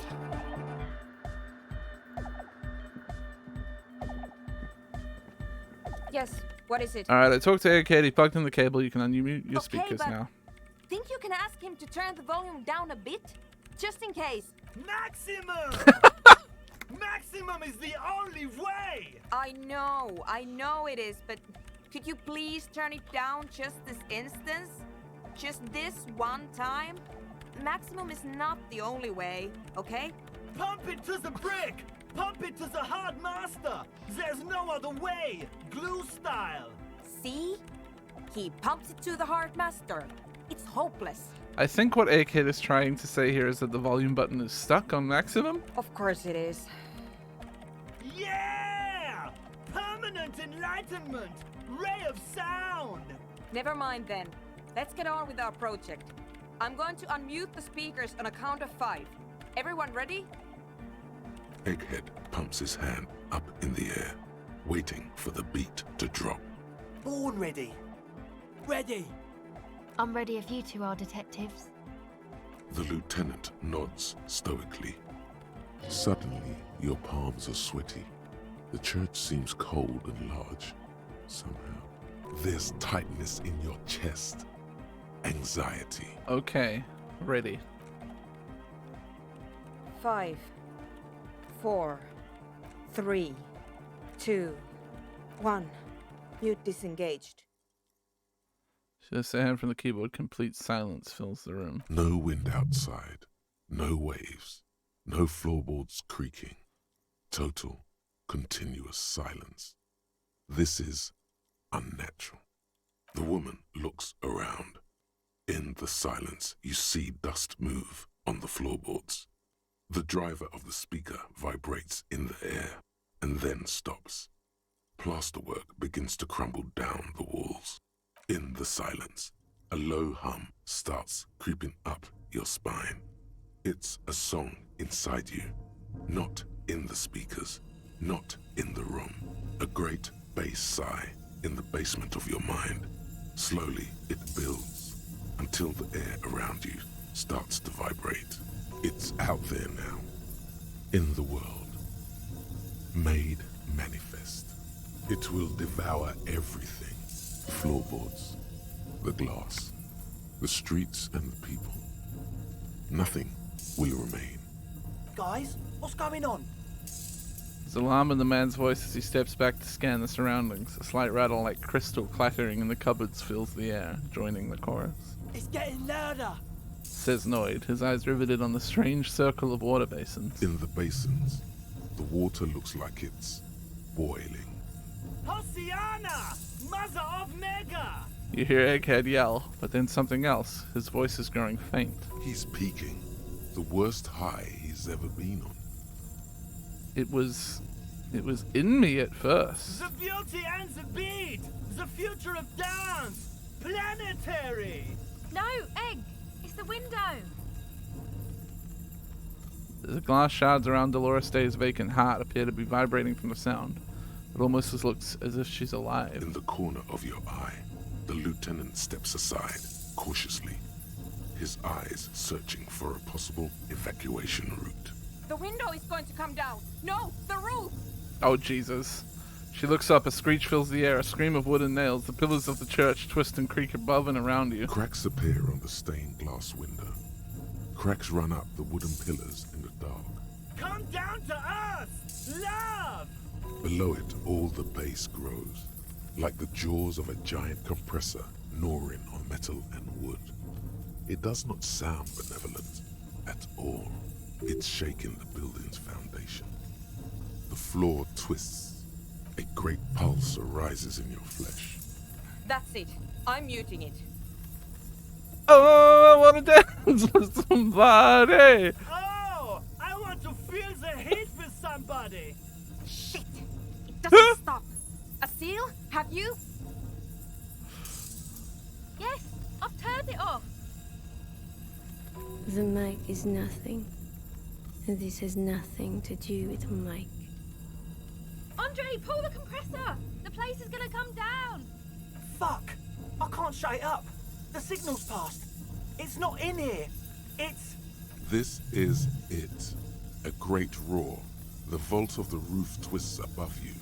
Glass shatters somewhere near the door. It's coming down. Egghead, whatever you do, don't stop it. But then it stops. Totally and utterly. As if there never was a sound. Only your ears still ring from the shock.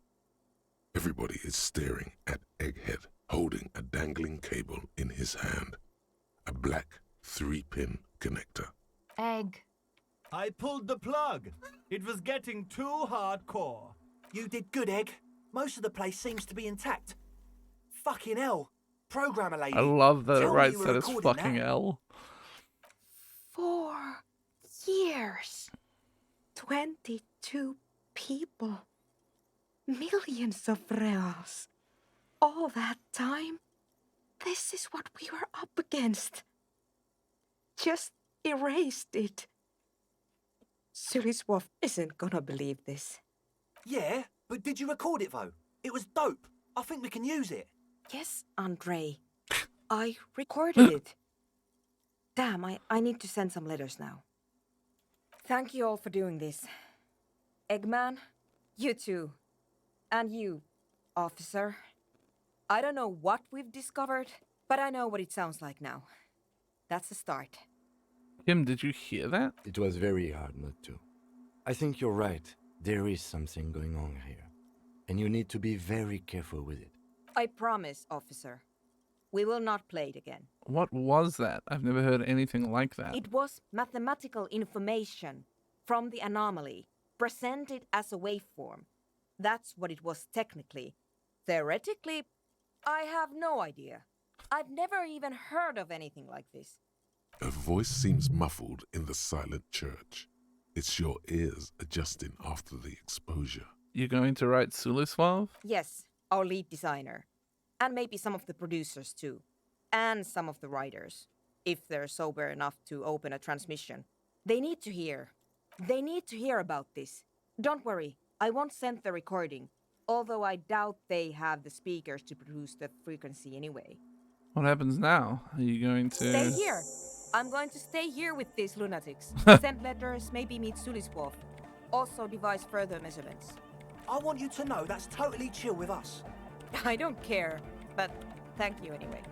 Now, I have a theory to come up with. Some kind of preliminary explanation to all this. Or the letter will sound like I've lost my mind.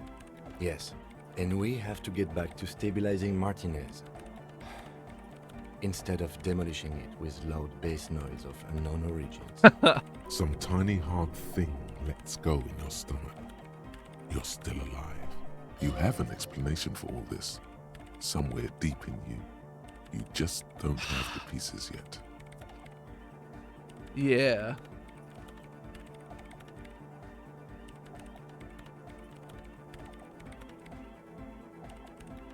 We heard one little bit of info. Who told us about the pale thing? It was, what's his name? Angus.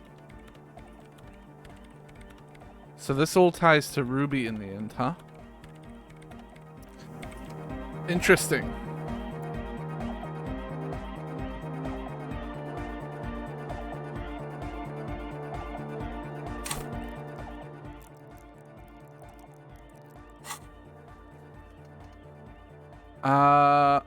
What else can we do? I guess I should talk to Andre now, huh? Yeah, it's all set up, man. Can you already imagine 1,000 people in here? 10,000! Ecstatic vibrations, totally transcendent. And I've finished setting up the new compressor too. Now the only thing left to do is the name of the club. Will you do the honors, detective? Kim, how would you name the club? I wouldn't. I wouldn't build a club, and I wouldn't name it either. An underground place with no name? Sounds like something the Crabman would say. We're not going with anything the Crabman would say. Why not? The Crabman has ideas, Estelle. Ideas from another level of consciousness. I don't care. I don't like the Crabman, and I don't like his ideas. His ideas are spooky. Next, please. Hey kid, you must have a lot of ideas. Yakokata! Yakokata! The place to be! Yeko Qatar, the zone of ecological catastrophe. That's too morbid, Egg. Got anything else? Hardcore! Hardcore to the mega! No, it has to be bigger than hardcore. Yes, it has to be even bigger than hardcore to the mega. It has to be bigger than the scene. What do you propose, Andre? The name. Everything I managed to come up with sounds just wrong. Andre's overthinking it. Yes, you should do it, Detective. It would be good for the signs. Noid's right. You've helped us so much. It's the right thing to do. A cell? What would you suggest? How about something simple? Like the club? Too modern and too ironic. We don't want ironic. We want real. Real and true and beautiful. Like a morning after the rave. No, give me your 2 cents on the issue. The amnesia. Like the... I can't remember the name of the club, Amnesia. Amnesia! It's not amnesia, guys. Suna, do you have an opinion on this? I don't. Good. We have too many opinions anyway. I've come up with a name. You have? Well, what's the name?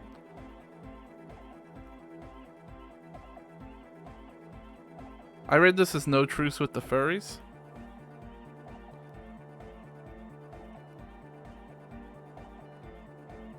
Disco Elysium. Like that DeLorean word for the world, you mean? Elysium. But Disco Elysium? Isn't it wacky? Disco's kind of gone, isn't it? Forgotten. The past is the future, but the future is dead! No, it's beautiful. Beautiful and brave. Like we want it to be. And short. And memorable. It's settled then. Everyone welcome to Disco Elysium. Andre breaks into frenzied dance-like motion to celebrate the name. Someone turns up the beat. You should go with the flow. Join in on the experience. Start tapping your foot. It feels good. It feels right. But what is this? What is this thing that Andre is doing with his limbs? What are you doing, Andre? I'm dancing. We should talk about it. We should talk about your so-called dancing. Yes, my man. Talk? What is there to talk about if you can express yourself with moves? Audio waves thump against your ribcage. The speaker setup makes everything sound much better. But there's a noticeable lack of something. I've been meaning to ask you what's with the hair. It's to express my individuality. Is that a bald spot? It's hard to tell for sure, with the fused together spikes, but it looks like he's balding. Or is it because you're balding? Or because I'm balding, yes. I want to fuse the remains of my hair together before it leaves me. I want to show my hair. I don't give a fuck how old you think I am. I'm 20. How old are you, Andre? Not 20. Is it important for you to be an individual? Of course it is. Otherwise, I'd just be another poor guy with no education and no money. General issue, man. Now I'm all that, and I have radical spikes. Fair enough. Maybe it was a bad idea. Anyway. Okay, I gotta get some composure clothes on. And we gotta do some more speed, apparently. I know I have some composure in here somewhere, I'm pretty sure. Composure jeans.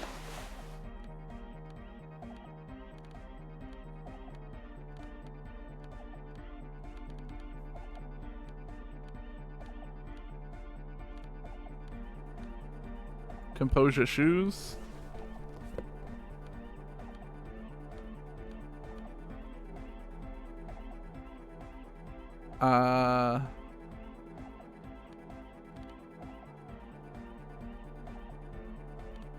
And drugs.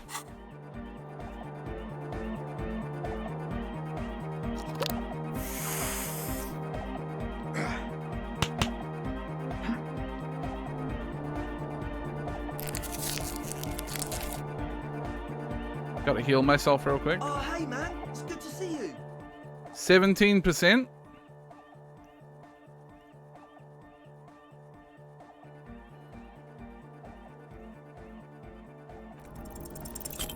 Uh-oh. You close your eyes and dream of the shapes your body should form to bring this strange music. But just Oops. imagine the Didn't mean to moves press you space could there, pull sorry. to this. Puts a grin on your face just to think about it. Hey, I healed. Even a failed attempt gets the juices flowing and repairs some of the damage done by battles lost. If you up the dose and truly dance, who knows what will happen? Salvation. So we just got to get some skill points and composure. Or, I'm thinking that maybe if we end up finding that fucking tape, that might also unlock it.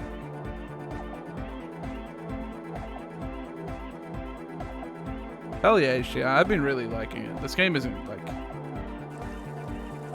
incredible. The writing is phenomenal. Before we fuck off completely and start hunting hardcore for the... Oh, what's this? Apparently I have to run all the way over here to do this. I should have a chat to Joyce, I think. Oh. Okay. It's surely not this tree. Well, they call it a hawthorn tree? And it was on... The thing is, it was on Rue de Saint-Ghislain, which means I think it's meant to be, like, nearby this way. Hey, money.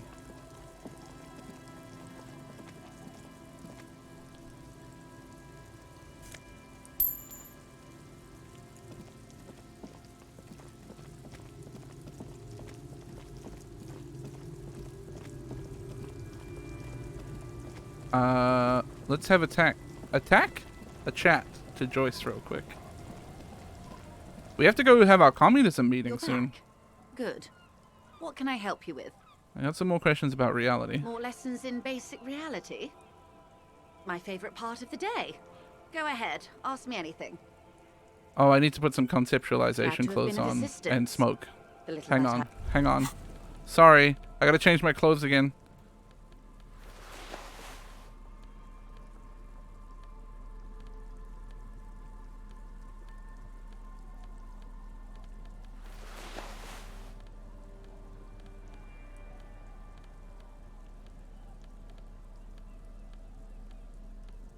I do wish it was easier to scan through all your clothes for the different skills you had.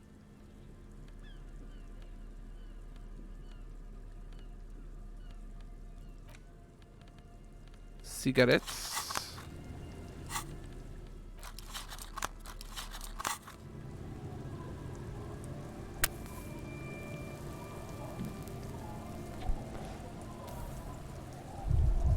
I'm very hurt.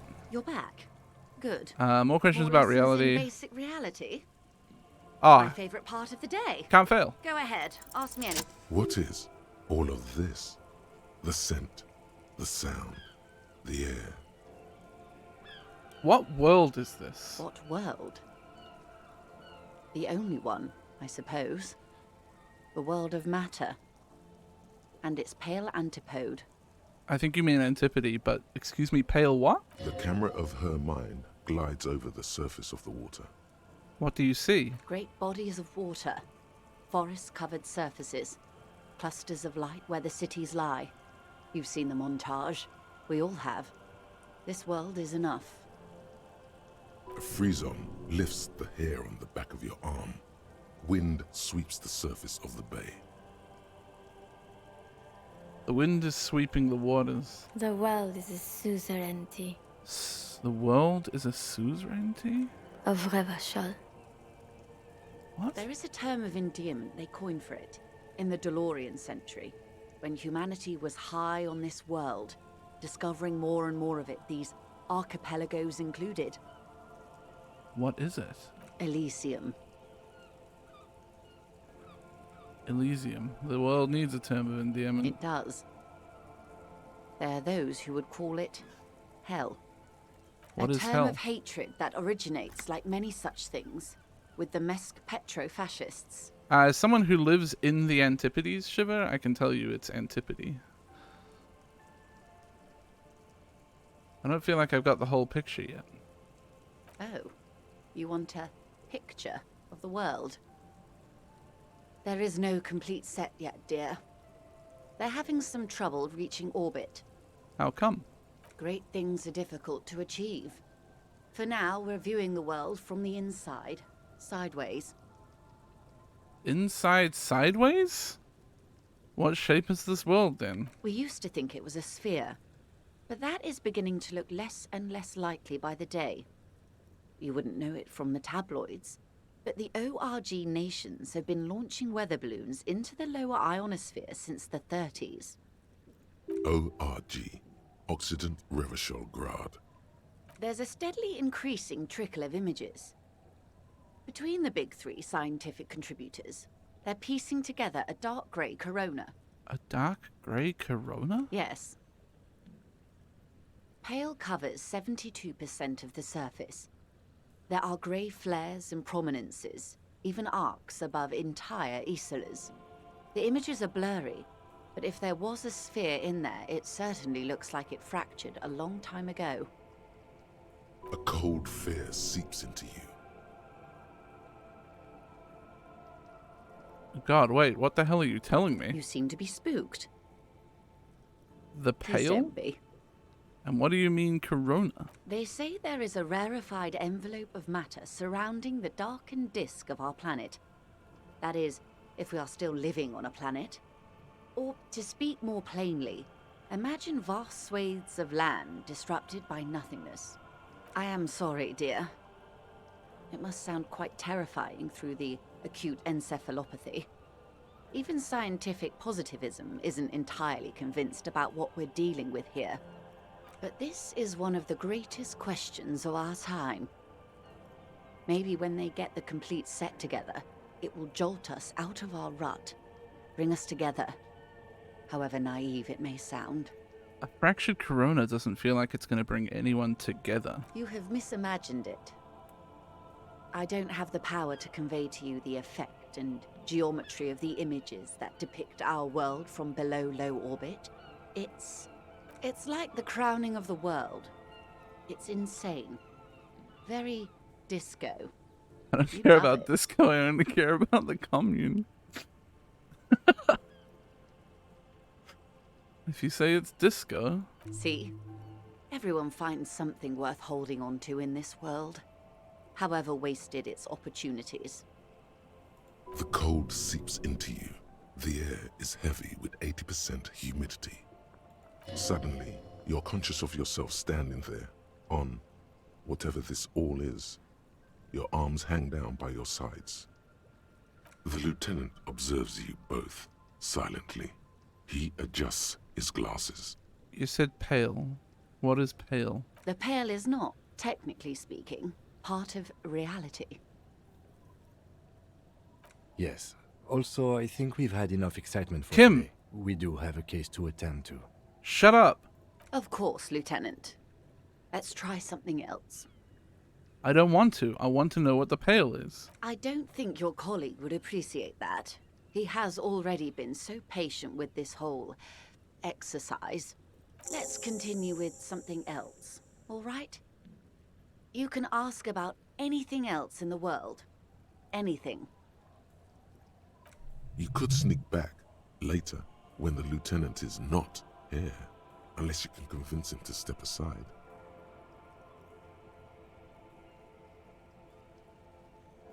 Glad to have been of assistance. One moment. A little that.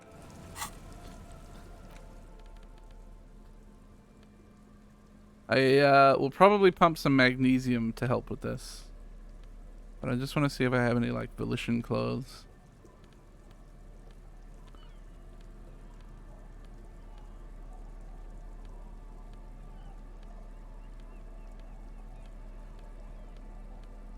I don't think I've seen a single piece of clothing with volition on it, actually. Oh, actually, there you go.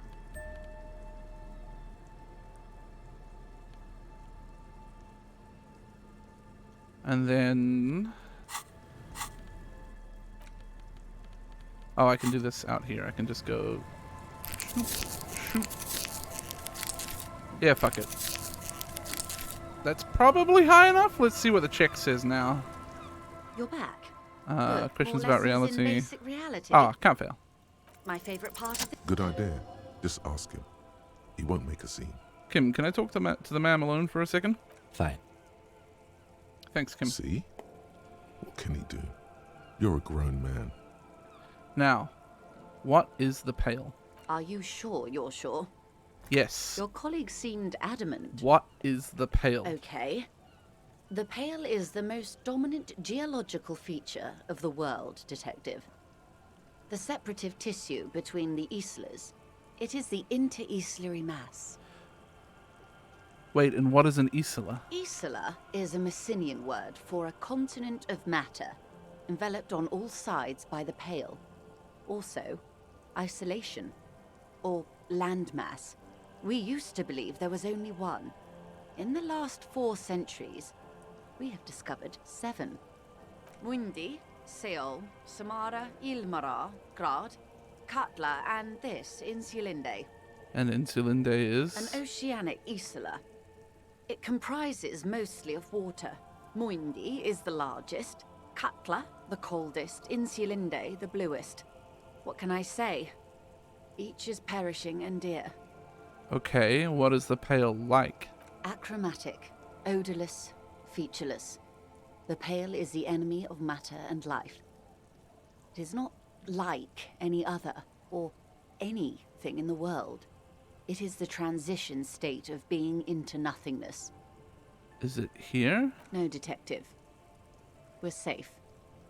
It begins there, 6,000 kilometers to the north, and even more to the south, east, and west. You are in the middle of the Isla. As your gaze instinctively turns north, a small black pit opens up in your stomach. 6,000 kilometers from the end of the world? Yes. That is enough.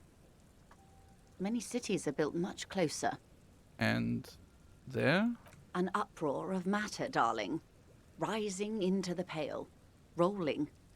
Evaporating even. A great vision.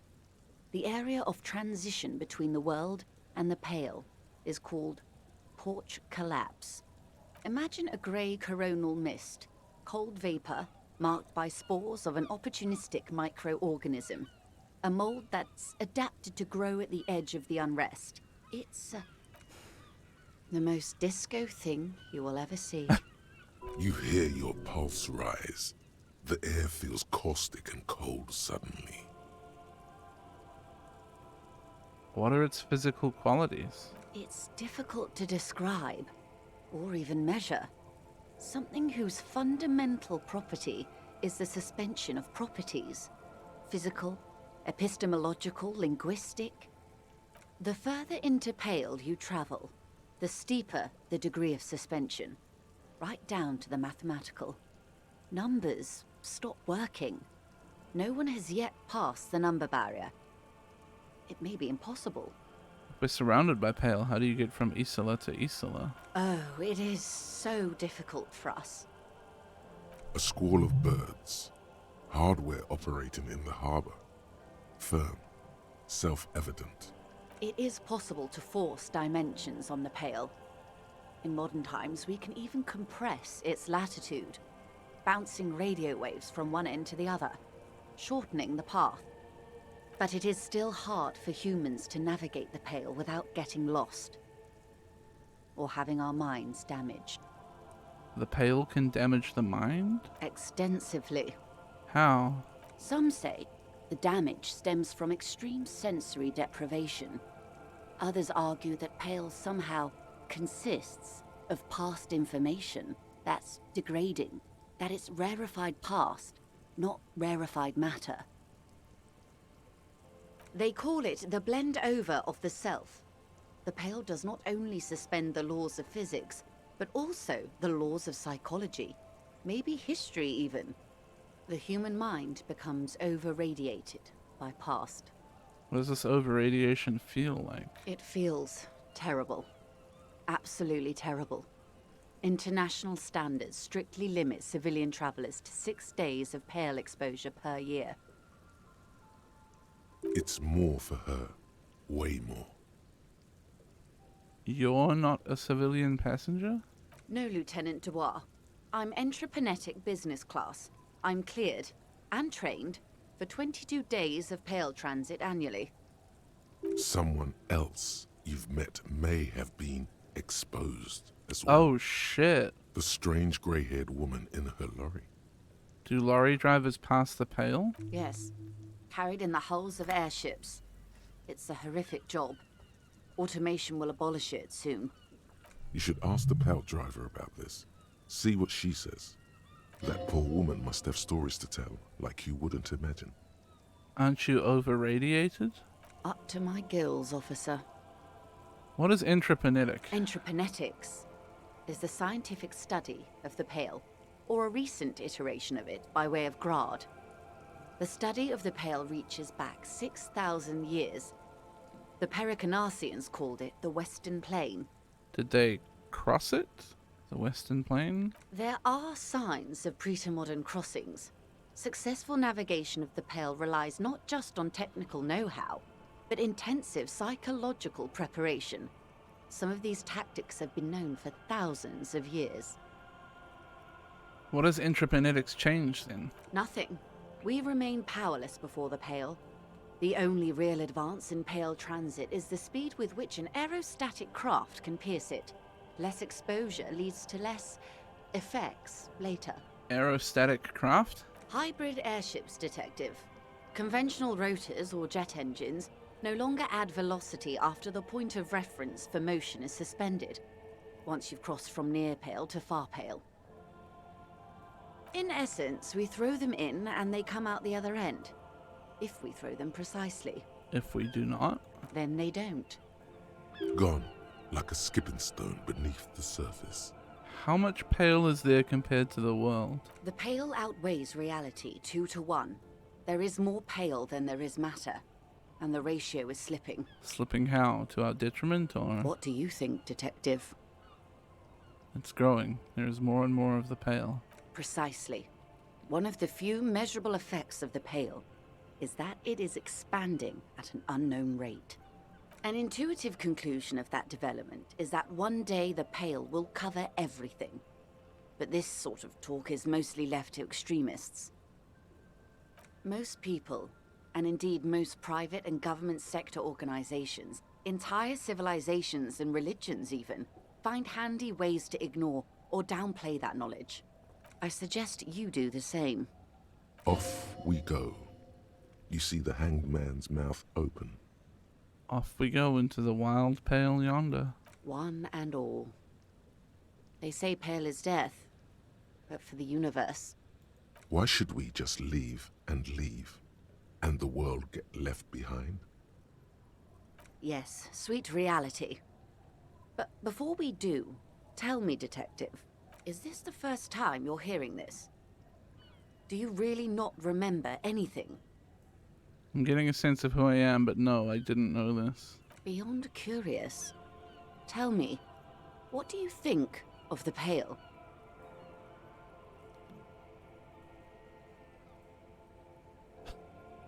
It's a lot of options.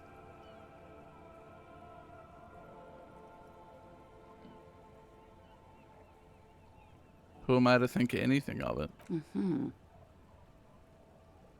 You really didn't know. This does not spell good for the investigation, Detective. If you don't know even this, then...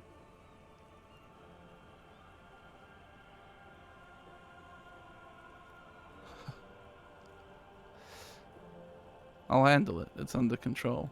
I hope so. I truly do.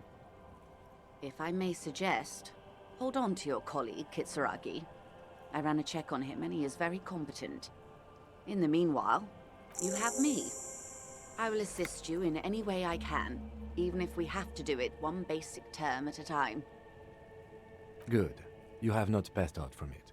Perhaps I worried for nothing. Are we still on the reality lowdown, or should we do actual police work now? That was fucking insane, Kim. Yes, well, the rest of us have dealt with it for thousands of years, so... You will have to deal with it, too, the lieutenant thinks. This is why I didn't want you to know. Let's get to work, Lieutenant. Good luck, detectives. Okay. So the world is dying.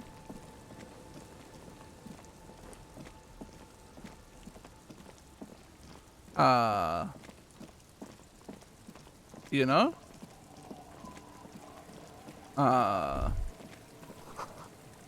Relax, it's not yours. You didn't crash every MC in Revachol, hopefully. I mean, fuck. I wanted to see if I could retry this skill check now.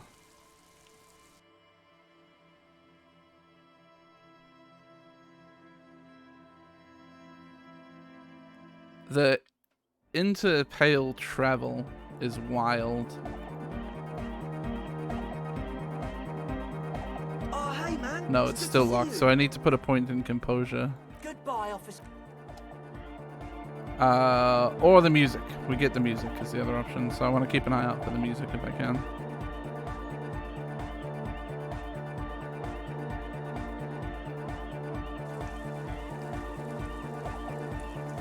Oh yeah, you're right. The pale was the chick with the computer girl. That's right. I forgot. Yeah. There was a reason I was coming back to this church. And it wasn't dancing. It was the pale. I don't remember what check it was though. What was the logic? Definitely have logic clothes. We have the white shirt. We have the logic glasses. The logic hat. I think that was it. I'm not losing logic from anything right now. Nope. I guess we smoked some cigarettes. Oh no, we're still under the effect of cigarettes. Alright. Yes, what is it? Form a theory on the 2mm hole in the world. Can't fail. You don't have to. You already have. A long time ago. Wait, how? These thoughts formed in you somewhere, in a long forgotten discussion, behind a kitchen table, in the evening light, drinking coffee and smoking, with a friend. And a woman, she was there too.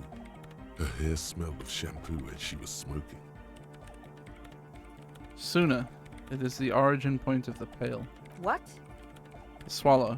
It's how it starts. It's baby pale. But Pale isn't here. We're thousands of kilometers from the edge. That comforts her.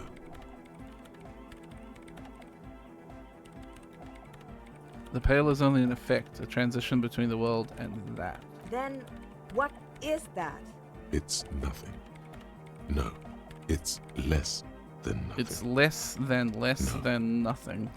The final rest state for reality. Imagine if all of this never was. Then the Pale is... simply a gradient. But the gradient, it clearly hasn't started yet. We're here, and the Pale is not. One day, when it's larger, it will be. I understand. A theory of the Pale where instead of an outer ocean, it metastasizes. Like a cancer or a mold. Erupting in points inside the world. This is one of those places. According to this, how long? Until it starts? It's already started. Starting with sound. And information. Causing data losses in the East Insulindian front. Have you considered why it's formed in a church? And also when or how it might start growing? Or if it has other effects in addition to sound and data? I also have a question, since we are piling them on. How do you know this? I'm not doubting you. I'm simply curious as to how a detective of the RCM knows how to think this.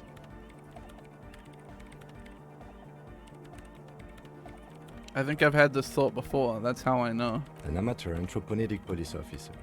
I'd like to say I've heard stranger things, but I'm not sure. This is a hell of a guess, however. Well worded, I might add. Yes, it is very interesting. But I wouldn't say you know. This is a guess.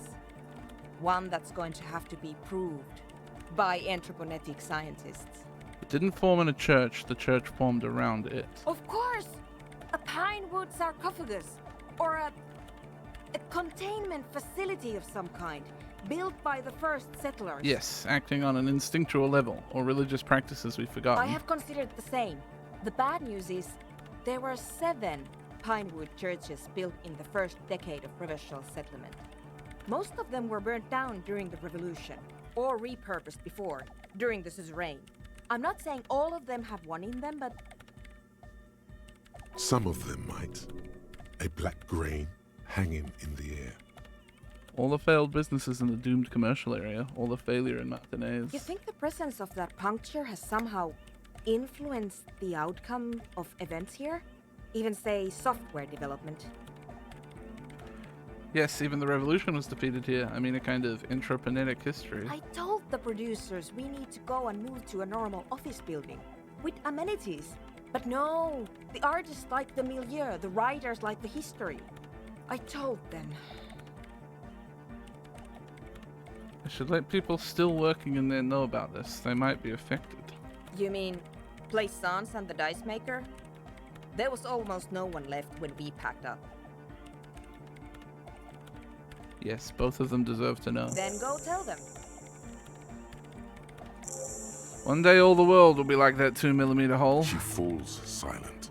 The wind blows in through the hole in the stained glass window, cold and moist. I'm going to leave that out. But the rest, some of this I can use to start to explain this to the rest of the team. Maybe I'll sound mad, but... Man, you will certainly sound mad. One more thing. Maybe a club for anodic music isn't the worst thing you can erect around this particular point in space. Perhaps not. Yeah! Once the light is on in the universe, it will never go out! Thank you, Egghead. Let's leave it at that, shall we? We have an anthropogenic detection to perform in this district. I'll leave you to work in peace. What is this thought? Cleaning out the rooms. Someone's been walking around in your dreams lately looking for something, tidying up, rearranging, storing away all the unrealized dreams, putting old pains in boxes. The worst nightmares have settled down for a while. A spot of light on the bedroom door after the dark. The fluttering of eyelids in the spring sun.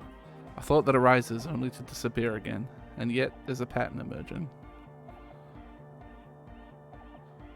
I'm intrigued. Let's kill the homosexual underground since it does nothing for us at the moment. And let's think about cleaning out the rooms. We also have another skill point if we need to retry anything.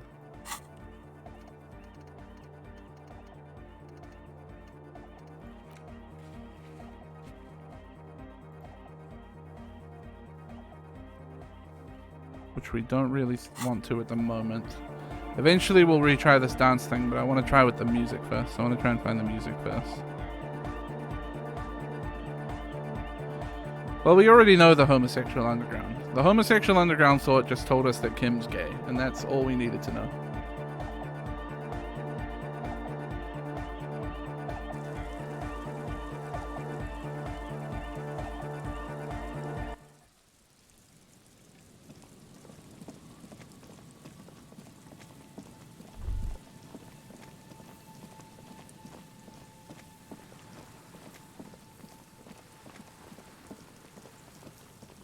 This fucking door, man. An old door, worn by elements. I was wondering whether the big crowbar might help, but nah. I gotta pee. I wanted to check up here to make sure there wasn't anything else in relation to Ruby. Relay tower coordinates boat traffic in the bay. Barely. Okay.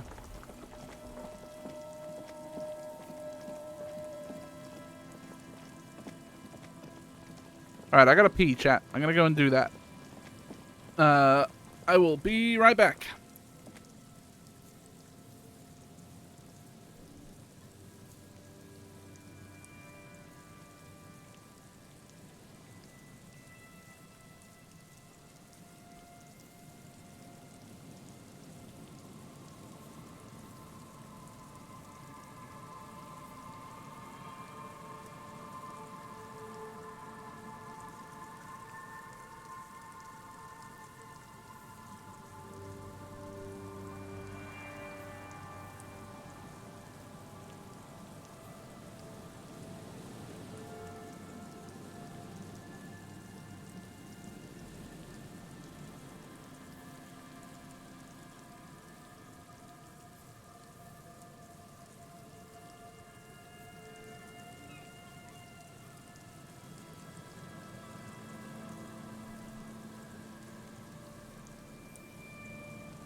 Hello.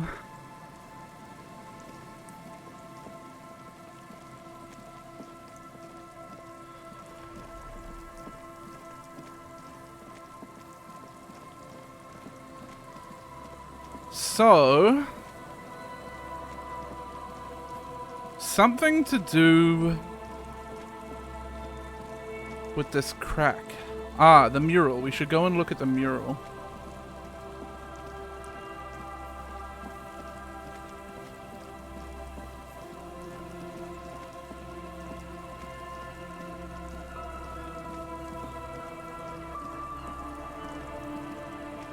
You see, a once bright mural towered Step closer. above the mural, a collapsed roof, broken windows set in walls that are cracking and will soon also fall, and the coastal breeze rustling and sighing in the remains of the edifice.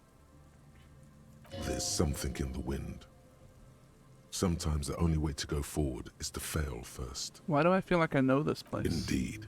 Somehow you knew it was here. An urban ruin, gutted by looters that once used to consume money and dispense warmth and light. You felt it before when it rained in Martinez. Could and you Ruby be in felt there? the cold of the rain. In there? I skipped She dialogue could. there. Or she could be in the identical room over there, or in that boat shack, in that church tower maybe. Why single out this one building? Oh.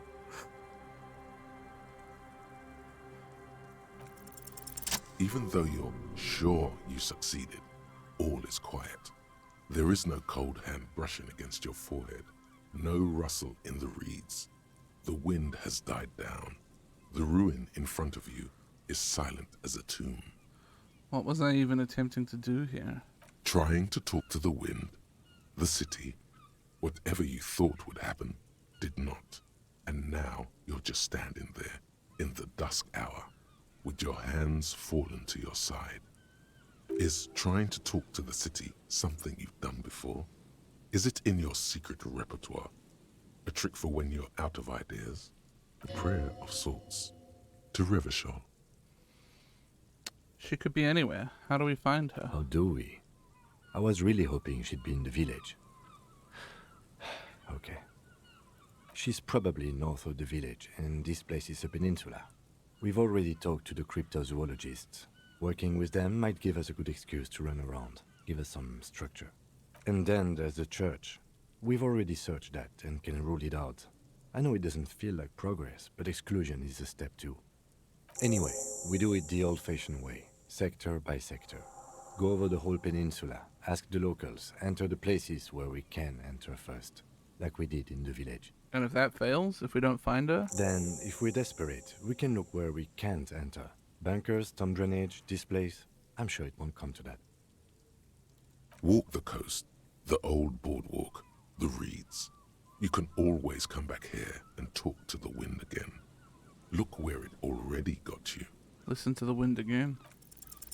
Suddenly, there's a sigh, carried on the molecules around you, moving, flowing from high pressure to low pressure, like that of a woman emptying her lungs.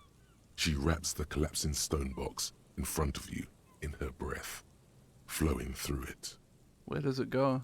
In through the collapsed roof, flowing down a concrete staircase to the basement, sweeping away footprints in the dust on the stairs, and then the beach below the boardwalk, its winding tunnels, a whisper away.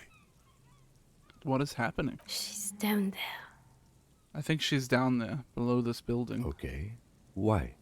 The wind told me. So, how do we get in there? The doors were on the collapsed side of this building.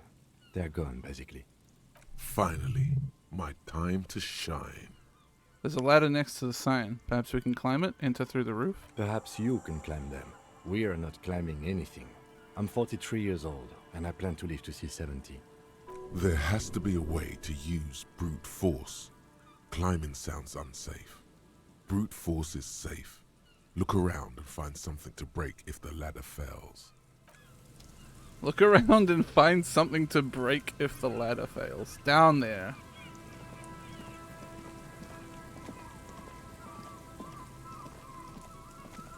Finally, my concrete pipe has come to fruition.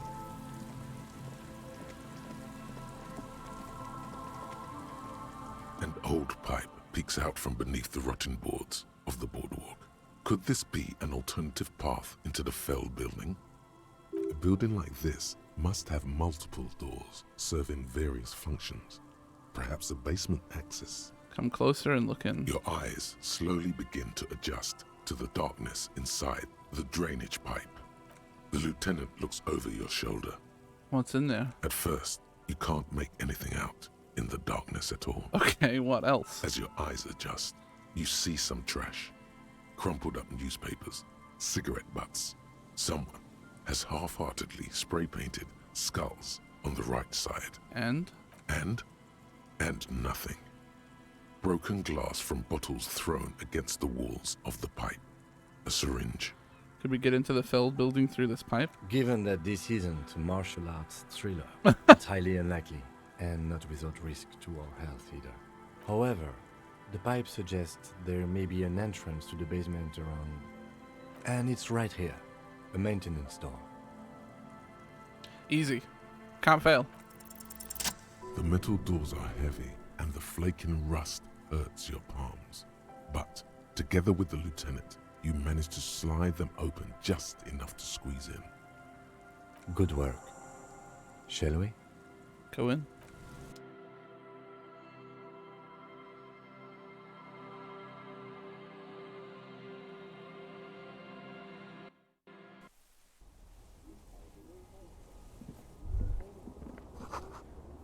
Should take out your flashlight.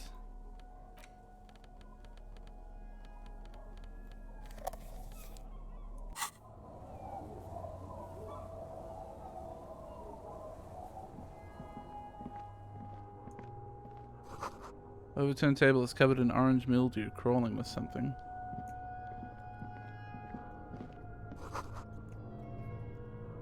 This collapse nearly sealed the basement. One can barely squeeze by. Antiquated office furniture, last century maybe? Brought down and forgotten so long ago. No, that's a pathway out apparently.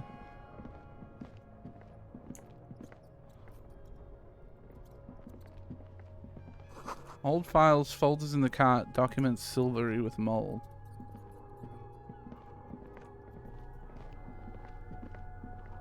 Series of thick, dusty panes of glass. Hell yeah. Intersolary suit jacket.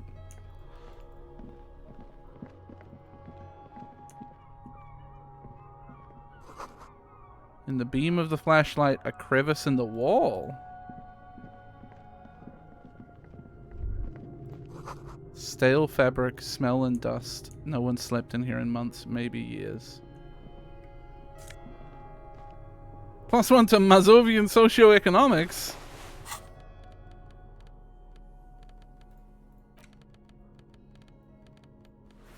It's a Nushanka with the Mazovian logo, a pair of deer antlers on its silvery white front. Your ears feel cuddled and cared for by the state. I love that. This hat is so soft, so warm. It wraps around your head, and your mind tingles with all manner of socio-economic theory. This is a Nushanka, right? Pat the hat. Kraz Mazov would have worn this Yushenka. Mazov knew where to cook those thoughts. That's why it bears a Mazovian logo. Glory to the revolution, comrade. Whether you like it or not, wearing this hat has made you more communist. I'm more communist, baby. Revolutionary propaganda on the bunk bed, ancient flyers and brochures. You can see the beach through the slit window. These pots and plates are full of dust and spider webs. A mustachioed and mutton-chopped man, amateurishly depicted, gazes at you with sad eyes. A plaque reads, K. Mazov. There is a spider web in the lower left corner of the portrait. Look, Kim, it's Comrade Mazov. Yes, I can see that. Looks like some communists were hiding out here. Long time ago. How long? Half a century. This was probably part of the network of defense posts the communards built against the amphibious landing. I think the purpose of this bunker was to produce propaganda. It would have had radio equipment back then, but that's all been looted. What's with all these secret weapons caches and secret bunkers? We have bunkers? found a lot of those lately. I guess what most people think of as history tends to linger in rundown neighborhoods. Martinez being what it is, no one has gone through the trouble of cleaning out the old bunkers. Maybe I should move in here. Seems cozy. I won't stand in your way, but only after we're through with this case. Could it be connected to the Mazov bust we found in the student's room? Millions of depictions of Mazov have been produced. They're not all connected. Besides, that looked like some student. The youths always go for this kind of stuff. Could someone have stopped through here recently? You mean like Ruby? No, I think we've stumbled on a piece of history. Years' worth of dust is shaken off. The full head of hair, matched by an ample moustache and sideburns, look a bit silly. Someone crouches, heels digging into wet sand. Hands sweep across the sand, grains sticking to the frayed skin of the fingertips. An old man sits on a slab of concrete and taps his fingers against the glass of a scope. You shudder.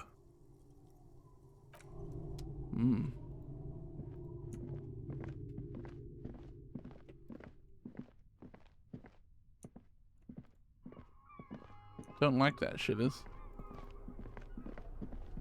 Fuck, this is extensive, huh? Something in the air, an unnatural buzzing.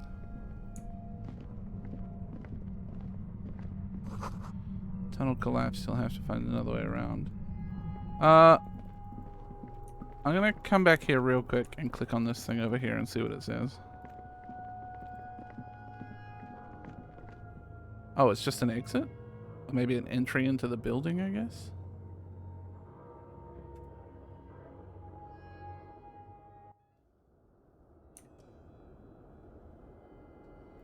Yeah, seems to be, huh? Why would I...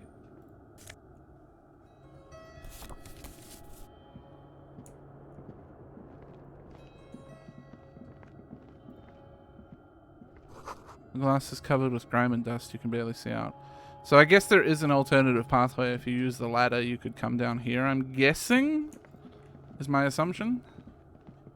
There might be some stuff up there. I should go and look.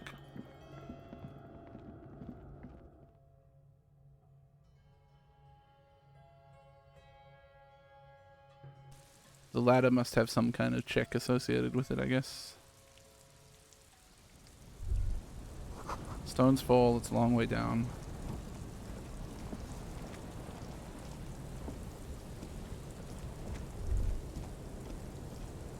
Central support beam has been destroyed by artillery fire. The gusts of wind, the height feels dizzying. I can't use the ladder anymore, huh? Alright, so yeah, there's nothing else up here. I think we took the path of least resistance.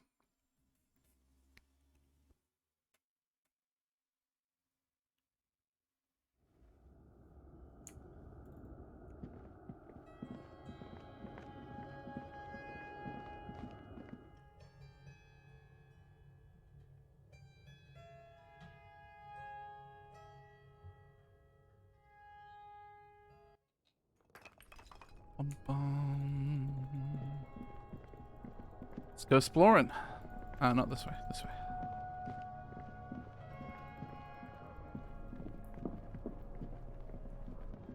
Kim's fucking zooming, dude. It's getting louder, the buzzing sound. There it is again, like a swarm of hornets buzzing under your scalp. A strange tingling you can almost smell. Lieutenant, do you feel something? No. What do you mean? A pain, a strange tingling. I don't feel it, but we should still be careful.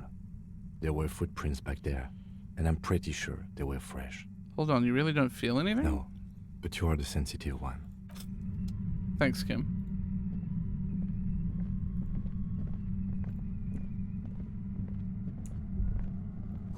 It feels strange. Concrete pipe buried in sand and dust. Oh, hell yeah, bro! Warm me up! Kim, you're in the way. I'm trying to look at my drip.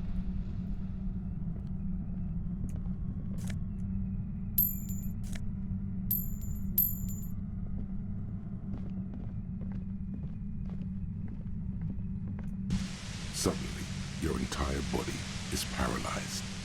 Aggressive white noise fills your skull. A strange pain like you've never felt before. Through the static, you hear a woman's voice.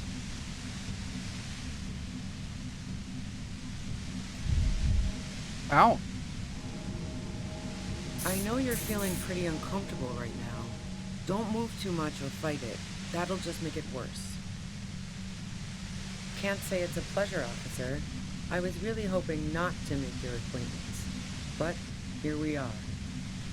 As she says the word officer, you feel a spike in the agony. It sounds like the entire radio frequency range is screaming directly into your neural pathways. Don't cover them. That's an awful decision. Why would you not want to shield yourself from it? It's an entirely new type of experience. Way worse than all the previous ones. Don't focus on the pain. Focus on doing your job. Tell her she's under arrest. Are you gonna kill me too? No, I'm not going to fucking kill you. If that had been my plan, you'd be dead already. All things considered, I'm being pretty reasonable here. I'm using a pale latitude compressor. You and your partner have been caught in its field. The explosion of static you're hearing. It's the Ulan frequency, blasted from that pale emitter that Angus mentioned. I saw your equations. It's the Ulan frequency. Saw my equations? You've been sniffing through my lorry, right? I expected as much. I am a bit surprised you knew what you were looking at.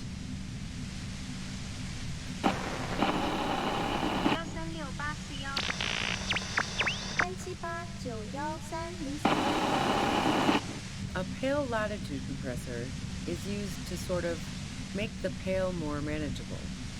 With a lot of these, you can force a radio signal grid on the pale, literally crunch the distance across it. Signals are relayed across a series of repeater stations fixed to buoys. Not a fun job manning those stations. All alone out there in the pale, people lose their minds in just a few years. So, what we are experiencing is a concentration of radio waves. Precisely. This is an industrial strength paraboloid. It's meant for forcing dimensions on something that doesn't have them. Dave, thank you for the raid. Say, the frequencies used Hi, are friends. out of this world. At the upper limit is the large prime number generator station.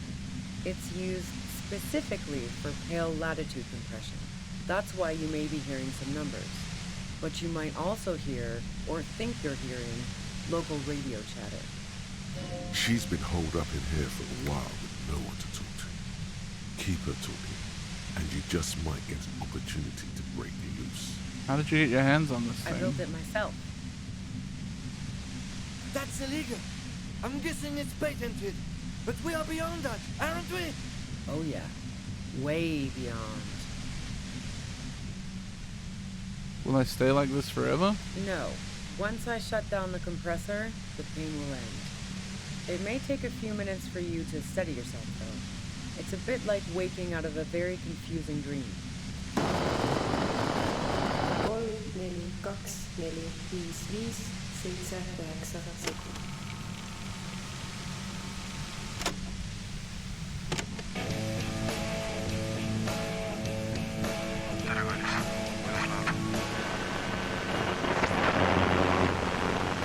Valunara olen. Omettini pilves. Omettini pilves. Tutru. 4464442.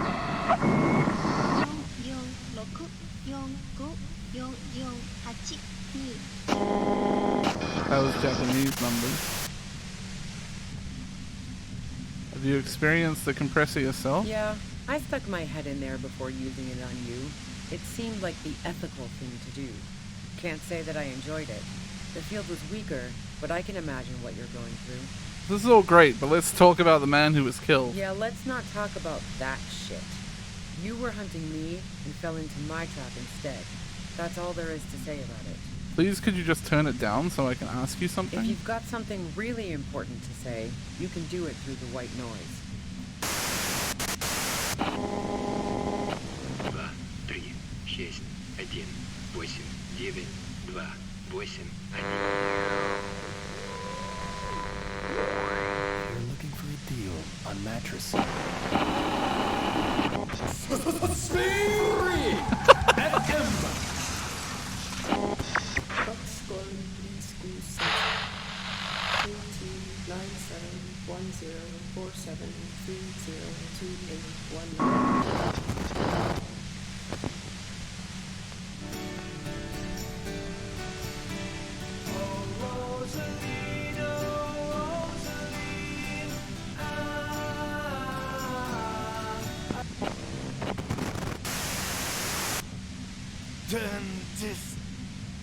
I'm sorry, God Kim. damn it. Fine. If you really want to talk, I can dial it down. I've also got a gun, by the way. Well, is it my it gun? Doesn't feel much better, but you can form sentences now. Thinking doesn't seem to hurt as much. Just keep her talking, and you'll get through this.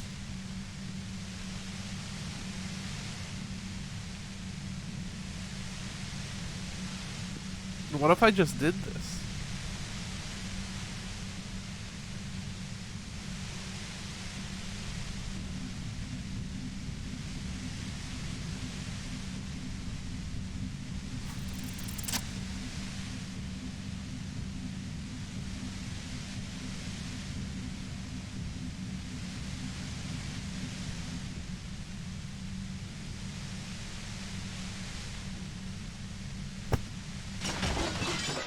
Did it. The compressor lies broken on its side. It's quiet in your head again. It still hurts like hell, but... You okay, Kim? All good, officer. Be careful. She looks at the machine, assessing the damage. Her hand trembles. Oh, fuck it. No, no, no, no, no, no, no, no, no, no, no! What are you doing? Problem solving. Ma'am, put the gun down.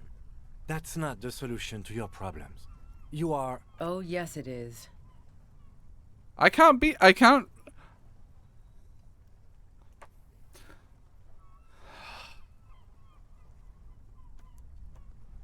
Fuck.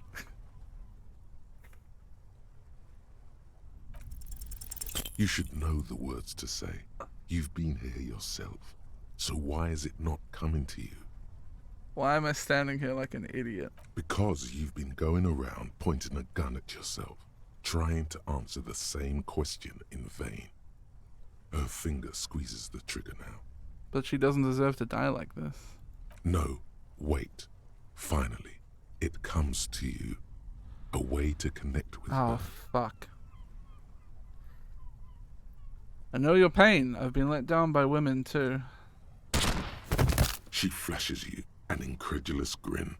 Then she exhales sharply, shakes her head, and pulls the trigger. You watch as her brains trickle out through her neon hair.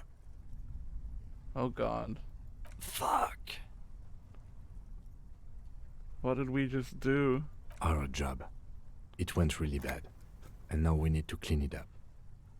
She killed herself. I failed to talk her down. Lieutenant Yefreitor Dubois, control your emotions. We did our job. This won't be the worst thing that happens on this case, believe me. You can't let this break you. There is no coming back from this one. It will stay with you in nightmares. It's our fault. We are cops. Everything is our fault if we let it be. What do we do now? We clean up. It may take days for processing to pick up her body. We need to move it somewhere. That tent, there.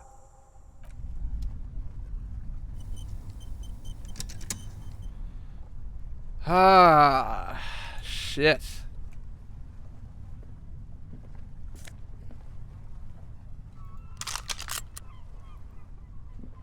Gotta take the gun. I mean, I'm guessing it's my gun anyway. Cooking utensils. She's prepared herself porridge with bananas. $8. Let's go. Oh shit. Big health.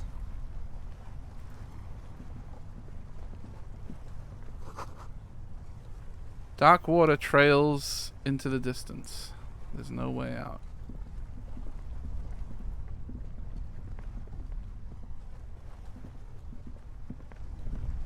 The plain red tent stands by dispassionately.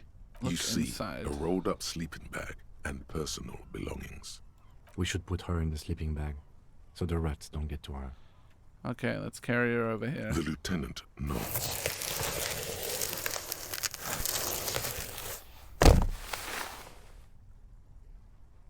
There she lies, cocooned in the sleeping bag, surrounded by empty cigarette packs, books, and half-read magazines. Magazines?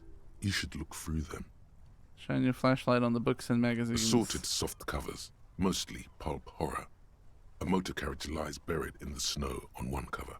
On another, a ghost airship. You also see a collection of radio enthusiast magazines. See anything? Rager Monthly, Journal of Material Science. More Technological Digest. One of the magazines doesn't have images on the cover. It's not a magazine, it's a leather notebook. This is the worst part of any game like this, when chat decides that you haven't played the game properly enough. Anyway, I'm just gonna keep going. A notebook. You pocket the worn brown leather journal. She watches by, motionless. We should read this immediately, like right now. Time to read. Not this one. Interact. A thick journal. The cover is worn like someone used to carry it around in their back pocket. Examine the cover. It's made of full-grain leather. The lower left corner of the back cover sports an embossed brand name, Schneller. Unwind the strap. The journal falls open. About 2/3 of its ruled pages have been filled. The large cursive of someone who writes quickly and confidently. It's a mix of logistical notes, diagrams, and personal reflections, all dated. I'm just like, I'd like to experience the whole thing instead of it becoming a litigation of what's okay to say, what should be said, what isn't said, what has been said, etc., etc. I just want to experience the game. We could learn a lot from this. What kinds of logistics? Hard to tell exactly. It's mostly noted down in code. Looks like contact information, quantities, directions. There could be useful information about local operations in those notes. We have a junior sergeant at my station who's good with codes. I can give this to her after we finish this. Professionalism is his coping mechanism. What are the diagrams of? Esoteric radio technology. The most recent ones probably pertain to the latitude compressor, sketches, calculations of distance and density. You make out a familiar spiral shape. Anything personal? Short, wry observations of people and places. Probably a way to pass the time on the road. Also, what appears to be attempts to sort through some difficult decisions. There are a few passages with many questions in them. How far back do the entries go? go? The first entry is from August 2nd of last year. That's a long time ago. Simply, I know my position is precarious. All I can do is make myself as useful as I can while looking for a way out. Remember, no one is indispensable.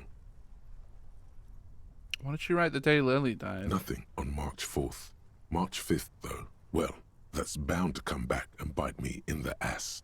I'm bad at this. Loyal to a fault. But that's another matter entirely. You have no idea what she means. These are personal notes. Don't expect to understand all of it. It's the most recent entry. The most recent entry is from today. It reads, even when I leave here, if I leave here alive, what's my next move? Staging a lynching is a crime, even if I'm not accused of murder on top of that. Forever on the run. Not really my idea of the open road. Man, I was really looking forward to winning. I don't think she killed the mercenary. It looks like she might have been framed. Too bad we didn't really get to hear her side of the story. This whole thing was a detour, and a fatal one, he thinks. Don't get emotional.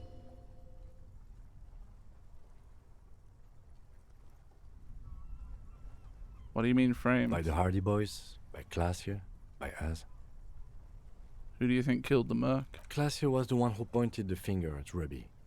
Perhaps she was trying to steer us away from herself, or... I don't know. Either way, we need to keep an eye on her. One thing is for certain. We have business back in the whirling in rags. Questions to ask. We should get to it. Ah, okay. Well then.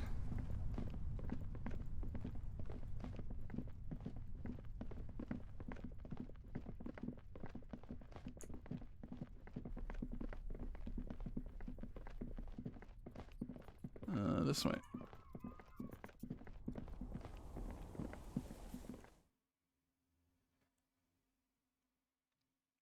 Something tells me Classy is not going to be on the roof anymore.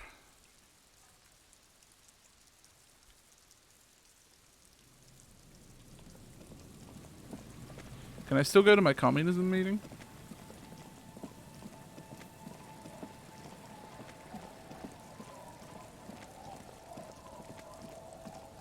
An Orby and the door's locked.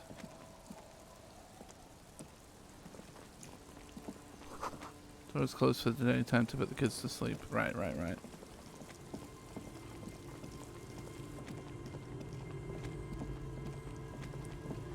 I mean, I gotta get to the whirling in rags. I feel like I can't just fuck off and do other shit at this point.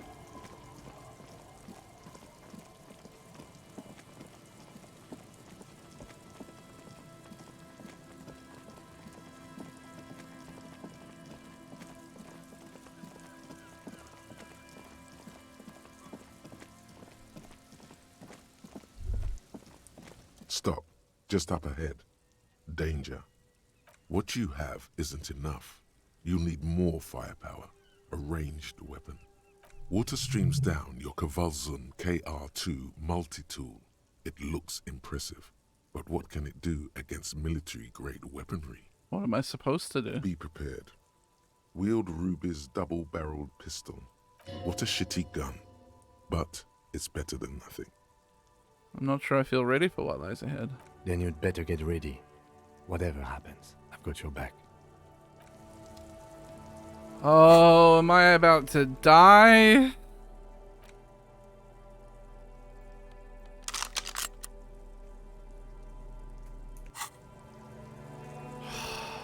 You know what?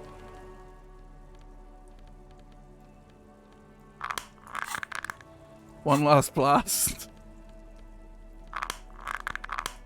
Harry deserves it.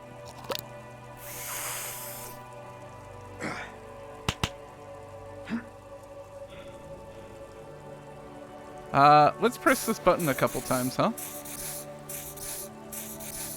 Just in case.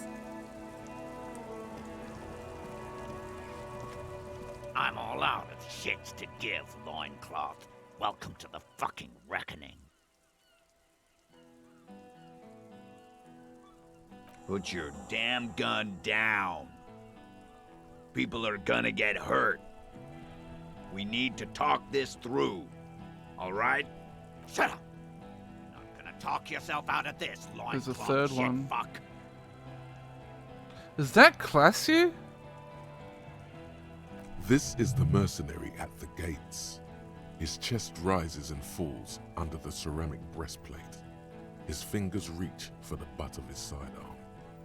There's something very wrong with him. He's dangerous. Shh. This is a misunderstanding. Nothing irreversible has happened yet. You can just return to your unit and forget all about this. The Kypt is merciful, willing to spare us if we just forget about our murdered and humiliated commander. I think we should just kill everyone, Corty. You are all drunk. Come to your senses. You won't gun down 7 people in the middle of the street. This isn't a frontier town or a jungle outpost. Easy, Lizzie. Let me handle it. I know guys like this. I'm sure we can come to a peaceful agreement. Ain't that right, fellas? Peaceful. Who the fuck? Nest in your abdominal cavity like a little wild mouse. The masked man's words are barely intelligible, but you can hear them. Fuck, there's the third one. How did we miss something like this? What do we do? My plan is not to get killed, but we have to intervene. We're out of time. This is... The Mercenary Tribunal.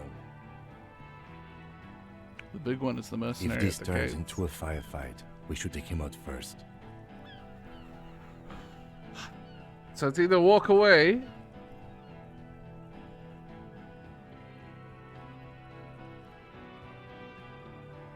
But I have a feeling I'm gonna have to deal with this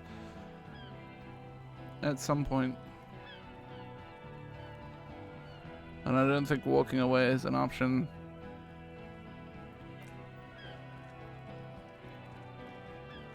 Get lost, comedian.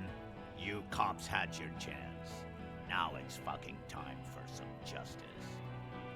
He licks his lips, waving his gun at the crowd, losing his balance for the moment. He staggers backward. Pig fuck!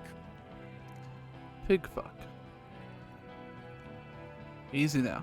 No one needs to die here today. Oh, people are gonna die today.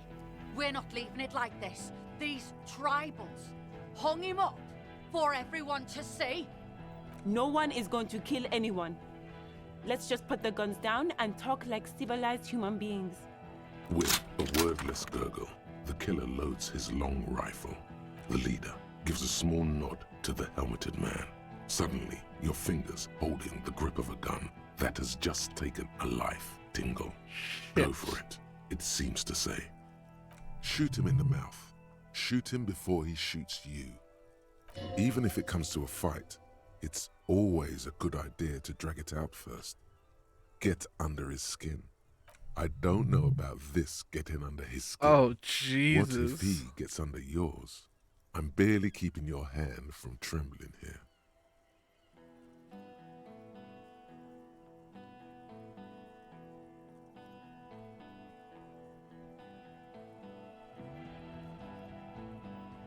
Who is that? I didn't know you had a third guy. Rude. Rude is the killer. Rude, the killer. Owen Cloven. He doesn't talk much. All of you cunts inside out. The killer? The gunner. The raddest. The killer. What do you think he does?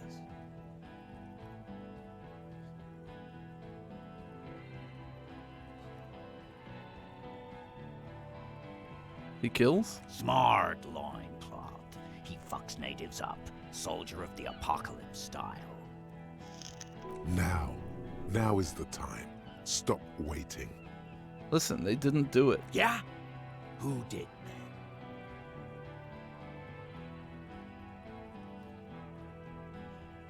I just need a little time to figure this out. Time. You had time. Ah, fuck. Fuck around in that. Look, that was important. I was understanding. For your Union chief. I saw. I didn't do anything for him. Time is up, loincloth. Give me a name. Now!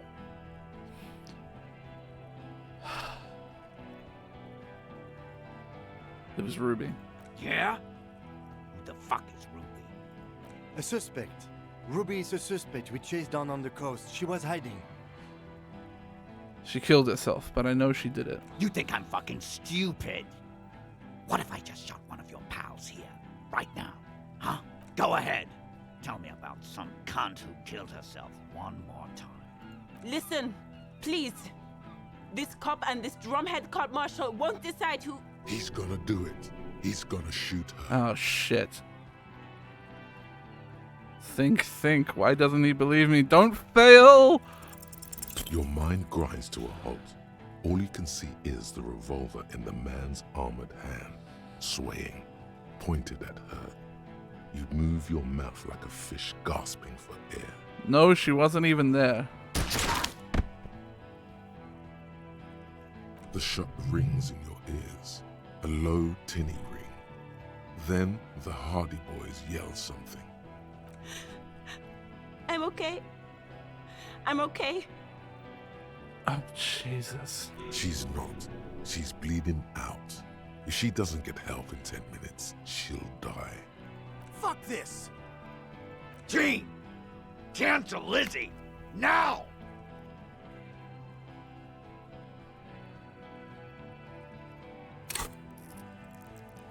What skill point is this? Suggestion?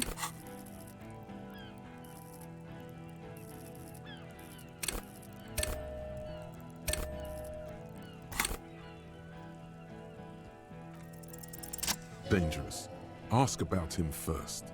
You don't want personal facts about his dead friend coming out of your mouth. He has to start it. Who are you, Courtney? Sergeant Major Raoul Cortiner, reporting in to burn this fucking mud hut to the ground. As he moves, the interlocking pieces of his armor click softly. For killing, maiming, and humiliating our commanding officer, you're all sentenced to death by lead. Listen, Yoleli, everyone says good things about him. He was a talker. Fuck do you mean, talker? We've heard testimony. People say he was charismatic, a nice guy to be around. Yeah, he liked to chat up the natives, share leaflets, squeeze a bit of kip-tass here and there. Great fucking idea that turned out to be. If Laylee was here, he would spare the lot of you. Maybe shoot one for show. But me, I'm not a big fan of public affairs, clay monkey. I'll gun every one of you down for what you did. Ready to open fire, Major. At your command. This one isn't used to being suited this long. She's uncomfortable.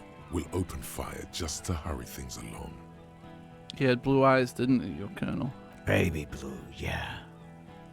Like someone fucked up and put a baby's eyes on a grown man. It was creepy, but bitches like that shit, I guess. Or, I don't know what bitches like. I just know how to mow down cloths. The colonel did not deserve to go out like that, I promise. I will find his killer. Find his killer. Cop, his killers stand right there, shitting their pants, and you're standing in the way, protecting them. They didn't... Shush. Blood's all gone out now. Jesus. Not long to go till the rattle starts. 1 down, girl. 7 to go. This did nothing. You think you were Oh, onto you something? fuck. You just wasted time. Please, act.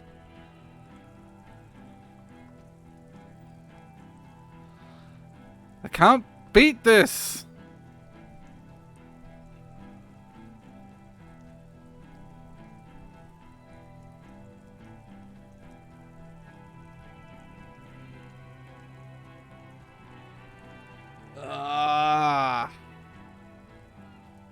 Where's Classy? She can explain this. Glacia, the woman upstairs, where is she? She left! Fuck. Unarmed, hunched, but keeping it together. What do you mean she left? She left! Her room's cleaned out! Right before these assholes showed up! We should have arrested her. Fuck. Hey, Bushman! Your little cunt isn't gonna help you out of this one. The Wild Pines rep does not approve of this. Think I care what that company cunt thinks?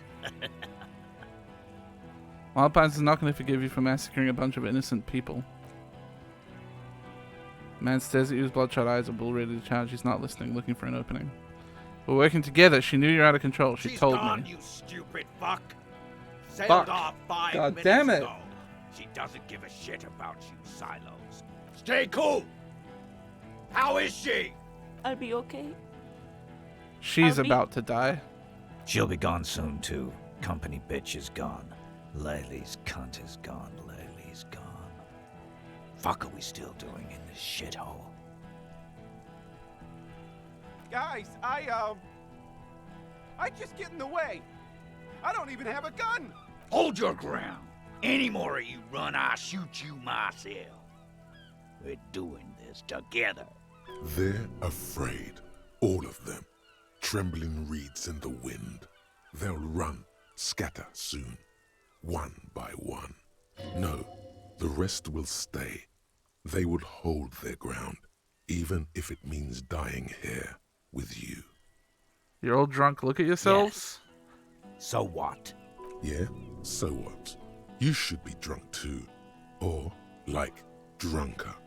I don't need a drink right now, for God's sake. The gardener just got shot. Fucking horrible. A girl got shot. Because of you, only warm alcohol will help soothe the guilt. I'm drunk too. Let's dance, baby. All right. Let's do this. Smear your shit all over this fucking dung field. I made it worse. International What? Snake eyes. International law. This tribunal is against the law, the international law. Look around, you livestock. We're about to butcher the lot of you. Where is your international law? There will be ramifications, but there don't need to be. Let's go inside and discuss what our investigation has uncovered. We have important... We're not fucking coming anywhere, Sailite. It's a miracle no one got shot this time. Jesus Stop Christ. attempting to use your head. It won't work. Time to die. A small explosion expels the bullet from the chamber. With a puff of smoke, it hits the man square in the chest, producing a soft clicking sound in the armor. Like dice rolling. Go ahead. Have another try. Throw the gun at him. Die.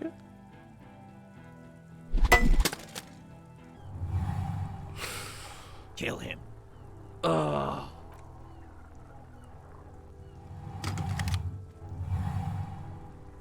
To your right, the killer raises his rifle and takes aim at you. His moves are steady, but the long barrel of the rifle sways slowly. Where is Kim? From the corner of your eye, you see the lieutenant raise his pistol and aim it at Rude. Blink, think. You stare down the barrel of the gun. You see Rude's mask behind it, his eyes in the slit of the helmet, like a camera lens, focusing on you. 0.4 seconds remain. There are 6 little black dots in the tip of the barrel, like a honeycomb. This is a knock cannon. It shoots 6 rounds in one pull of the trigger. Is there anything we could use to protect this frail Wish body? I was wearing my army. That gun will Army? tear us to Armor. pieces. Dodge the shot. You leap left. A swarm of angry lead passes mere millimeters from your side, tearing fabric off your coat. Feels like the lightest of tucks. Stop shooting at me. The man tilts his head, trying to see through the clearing smoke for the next shot. Watch out. To your left, DePaul is about to take a shot too. At Oh, Kim. fuck. God, please. 2 shots ring at once. One from the lieutenant's pistol, and the other from DePaul's. It's aimed at the lieutenant, but it misses. You hear a scream behind you. Who screamed? Glenn, dying in a puddle of blood behind you. His mangled torso has 2 gunshot wounds. Blood gushes out of them like red geysers. Oh God, watch out!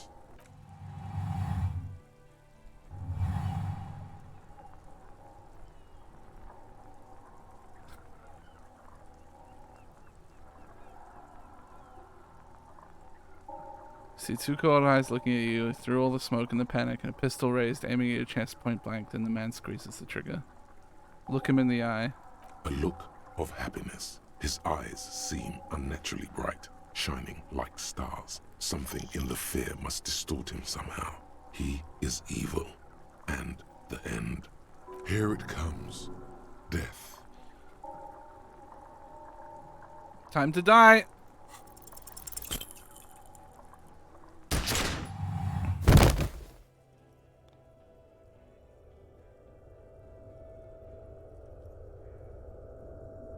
You can't.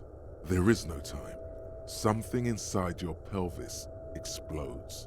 Your entire lower body is on fire, and your legs can't support you. You fall down like a rag doll. Listen through the darkness and pain. The Hardy Boys are yelling. Someone is running, jumping over you.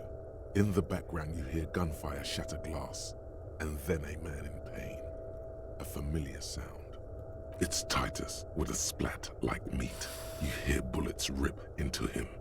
His voice, still giving orders, grows fainter. A gurgle. He's not gonna make it. Touch your lower body. Warm blood pools underneath you. It's sticky, and there's so much of it. What parts of me are missing? Most of what's down there. I don't care. Fuck me. You can also feel the bone where the bullet went in. Something very sharp, like broken teeth under your fingers. What do I see? Nothing. A persisting darkness. Dancing lights of pain. Distant shadows cast by them. Like a hellish play. You're bleeding out. Kim's fine.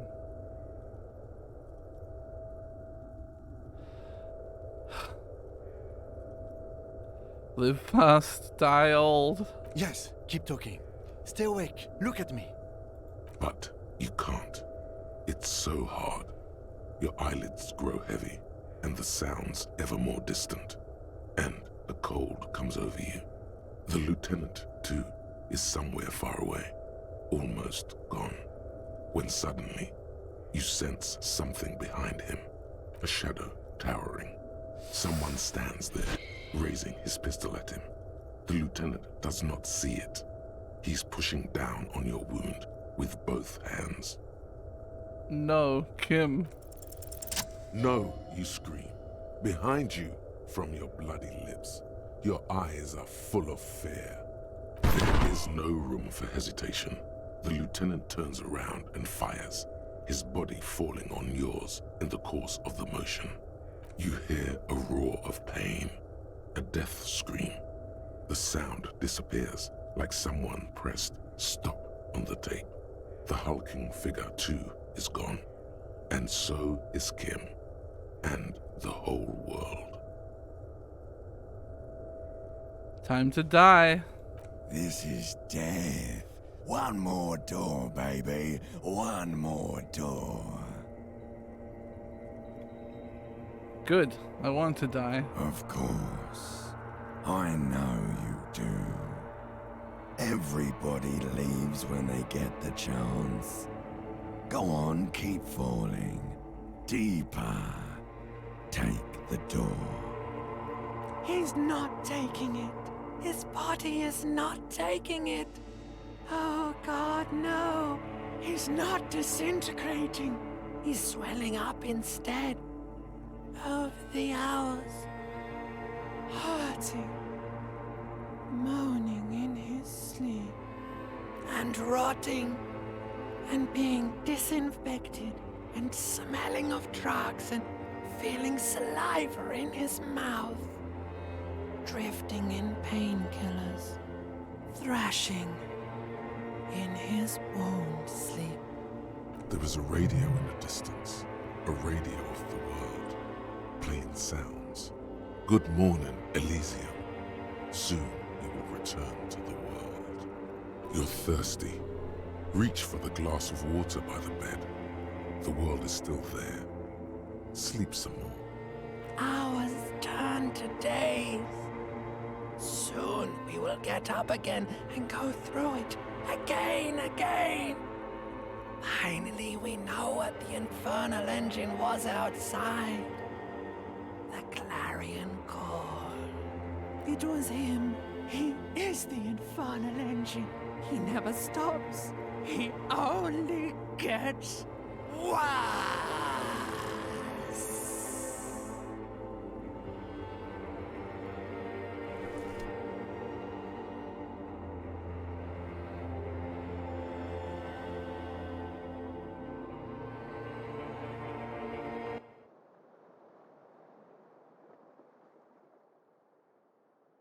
You see the lieutenant's familiar shape What in the the orange fuck? jacket. It turns double, then triple, from the pain. It's nothing. You're alive. That's what matters. Kim. Sunrise, Parabellum.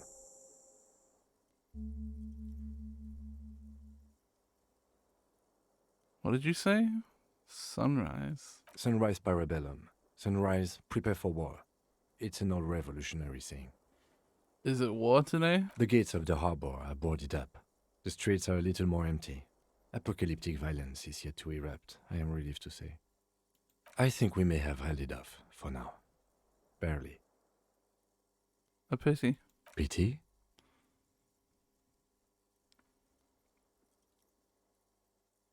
You misunderstand me. I meant that in a disco way. Cool. The room, it's clean. Mr. Gart cleaned it. It took him an entire day. How long have I been out? 2 days, in and out. You've been up enough to take Dramamine and curse. And drink water. Ouch. It's not ouch time yet. You just got the Dramamine pill an hour ago. Wait until it wears off. What happened? What happened? You shot the colonel, unsuccessfully. Then you threw your gun at him. A firefight ensued. What happened then? As retaliation, the rifleman tried shooting you. He missed, or you dodged. I dodged. Then I shot and wounded him, while Glenn took a bullet in the spine. It was meant for me. Glenn did not survive. Glenn didn't deserve that. Titus, Fat Angus, and Theo charged. Angus and Theo died before they made it to intensive care. Titus died in the hospital. Yesterday. Alain and the young musician, I forget his name, they are all that's left. Titus is dead? Yes. You were bleeding out by then. You warned me. I was able to disarm Cortana before he got the jump on me. Thank you, although... I was not able to kill him, as I should have.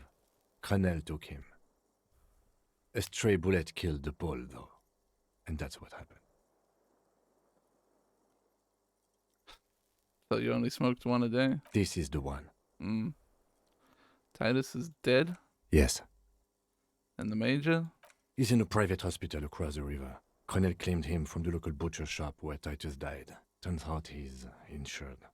There is unveiled anger in his voice. We won't get to him anymore. The good news is he's not coming here either. I did some damage. How many casualties on the Union side total? 5. Glenn, Theo, Angus. The fat one. He took a lot of bullets. And Titus. Ah, shit, she's dead too, And Elizabeth too. Elizabeth Beaufort was her name. The gardener. No, she bled out before Everard's surgeon could help her. Everard sent his personal doctor, but a costly loss for the Union. She was being trained for leadership. I would have presented the theory better to their leader. She never had a chance. She should not have been there in the first place. There was no way to convince them. And that's... all. A total shit show, Kim. Yes, officer. 7 people are dead. It's not a success. +1. Ruby. But what's done is done. The violence is cordoned off. The Hornets did not get into the beehive. The worst scenario has not materialized. Yet. And we are still alive. Both of us. His smoking. His hunched back. You have it worse. But he took a real beating. That cigarette has medicinal purposes. How bad am I hurt? Reasonably bad. You were shot in the left quadriceps. That's your thigh. The outer side, thankfully, no major arteries were nicked. The bullet was removed and a bacterial infection treated with mercurochrome. Can I walk? We will see. Through tears and blood and stitches tearing, it should be possible. Has anyone from my station been to see me? No. Yeah. A man and a woman sit in the front seat of an armored motor carriage. The woman is driving. The man lights a cigarette. Jean Vicmer is his name. The asphalt vanishes under the wheels of the machine. Ahead, harbor cranes rise to the sky. Back to that shithole, he says. Good, I don't need them. I called your station after the fight. The injury was logged in. They told me they've sent officers to join you on the site. Odd, you haven't seen any, have you? I'm sure they're worried about you. If not my station, then who treated me? I did. Thank you. No need. Are you hurt? Not very. I have a concussion from the Major beating me with the butt of his gun. I tried to not move too much. Things would be worse if you didn't warn me. Thank you. I did not see him coming. Stupid of me. Okay.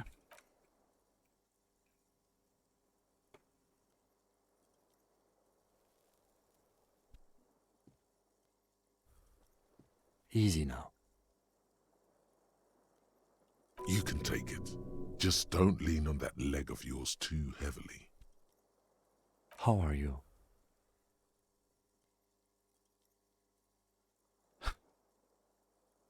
I feel fantastic. Let's rock. He nods. What happens now, Kim? I honestly don't know. You don't know? We can't talk to Everard. The harbor is in lockdown. Everyone in there is outside our grasp now. And Joyce has left too. Joyce is gone? Yes, she left yesterday morning. To meet the board of Wild Pines, or that is what I've heard. There's a pin somewhere in the machine that keeps Connell from sending in a death squad. Maybe it's her. Maybe she kept her hand. Either way, Ruby's gone. And Classio too. We really should have arrested her, you know? Wait, you checked? She's really... Guard confirmed she left 20 minutes prior to the tribunal showing up. Who did it then, Kim? Who killed the hanged man? I don't know.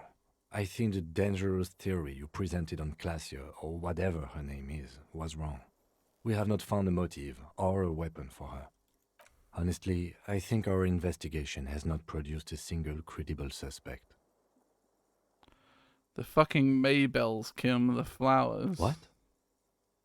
This one, remember? Every piece of garbage in the city is not connected to the case. You don't have to keep everything. The goddamn footprints. Yes. God curse the footprints. Not solving the case for us. Au diable. An antique bullet from a Belmagrave 4.46mm. How hard can it be to find one? How hard can it be? It's extremely easy. There are thousands lying around. We found one. All completely unusable. It's precisely how easy it is to find one that makes the bullet useless. What about the hole in the wall? Someone was checking her out. That's been there for years. What are all these old bunkers and weapon caches? Revolutionary. We could find thousands more if we wanted. All of Revachol is full of them. But they seemed so mysterious. I can't believe they're fucking useless. No need to be melodramatic. Something's creeping around out there. I sense it. What is? Something. Something. You know what I think about? Solving crimes? He arches his brow. The ceiling fan patiently spins overhead. Solving crimes is hard. It really is very hard. That concussion must be making him dizzy. You're not ready to give up, are you? No. Are you ready to limp? I'm ready. Good. Where do you want to limp to? A gust of wind blows in from the bay. The duraluminium box around you vibrates imperceptibly. A familiar cold, a red thread on the roof upstairs. Taut, plucked like a string by the gust. We should check Miss Karazine Ali, her room upstairs. Why not?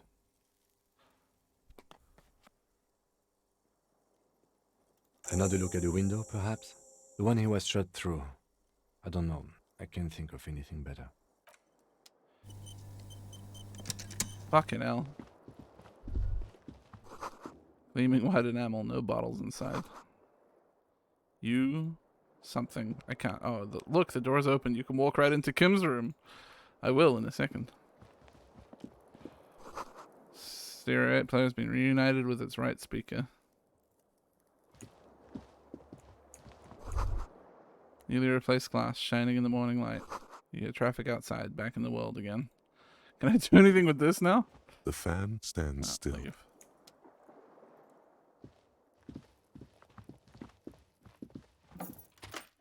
Hang on.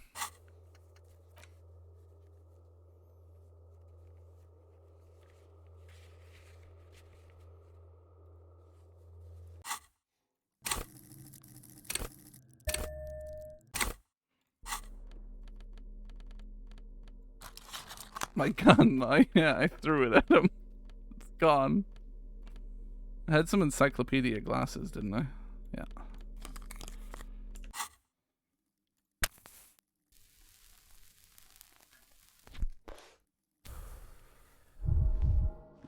The bathroom mirror has been wiped completely clean. You see the reflection of your face in the mirror. Come on, baby. Such as it is. Like the rest of you, it comes from a bad... I mean, it was my gun briefly. It was in my possession for a moment. The alarm is set for 6:50 a.m. Damn, Kim, you get up early, huh? Medicinal supplies on the cupboard. Mercurochrome, a scalpel, antibiotics. These papers bear the stamp of the RCM. They appear to be fragments of the lieutenant's paperwork, half finished. You may have notes on this and other recent cases. I had Gart open the door to your room.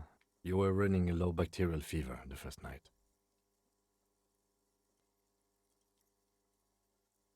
Thank you for keeping this thing alive a little longer. It would have been easy were it not for my concussion. We both got lucky, considering the odds we faced. Let's go? Let's go. I mean, I shouldn't run. I've been shot. But, you know. Ouch, that leg hurts. Maybe if you don't run, it'll be okay. Yeah, fair point. She's left something on the table. Next to the stack of bills, you see a note. A few lines jotted down in large, uneven handwriting, just as the writer was about to rush out the door. I'm sorry. I fucked everyone over. P.S. I didn't kill him. P.P.S. Gift upstairs. A gift? Seems she left in a hurry. It's hardly surprising. What could this gift be? I am not drawing my gun. Yet. But I don't like gifts. Just don't walk into another radio trap, okay? Good idea, Half-Light. Actually, reckon there's anything else left in here? The medicine cabinet is empty. Not even a pity. Damn. She's really cleaned this out. I was She kind of certainly had hoping the primary gift would straight be in when she here. was packing. Of course you were. How does that work anyway? How does what work? Amphetamine. Does it make you a better detective? Be honest. He's not grilling you. He just wants to know. Ask if he's ever wanted to take it too. Honestly, it makes me the detective I am. Have you thought of taking it too? Maybe I should. It's not insincere. He's actually given it thought. The beating he took must be more serious than he lets on. Doesn't the pupils and the gurning jaw, the sweating, doesn't it become tiring after a while? Looking like a beast in heat is a serious downside, yes. I thought so. Should we go?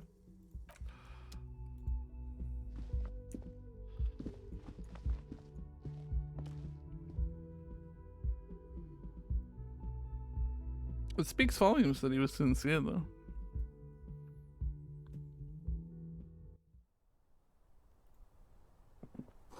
A red thread, made of nylon. It leads out of the room and onto the roof. This window is pristine, at least on the inside. A red thread has been taped to the glass using adhesive tape. It trembles ever so slightly in the cold wind. This is ballistics. She's left a trajectory for us. No, we're not. Are you failing fucking this. kidding me? You didn't get shot for nothing. Close your eyes and open them. You can do this. You've done it before. Golden light melts away into the blue glassy Thank you, darkness visual of your mind. calculus. In it are two neon-lit shapes, a man and a woman on the single bed. What position are they in? Like the witness said, the man is kneeling, the woman is on her back. It's the night of March 4th and a shot has just been fired. The man looks directly at the woman. The shot's possible directions converge in his mouth, a ray cast from somewhere outside, entering his brain, ending him. The red thread bisecting the room shows the trajectory of the bullets. From the roof outside, location A prime. The glass fractures around the bullet hole. Shards face inwards like a corona behind the woman's back. Where does the thread lead? Maybe if you extrapolate all possible points of origin first, the thread will make sense. Inspect the ghostly The figures. man does not know the bullet has entered his brain. He never will. Death comes faster than the realization. Have a look at point A, the roof. The ray cast from the man's mouth unravels into a fan of possible directions, all on the roof at first. The shot could have come from any of them. This is composite location A prime, most likely of the origin points. Shouldn't there be gun residue outside? There could have been. Then the rain and slush and wind washed it away. This was more than a week ago. So I'm what, 80% sure the roof was where the shot was made from? 72%. With an antique weapon that fires military-grade ammunition. A Belmagrave rifle, for example. This is a good short distance, but not too short. The perpetrator aimed with their back against the railing, or possibly kneeling for precision. This would explain why it only took them one shot. The lights were on in here. Outside it was dark. It was like shooting fish in an aquarium. A well-lit aquarium. The victim opened his mouth to let the bullet in. Neither of them would have seen anything outside, in the darkness. Too busy with their own bodies. Could the shot have come from inside the room, a closer point? Point X would contradict the woman's testimony, rendering the entire proposition void. These figures would be wiped out, Detective. Are there any arguments against A prime, the roof? None that you've found thus far, but that doesn't mean there aren't any. Could there have been another point of origin further away? That's a 28%, yes. In this model, the shot could have come from a greater distance. Nothing excludes the possibility. Should we extrapolate to include every possible point of origin in Martinez? Extrapolate the radius to include all the Martinez. You would need a map for that. A map of Martinez. Hey, where do I get a map of Martinez? Bookstore. They have maps. Of course they do. You're thinking, what if the shot didn't come from the roof, right? Yes. Good. We should come back with the map and compare the landscape to the radius of the shot. You know, it makes sense that a bookstore would have the map.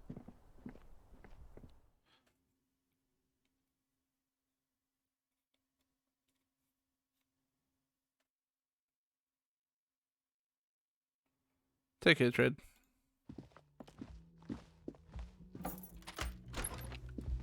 I never needed a map. I never had a, you know, there was no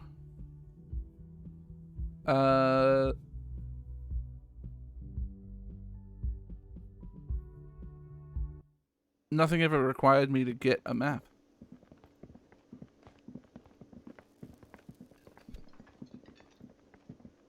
Hey. Hi again, Gendarme. I got Bye-bye, nothing to Gendarme. say. Sorry. Thanks for teaching me about gay people, though. Oh, I can't bear to go into that room and talk to those two. I can't. I can't. Good night, Heather.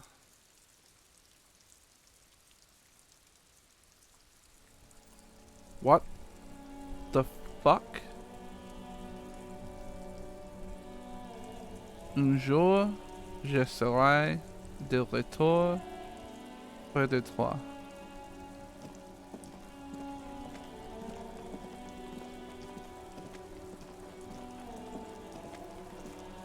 The graffito has been painted over the traces of the fight that took place here. It smells of blood and heavy fuel oil. This was Cindy the Skull. Looks like Cindy the Skull finally found the words for her masterpiece. The lieutenant crouches, touching the fuel oil with his finger. Looks like it, yes. I smell This heavy is still fuel fresh. oil. It wasn't here yesterday. And blood. Some of it is even yours. Hey, my gun. Heavy fuel oil. Isn't that flammable? Step back, Lieutenant. The fuel oil catches fire immediately with an ominous hiss. A bright orange flash across the surface of the letters. Black smoke rises from the burning message.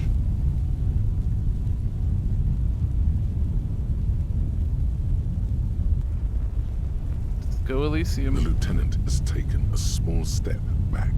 He looks at your face illuminated by the flames and nods silently. Then the fire falters. Time to crack this case. Let's really have a close look at that window in Classius' room. Slowly, the flames subside, the fuel burning out. The air still smells of mazout and springtime. One day I will return to your side, huh?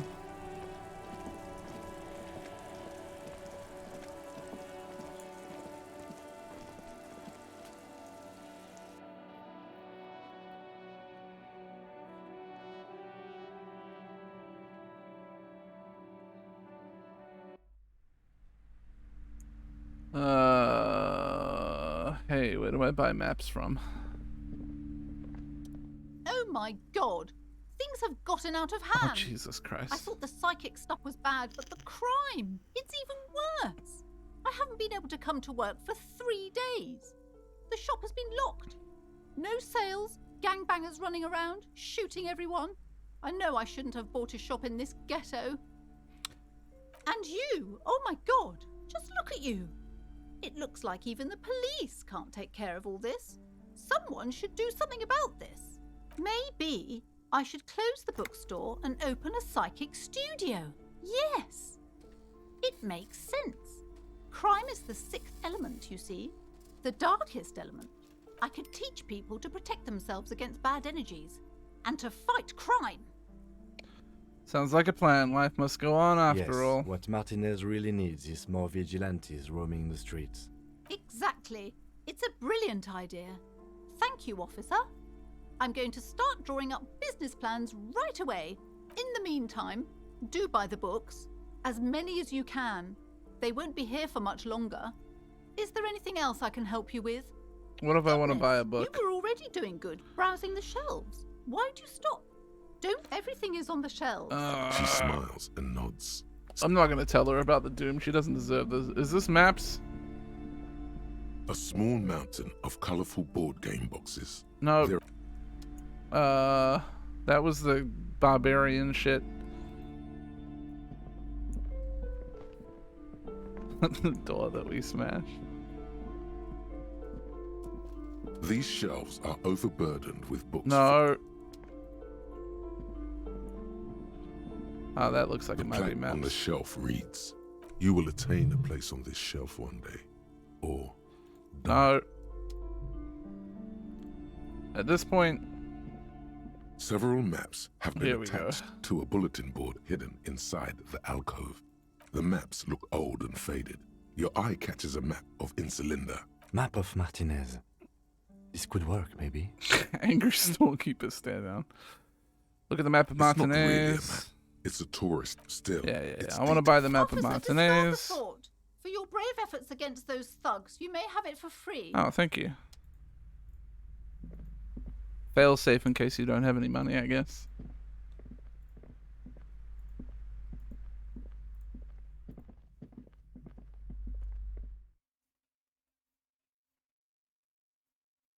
Yeah, at this point it feels a bit weird to go around and do other shit. I feel like I've made my bed and I've made my story and I live with it.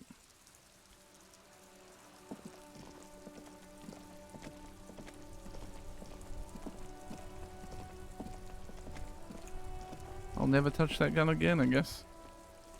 It belongs to the ground now.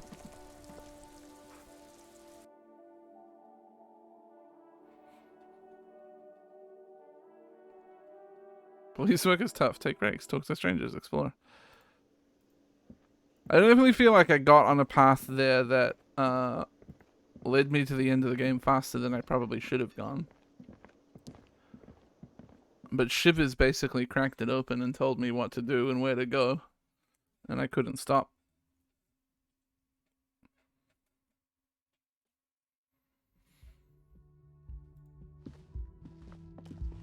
No, there was one other that survived as well, Carrot.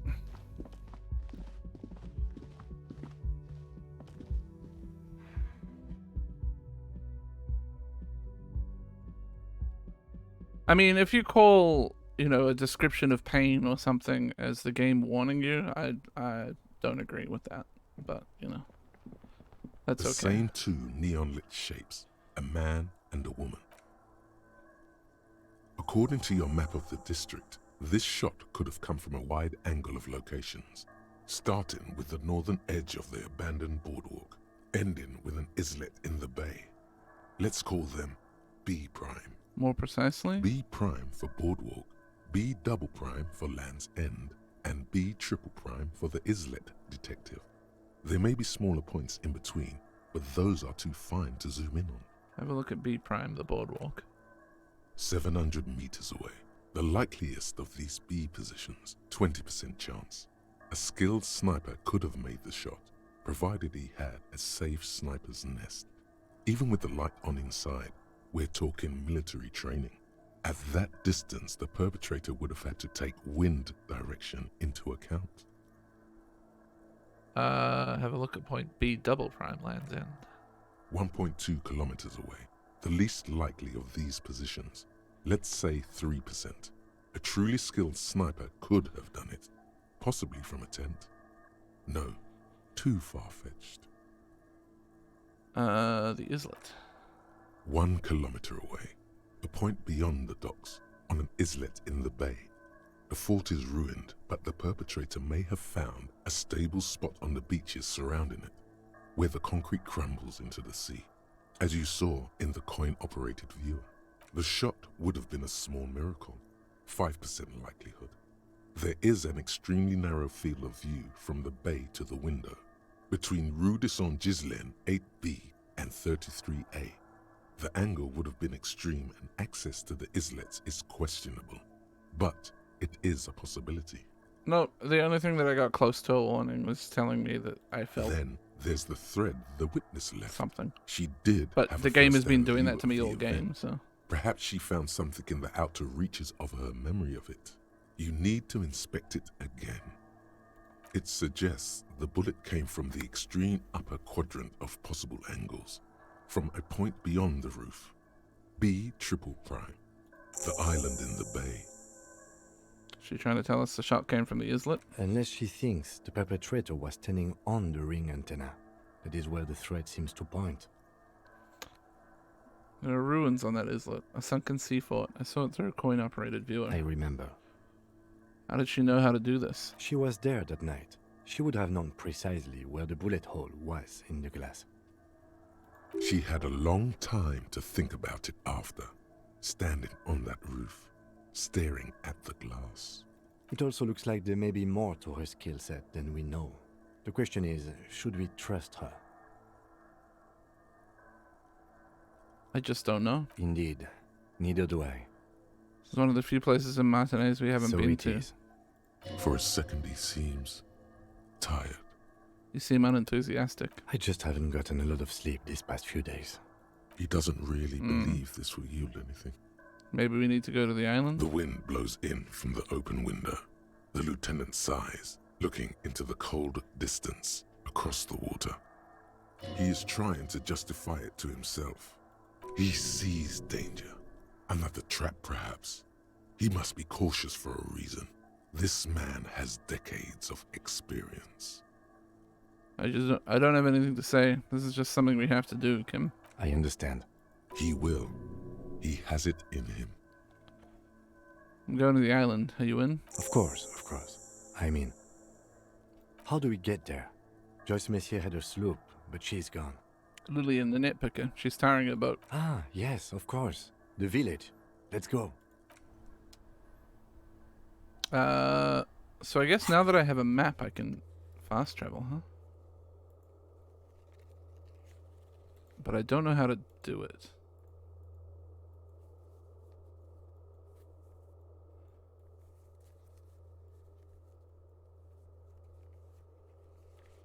Oh, I could go and check the stained glass window again.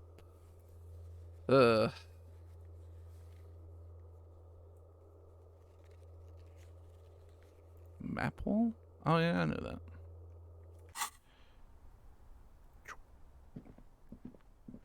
Oh, you have to be at one of the points to do it? Okay.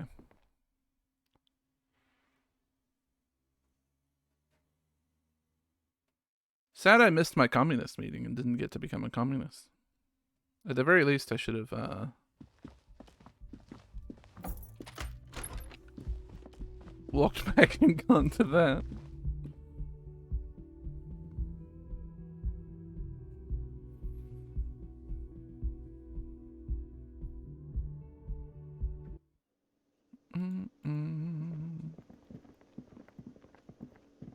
There's always next time. I mean, it's unlikely I'm going to do any repeat playthroughs of this game.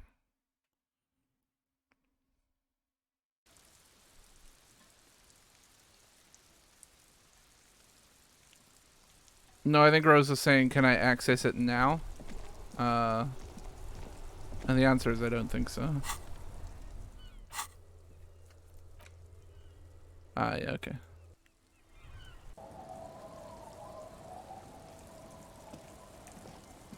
I'm also unlikely to go back to previous save files to do other things.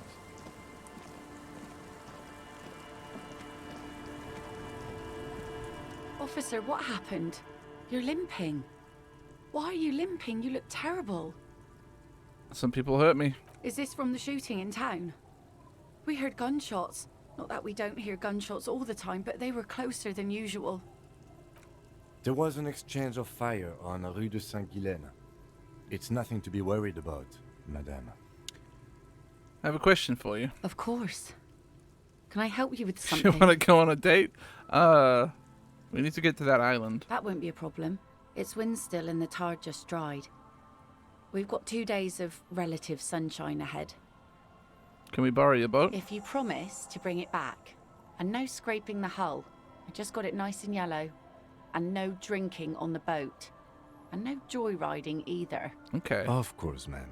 It's only for a day or two. Official police business. Aye. What if I want to rock? The crow's feet disappear from the corners of her eyes as she smiles at you. Thank you. We'll use the skiff to get there Please then. be conservative with the fuel, will you? Just... Yeah, I don't see myself ever doing any kind of repeat playthroughs of this game. It's amazing, wonderful, incredible game. I love it. With a small steering I'm just not that type of floats on the calm person. mirror of the sea. Its 2 seats are empty. Once you get in, that's it. One pull of the starter handle, and you're off into the bay. Okay, so this is A strange basically now trepidation giving me comes another over you. check of like. Are you sure you want to go now?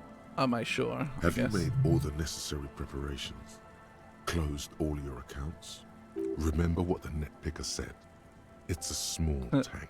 You won't be going back and forth on this. You take the engine, Kim. I'll hold the boombox.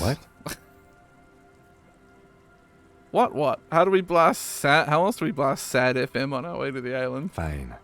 Let's blast SAD FM then. SAD FM is a radio station specializing in sad, slow rock songs.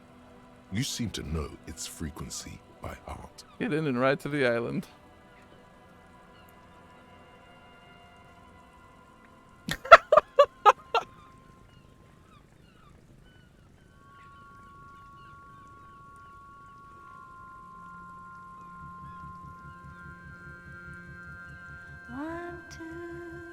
I just don't play games like this, like that, right? Like, I enjoy the experience of it. I'm also not one to, like, min-max and make sure I see everything.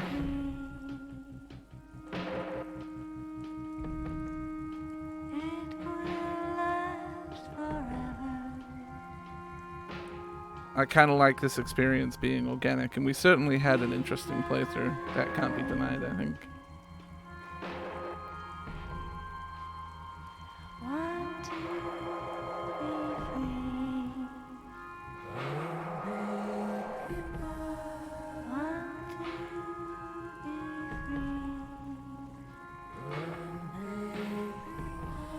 The one thing I maybe regret is not delving more into Harry's past, but...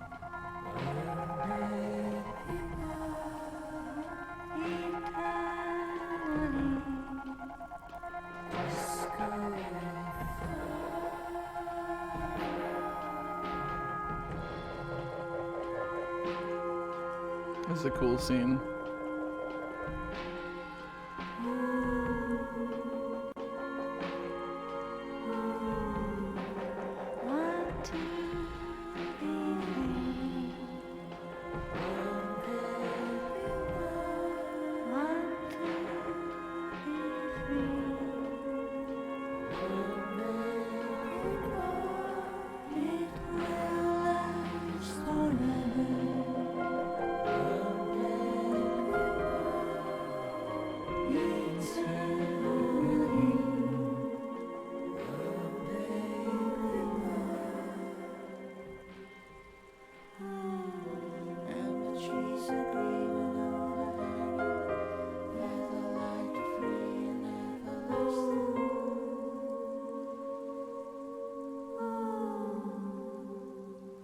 I saw someone earlier saying it was bullshit how the end of the game played out, but I actually really loved that.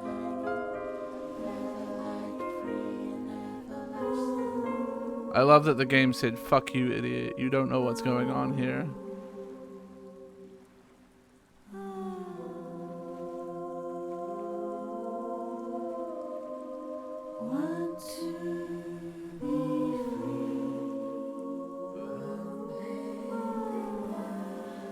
I'm curious.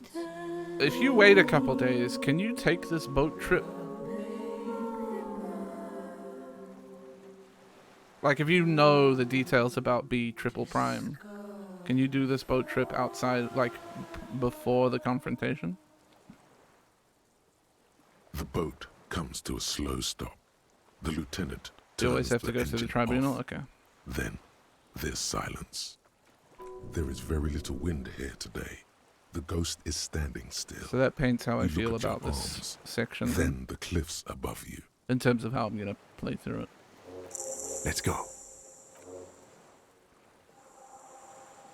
I was going to just, like... If it's something you could do already, I might have just beelined through it, but now I'm going to make sure we look at everything possible. Makeshift bridge. The bombs are powerful enough to break the foundation. Stairs feel ancient. Soldiers' feet ran up them long ago.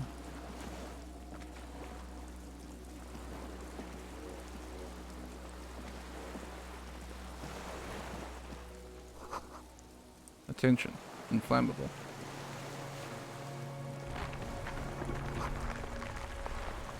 Some fuel has leaked out of the barrel. Black viscous. I mean, Kim did say it's the one place in Martinez we haven't been to.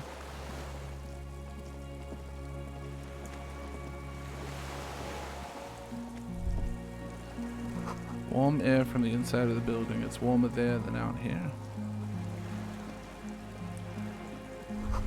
This barrel says ICM. You see a star with little specks in it. ICM? This feels familiar somehow. Kim, what is the ICM? Insulindian Citizens Militia. It's the official name of the Communards Army, the black and white army of the revolution. Sounds an awful lot like. Sounds like RCM, Revachol Citizens Militia. It does. The RCM may descend from the ICM. May? It's impossible to say. It was chaos after the war. The name was good for getting people to join us. Revachol West was mostly workers and criminals. A white star? No, an upside-down star. With its horns in the sky, the symbol of the commune. Are those specks stars too? No, that's the uninhabited archipelago. A DeLorean-era symbol of Insulinda. Looks old. What's it still doing here? Face in the Sea is After nice name. 44 years? That's not nearly enough to hide what happened here, Lieutenant Gefreiter. One of these barrels was still leaking fuel, as you saw. The city is full of things like this. Old bullets, guns, fuel.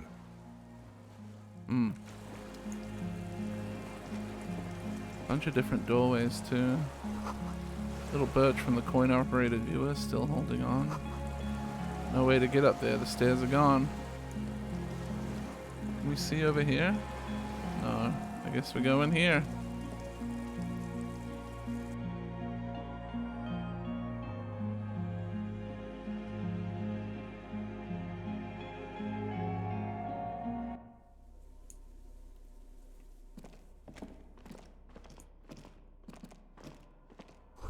This was once an armament rest. Twin cannons were attached here. Medium distance, large caliber. Careful, these stairs have collapsed.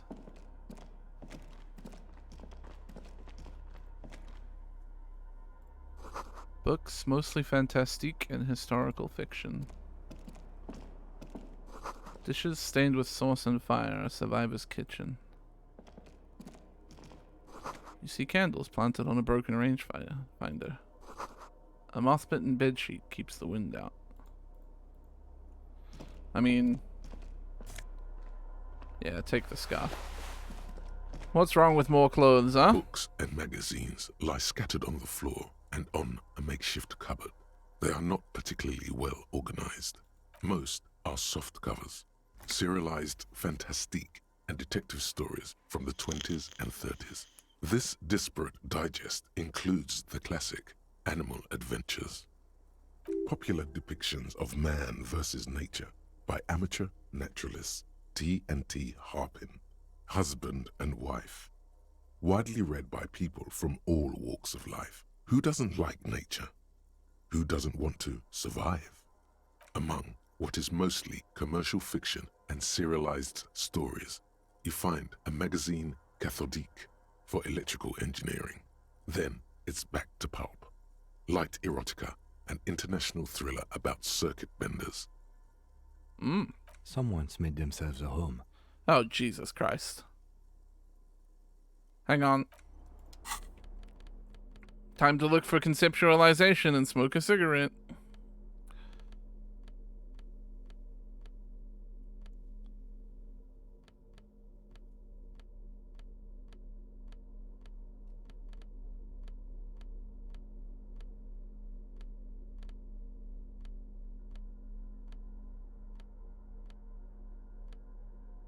Bum, bum, bum.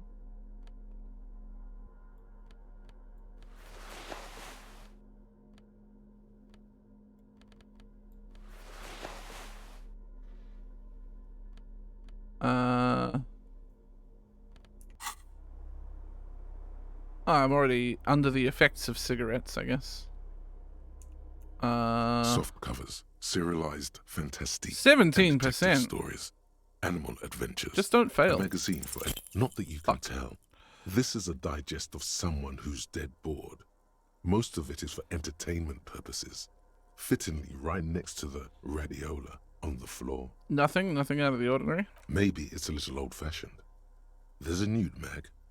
More than that, you can't say. Yeah, I'm going to use a skill point to The print in unlock some it. of these is pretty small, though. This person has good eyesight. I only have one. But it's worth. Why does art inspire you so much? No, art is for arrogant blowhards. Why am I getting Is this? it? Yet your eye constantly seeks out the most critical side of any aesthetic confrontation. You follow the expressions of imagination and technical skill with curiosity.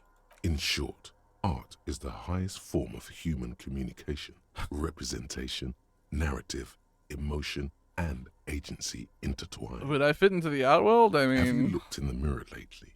You have the exact features of a savage art critic, with that beard and those clothes, disheveled and prophetic. Perhaps you should try to critique architecture too. I guess I have been feeling critical lately. Yes, you seek substance. No vapid representations and reproductions of social mores as made manifest in stuffy biennials. We're talking real, living art here. Become the art cop. Half art critic, half cop. Sure. Exactly. It's not only your duty to only catch the criminals off the street. You must also apprehend criminals of the printing press and the gallery, the trite and derivative artists and writers of the world. Go ahead and provide savage criticisms, art cop. The world is yours to rip to pieces and reassemble. I'm already thinking too many other thoughts. I don't have time to learn an actual art degree. -1 perception. Can't even look at this shit. Good stuff. Soft covers, serialized, fantastic. Just don't fail. Detective stories. Still nothing. Fuck. I tried. There's a greasy old spring mattress in the corner, resting on piles of soft cover books. White linen and a pillow are visible under a worn-out caracol blanket. Someone has been squatting here. The linen is fresh, recently washed. How recently? You force the rest of the sentence out through pain, thick as molasses, no longer able to hear yourself speak. You know, officer, you can rest here if you are feeling tired. I will keep watch. You could use some rest for what's ahead. No time to Yes, rest now. any time. If you need a rest later, it's okay by me. You don't have to be a hero. No time to rest now.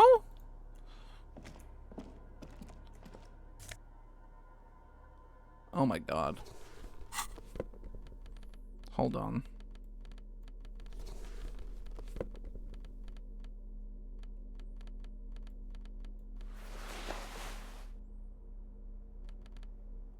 I don't have the found shoes.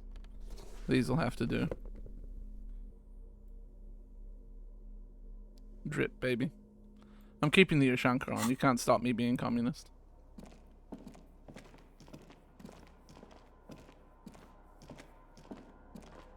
An old cylindrical generator is nested above the ammo lift, with makeshift electrical wiring running out of its side and across the floor. The cables disappear into the wall to your right. The lieutenant puts his hand on the metal barrel, checking for warmth. It's cold now, but someone has been maintaining it.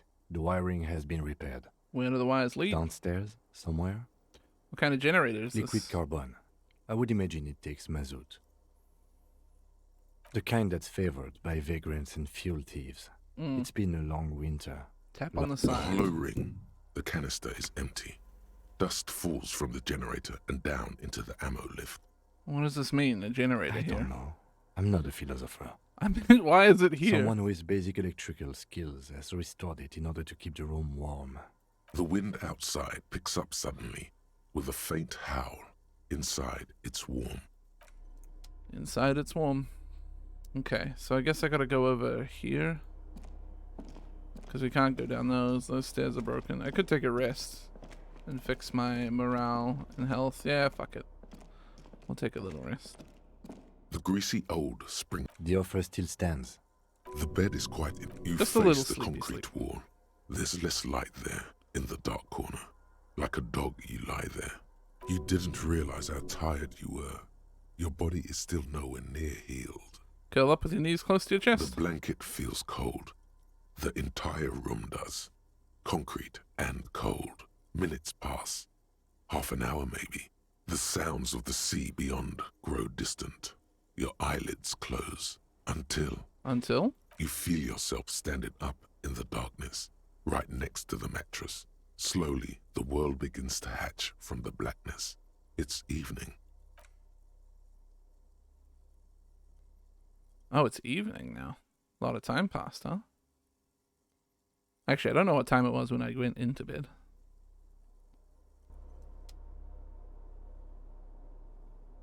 Morning, buddy.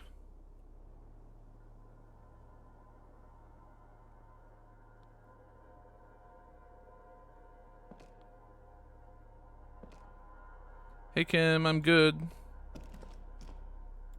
Kim? Lieutenant is no longer here. Go outside to the beach. Kim? Kim, my boy. How do I go out? Hello? I guess I gotta go down the other way now that I'm in here. No leaving out that door. Nothing's interactable. What the fuck is happening here?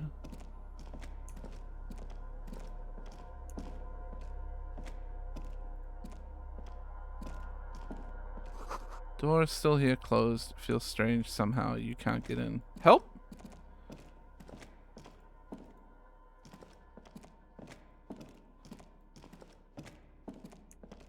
Okay, there's a door here that's interactable.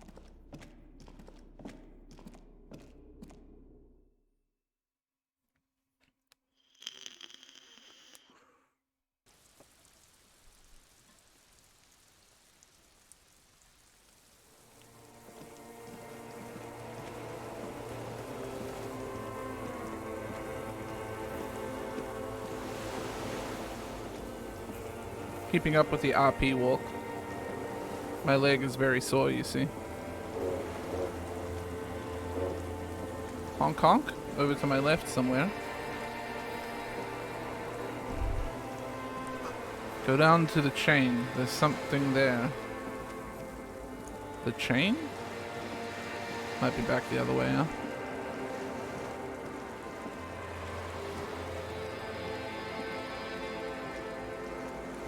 Oh no, over there, I see.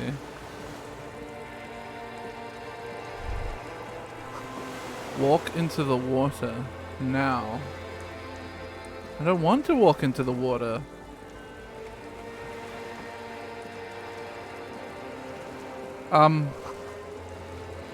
You see her footprints on the water.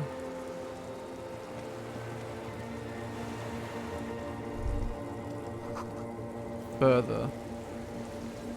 Yeah, this seems normal. Just normal Harry stuff, huh?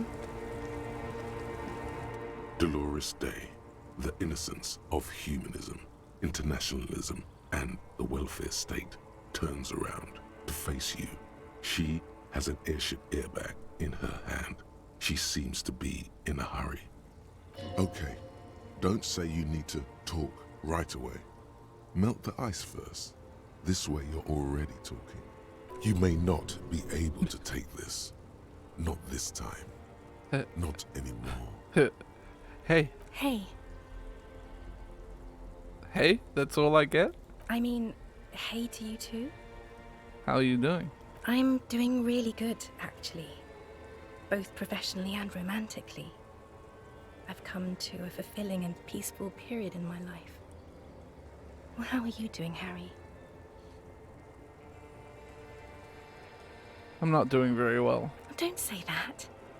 I know this positive thing sounds stupid to you, Harry, but it works. We all have an obligation to be happy. You too. And you will be. Now. This is everything I always warned you about. Where are you going? I'm going to Morova. To live there, in Grad. It's 1 million kilometers away, Harry. Might as well be another lifetime. What's in the bag? Just my scepter, my globe cruciger, a spare silk gown, a toothbrush, travel documents, the crown of immortality. Crown of immortality? Aren't you already wearing one? Oh, this. This is just a wreath. The crown of immortality is made of rarefied light, mana and raw palladium. It was passed on to me by the rulers of late antiquity. She looks at the suitcase, not knowing what more to say. Then, over her shoulder, silence. Her nuptial gown flows in the wind, wraps around her holy body. Anyway. Your skin is holy and soft. No, Harry. It's just regular skin. I'm not as beautiful as you always thought I was. Let's not get into. You are. None of the others are as beautiful as you. She does not answer. There's that expression again. Silence. A distant wind blows. You can't think of anything pretty to say. Can you stay for a moment? We need to talk. We need to have one more massive epic showdown. No, Harry. No. I don't want a massive epic showdown. I want to go to the aerodrome. I have tickets for the 10:20 flight to Morova. Really, we don't have anything to talk about anymore. Every combination of words has been played out. The atoms don't form us anymore. Us, our love, our unborn daughters. It's all gone. I have to go to the aerodrome. I have to leave Revachol and you. And you have to be alone. In hell. Forever. That's just the way it is. Oh God, whatever you do, don't try to kiss her yet. Not after that. You're still reeling. You'll fall over if you try now. Do I believe savoir-faire?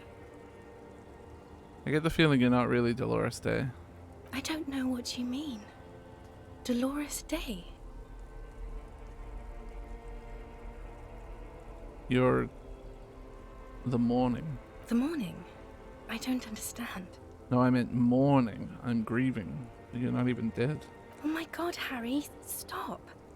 I don't want to hear anything about the morning. Mourning someone who's still alive. Any of that. I can't do that anymore. I'm not 80 years old, I'm 32. People my age are not supposed to mourn. This is a bit much for me. It feels like your ribs are cracking around your heart. Good, I think I feel a heart attack coming. Then why are we doing this? You're the X something. Wasn't I Dolores Day just a second ago? Now I'm the X thing? You're confusing me. Look, I have to be at the Lausanne Aerodrome at 10:20 p.m. I still have a light rail to catch. I haven't even bought the tickets yet. We all told you. Everyone warned you. Who? Everyone? Everyone. Literally all of you.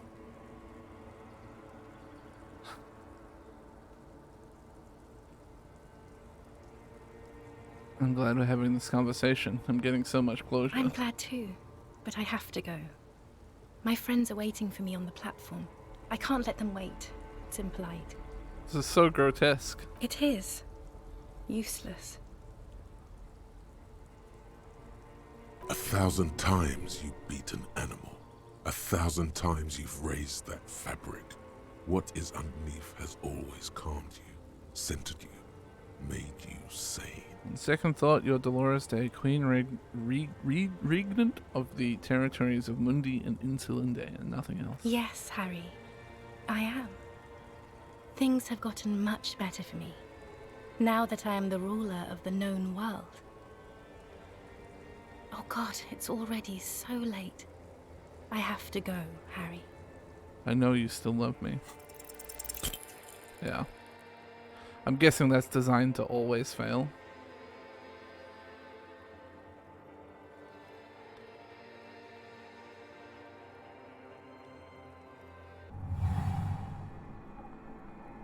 Your feet still tremble. Or maybe I just rolled real bad. As if over an enormous distance, standing against her.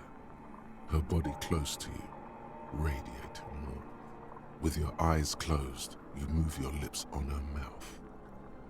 She is not kissing you back. It failed.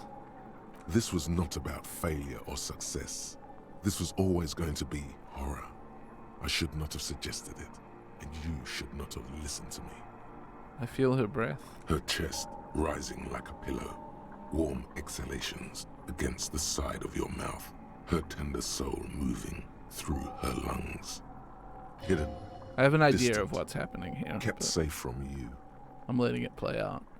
Her cheek against Feels mine. like soft fuzz. A bird covered in down feathers. Brushing against your broken capillaries.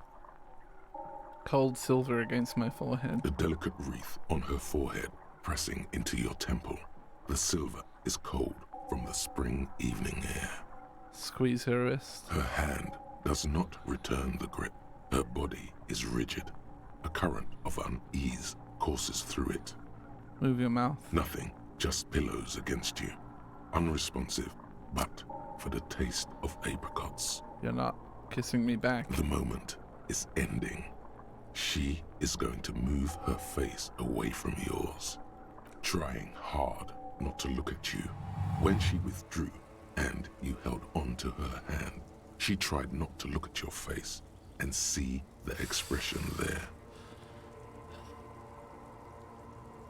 Brother, you should put me in front of a firing squad. I have no words for how I failed you. Thanks, suggestion. You didn't kiss me back. She breathes out heavily, as if something painful has passed through her, and shakes her head. Stand there like a useless dildo. I thought you would. I know you still love me. You can't not. She shakes her head one more time.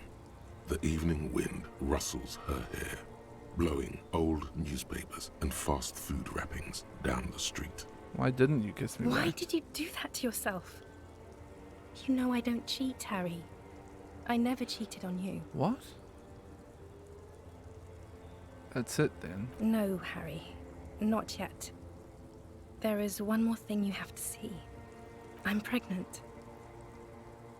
Is it mine? Of course not. I terminated yours. Don't you remember? You poor fuck. Poverty-stricken fuck. Now, go ahead. Ask me more questions. Let's talk about something else. No, this has to end. Do the last one. But that's not a very... Do the last one?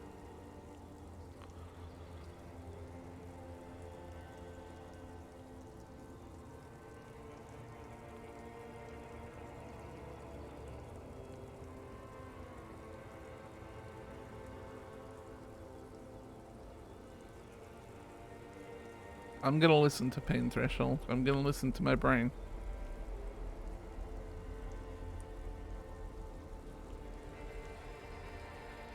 Ah, I want more though. It's not. But Tell me there's something good. I don't know why I said but. There is no but. That's it? That's it, yes. We've talked about it a million times. You will get over it, just like I did. People do. Things will get good for you again.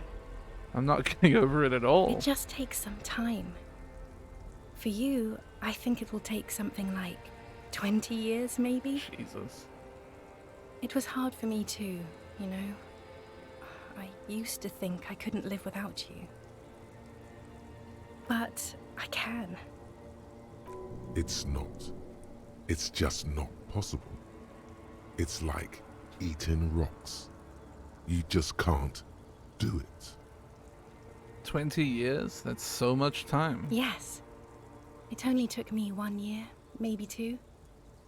Phew. So you felt that way once? That you cannot live without me? Yes. But that time is gone now. So very gone. With all my strength, I can't. It's like eating rocks. There is a silence. She looks at you, then over her shoulder, then corrects the wreath on the dome of her forehead. As you talk, it feels like chewing on gravel, granite, steel bars. It doesn't have to be like this. Maybe we could try again? No, Harry. We can't. Why? We already tried again, and it didn't work.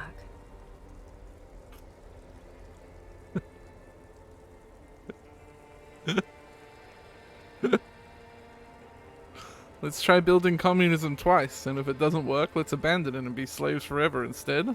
Yes, of course. I'm bourgeois because I don't want to keep hurting you. What went wrong when we tried again? I can do it better. I don't know. Please. Why? Why can't we be together? Harry, we can't be together because you're insane. Insane? How? They're turning moist now. Her eyes. She slowly shakes her head and tries to get hold of herself, brushing her hands in her gown. What do you mean by insane? You know what I mean. Everyone gets a little down. A little down? You've worked there for so long, you can't even talk like a normal person anymore. It's always lists with you. They're not lists, Questions. they're trees. This is another one, isn't it? We're in a tree right now. No. It's not just the lists or trees or whatever. You get sad, Harry. Too sad. People can't get that sad. It's impossible to watch. Other people get sad too, but not like you. You stay down for years, and then you start beating things. You get violent. In conclusion, you're ill. You're an old, insane man. And you have to be in hell until the end of your life. And I have to go to Morova. But you said I have a vast soul and you'll always come back to it. We both said a lot of things.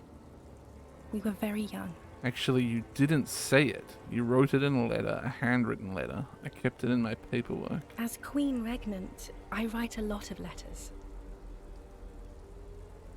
I have it right here. Let me refresh your memory. Let's take a trip down memory lane. Please, Harry. I just don't have time for this. Every morning when I step out and you're asleep behind me, I find a little piece of sadness in me. I carry it in my chest down Voyager Road. Every step I take, it grows until by the time I reach the fuel station, it has filled me completely. I step on the light rail and look back. Something, bow collector. I know it will be like this until I walk back to you. You, every step I take will get lighter. It makes me run, sometimes I do. I can't believe I met you. I can't believe the happiness I feel with you. You have a vast, vast soul, and I will always, always, always come back to it. Okay, stop. Yes. Are you happy now? No, I'm not happy. Then why are you doing this? It's a good thing I've already passed out and bleeding this time, otherwise I'd pass out again. Very well. I wrote it. It was morning. You slept. There was hoarfrost on the ground when I left, on Voyager Road. It was autumn. The first autumn. But Harry, please understand, it was 1,000,000 years ago. No, it was 100 million years ago. I was someone else then, filled to the brim with love for you, hanging on your every word. Oh, Harry, you were the coolest. But I am no longer that person. This has taken her place.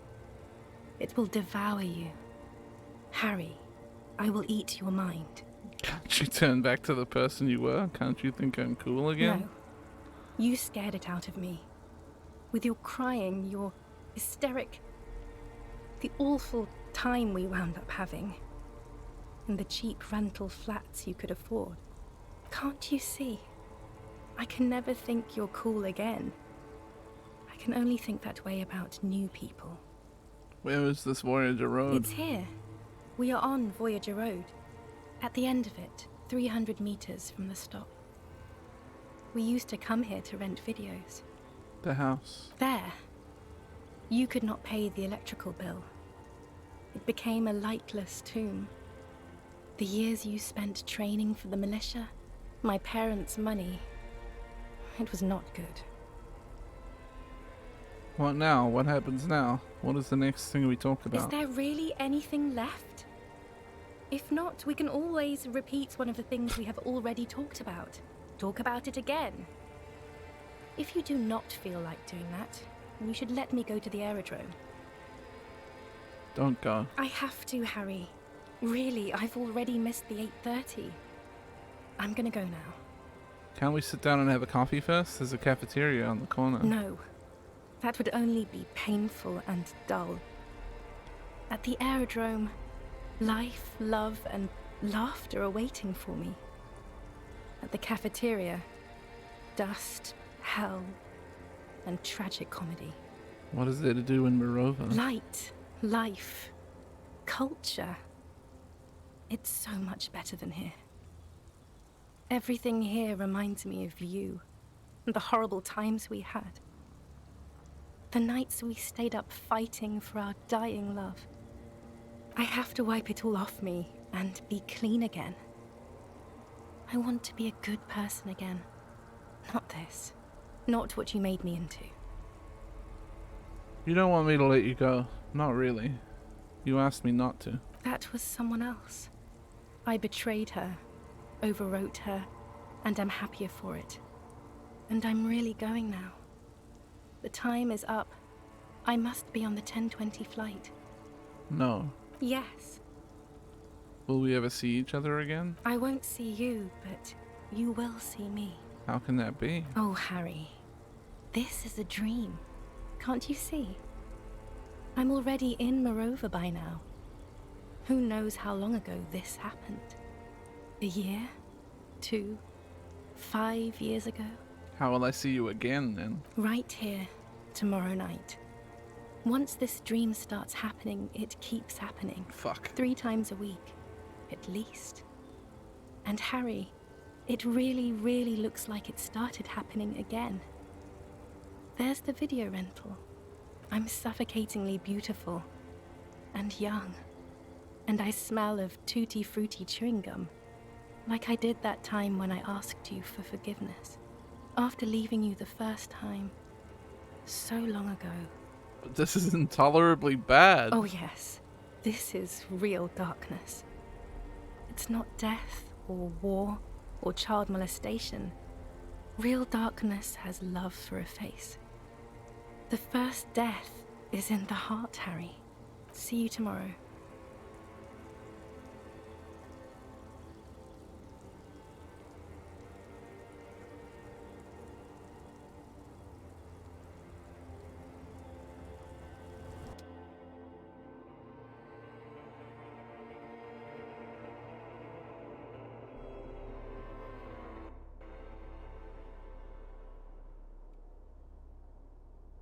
Well,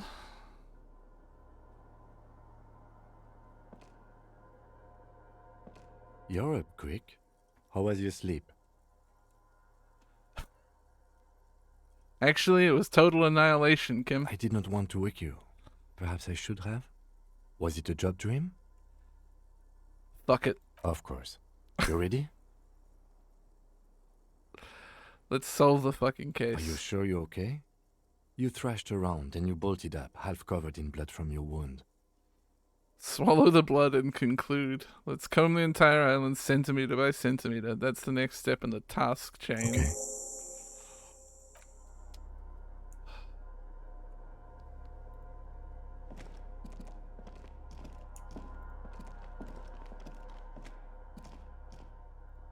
Oh, shit. This great blast door must weigh over 100 tons, over 10 tons. Rust peels off it. Hell yeah. Hell yeah. I'm gonna pump that morale, because why not, huh? Give me a little extra. I'm sure my morale is gonna take a beating here. You see a small metal door nested inside a larger one. A heavy steel blast door. There is a conventional keyhole above the handle. It's very small. What's on the other side? Another part of the island, probably. The lock looks like it could still be usable. How do we open this? Maybe this is one of the doors we don't open? He looks at the door, then at his bigger brother, then at the lock. I find us not opening it highly unlikely. Alright, I retract my statement. It was naive. Let's look around and get it open. You're damn right it was naive, Kim.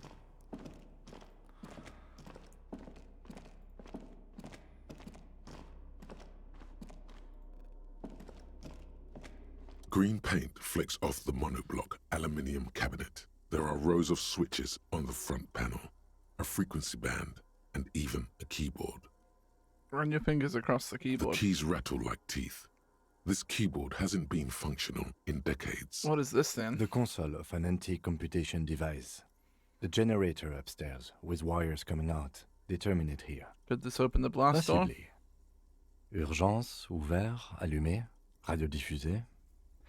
It sounds like this device was used to control the electronics here. Maybe it still does. Turn emergency open. We need to restore power before using this, officer. The generator, it didn't look like there was We gotta fuel in find it. fuel. We should look around outside. There are barrels all over. Maybe one of them still has something in it. The console looks on as you talk. Okay, we'll worry about that in a second then. Hatch is jammed shut.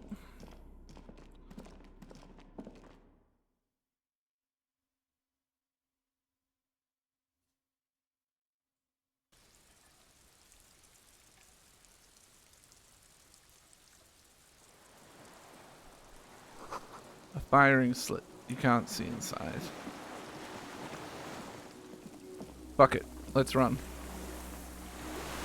Must have been a direct hit to take out such a huge chunk. Can I get over there? No, because that's on the other side by the other door.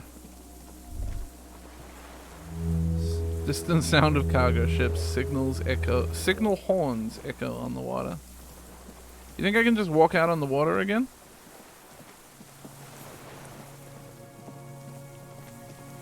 Seems reasonable, right? Winch is broken, rust has eaten what remains of the chain. A strange feeling looking at the water. Maybe you should just wander off into the sea. Leave it all and walk in with a bottle in your hand. A bottle in my hand? Always. Why? Perhaps there's someone there, under the water, waiting for you, in front of the video rental, on the corner, at the crossing. Baby, you know it's going to hurt. But it's cold. Yes, cold and still. But love is warm, like the inside of her mouth. Yes, yes, yes, yes. No, we're not starting with that. Not now. Not this time. This thought is over. Shout out to Volition. Raise your sight. sight. In the still mirror of the bay, you see Martinez, reflected. Tall edifices of ruins reach into the water, like shimmering towers. And the shacks too. Pine trees and motor lorries, upside down. Islets and posts, like stepping stones, lead into the water in front of you. Go. Step in. It's been too long. I'm trying, but it won't let me. So upstairs we go.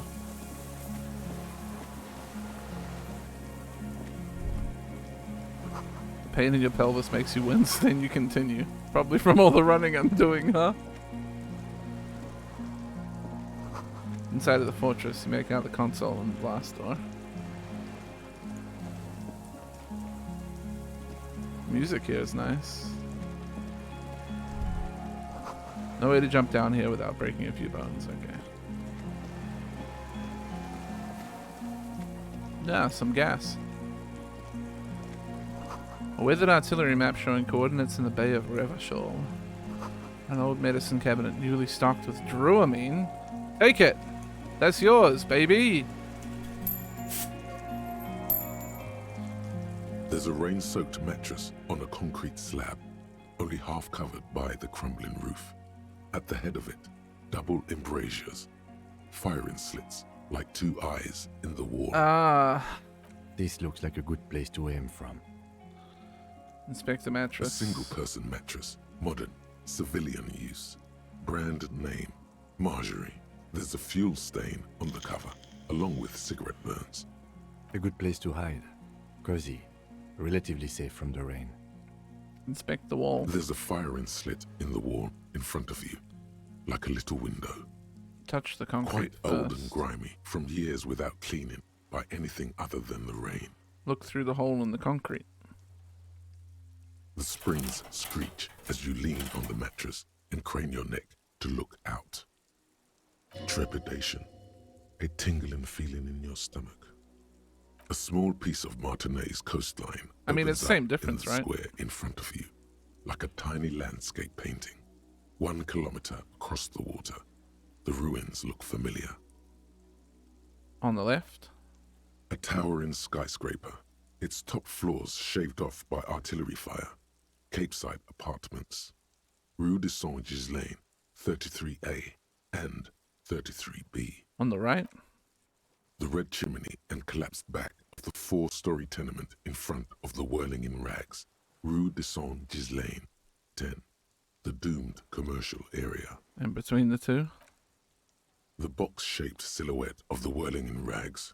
You see a small fleck of white on the rooftop, the upstairs window of Clausia's room, in the snow, reflecting light. Motherfucker. What does that mean? Do you have line of sight to the window? Yes, there's an opening between 33A and 10. I can see to the roof. I can see it. Through the scope of a rifle. The shooter would be prone, lying on the mattress, barrel resting on the embrasure. Cheek against the cheek rest, hand on the hair trigger. On a calm day like this. Kim, I could make it. I could make the shot. Good. I think we have it, Detective. The origin of the shot. This is the sniper's nest. Better late than never. Nothing pointed here. Many leads pointed elsewhere. 7 people are dead. Don't beat yourself up, officer. We did not put guns in their hands or get them drunk. We will make up for it. Here. I feel it. Could the shooter still be here? Where? On this island. He does not answer, just nods. With his back hunched, he looks around once more and says, he feels uncomfortable suddenly. We should move now. Fuel. Fuel? Fuel? Fuel.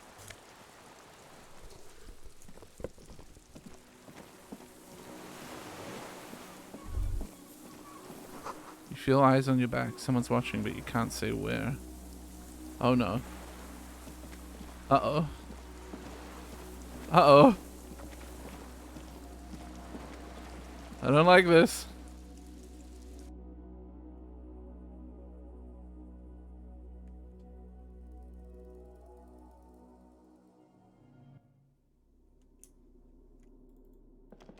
Oh, there's something in the stairs? What? Oh, hell yeah!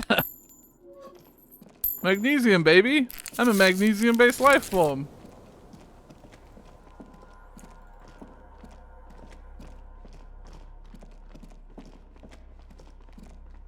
This old cylindrical generator waits with its fuel cap open. Makeshift electrical wiring runs out of its side and across the floor. Pour fuel into the tank. The lieutenant assists you, holding the canister up to the fuel tank as you tilt. Dark brown, viscous fluid pours out, and the room fills with a chemical smell. There's a red starter switch on the side of the cylinder and a start rope on the other side. The lieutenant flicks the switch. Pull the rope. The recoil start wakes the old generator up. The machine sputters like an old warhorse before settling down to a rattle. That should do it. That should do it. Get grooving, Harry. We got some buttons to press. A dim golden glow animates the console. Faint, like a ghost light. Urgence ouvert reads one dial key. Allumer reads another. It's on. Turn emergency open. Turn emergency open. The blast door opens with a series of clicks. A shaft of light appears, then widens as the light shines in.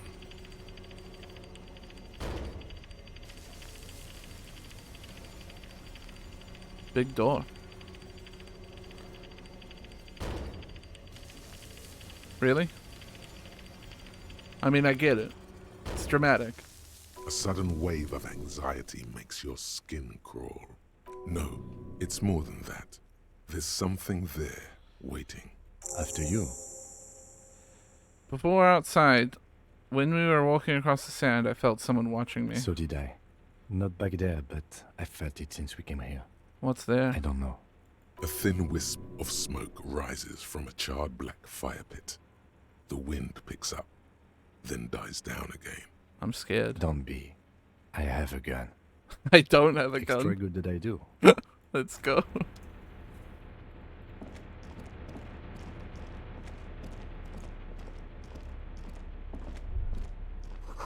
Walk slow, it might be dangerous.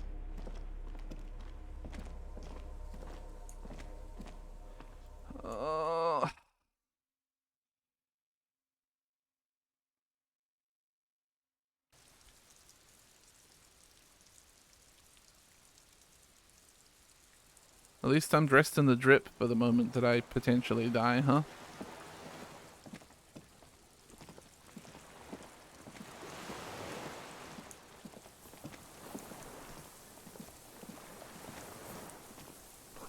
A rubber dinghy is deflated, broken.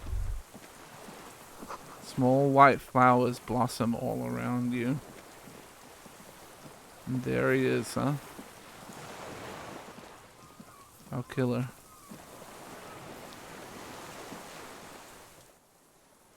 An old man, wearing tracksuit trousers, leans on the frame stock of his rifle.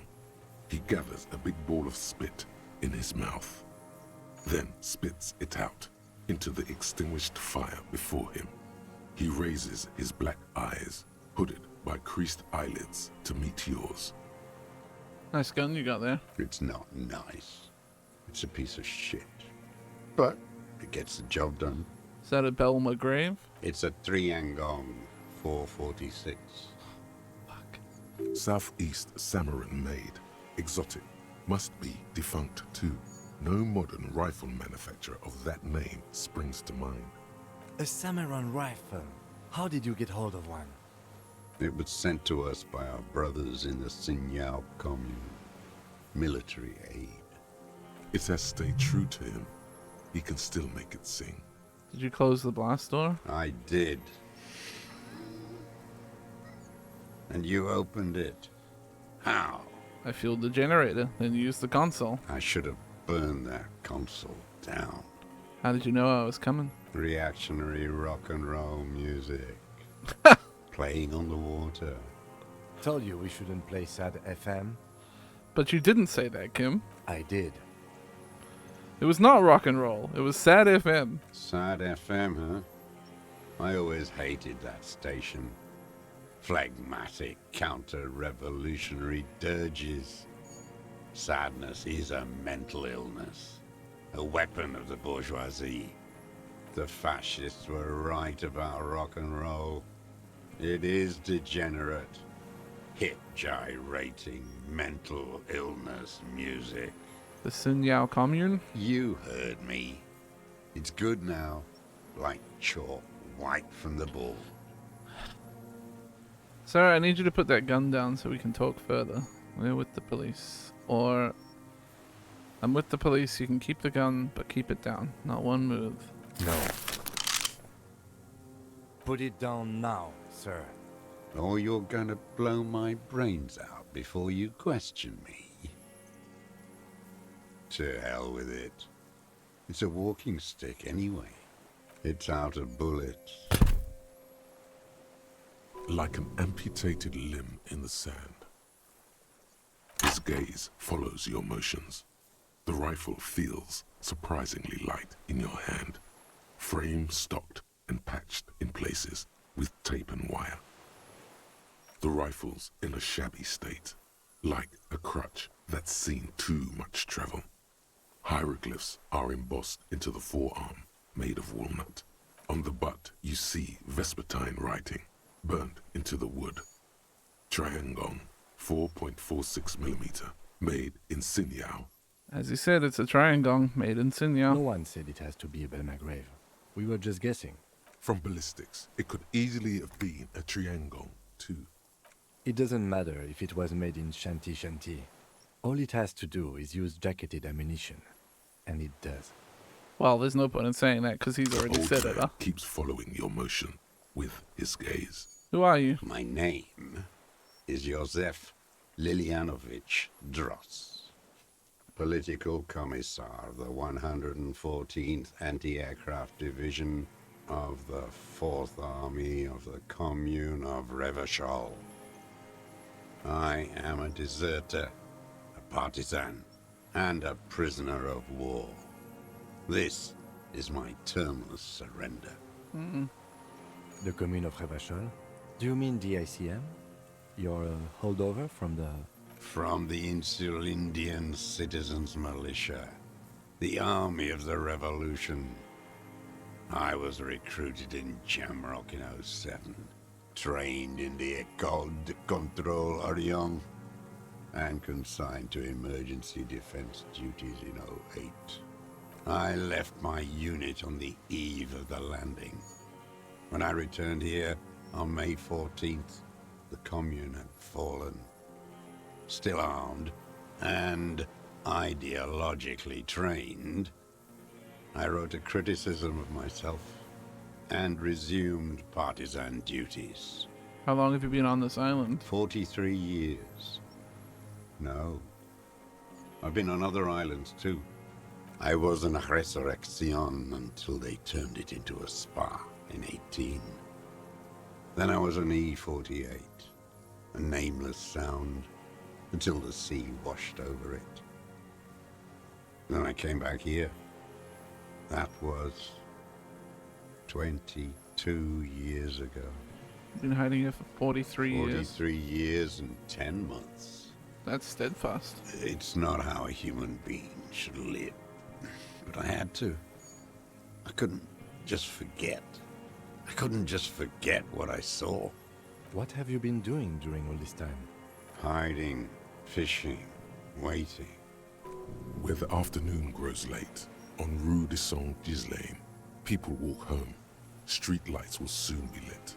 Further inland, the streets are alive with workers, men, women, children, street hawks and migrant laborers. The temperature is steady. Alto cumulus clouds form above Precinct 41. Always waiting. For what? For her to return. Her who? Girl, child, revolution. Girl, child, revolution? Always. She better come. I too have given my life to Mazovian socioeconomics. A waste. The material base for an uprising has eroded. The working class has betrayed mankind and themselves. The historic opportunity for our revolution has passed. It will not come back anymore, however hard I try. Whatever I do. What has he done? Perhaps a confession will lighten the load. What have you done then? Yes, what? To get things going again? Fan the flame? There is no flame to fan.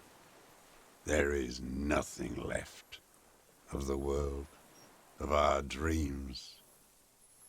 So you said you deserted your unit? I was just 16 years old. 15 when I volunteered. I had a lapse of faith.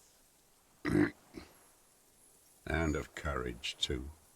Lapse of faith? You could say I misunderstood the historic role of the proletariat and thought Mazovian socioeconomics were fallible. For a second, I doubted the irreducible laws of historic materialism. A second is all it took for reaction to take hold.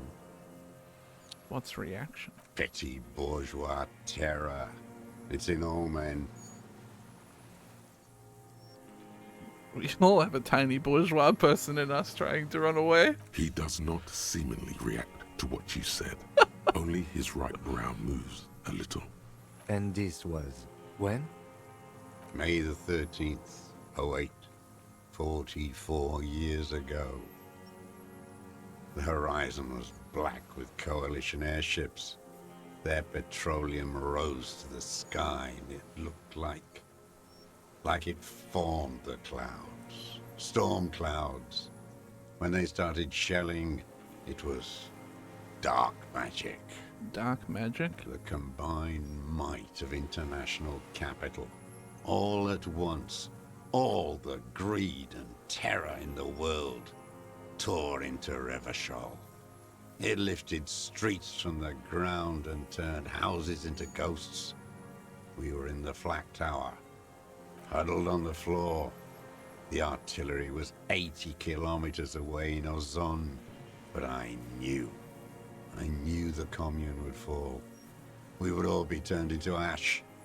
So I said I was going to the map room. What then? I ran.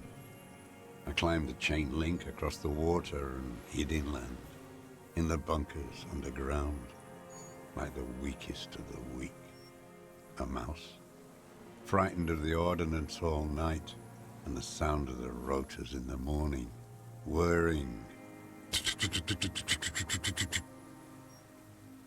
What was that? Airships. I climbed out into hell. The landing was complete. The chain was submerged. I had to swim back. The fortress was half submerged too, shattered. They'd all drowned in the lower levels, or got torn to shreds above. The anti-aircraft gun had malfunctioned. So had I. I left them without ideological direction. It was real. I'd seen it. I'd seen it in reality. Some kind of great terror. Worse than you've ever seen. Seen what? The mask of humanity fall from capital. It has to take it off to kill everyone, everything you love. All the hope and tenderness in the world. It has to take it off just for 1 second to do the deed. Huh. And then you see it, as it strangles and beats your friends to death. The sweetest, most courageous people in the world. You see the fear and power in its eyes. Then you know. What? That the bourgeois are not human. I always suspected the same. Now is not the time, Lieutenant Yofreto. I had to. I had to fight it. I could not stop anymore. The old man falls silent. His black eyes keep piercing your skin as he looks to some great distance behind you, shaking his head slowly, retreating from it. What is this place, this island? It's not an island, Dwight. It's a defensive fortification of the commune of Revachol. And I am its last surviving defender. What was it used for? The congenitally deformed King Philip II built it to restrict access to the Bay of Revachol. We captured it in '02, retrofitted the fort with an AA gun to defend against an airborne landing. Against the whole world. You mean the landing, the retaking of Revachol? Coalition military called it Operation Deathblow. I later found out on the radio they called it Deathblow. You're one of them. Tell me, who speaks like that? We had 50 million people on Caillou alone. First, I'm not one of them. Sure you are. You're RCM. Answer me. Who calls an operation against 50 million people Deathblow? Murderers, I know what you mean. You don't know. You haven't seen it. Iblis. Iblis? The black-eyed angel. How have you survived all this time? How does anyone survive? I steal. What do you steal? Supplies, vegetables. I collect rainwater. It's the life of a dog, not a human being. How is your health, Mr. Sorry Tavas? for skipping your cough, sir. I've been throwing up blood since winter. Red, like beetroot. Been passing it in stool, too. Gross. The RCM can provide medical services. You need to be looked over. I need to die. You don't have medical facilities. You have guns. That's all they give you. Toy guns. You also have Druamine. We have Druamine and other opioid-based painkillers. You must be in pain. I have been running out of that stuff. I did just steal some of it from you. There's no way he could manage the pain without them. It's safe to say he is addicted to painkillers by now. You like that Druamine, don't you? It's the little joys. The dark joke. A sunshiny day, morphine. How have you coped mentally? I haven't. I have holes in my brain. Years missing. Others filled with pain only. A decade of... I don't even know what. Inferno? I also have holes in my brain. No wonder. All your minds are rotting from the radio waves. I watched the traitors of this city turn the lights back on. More and more each year.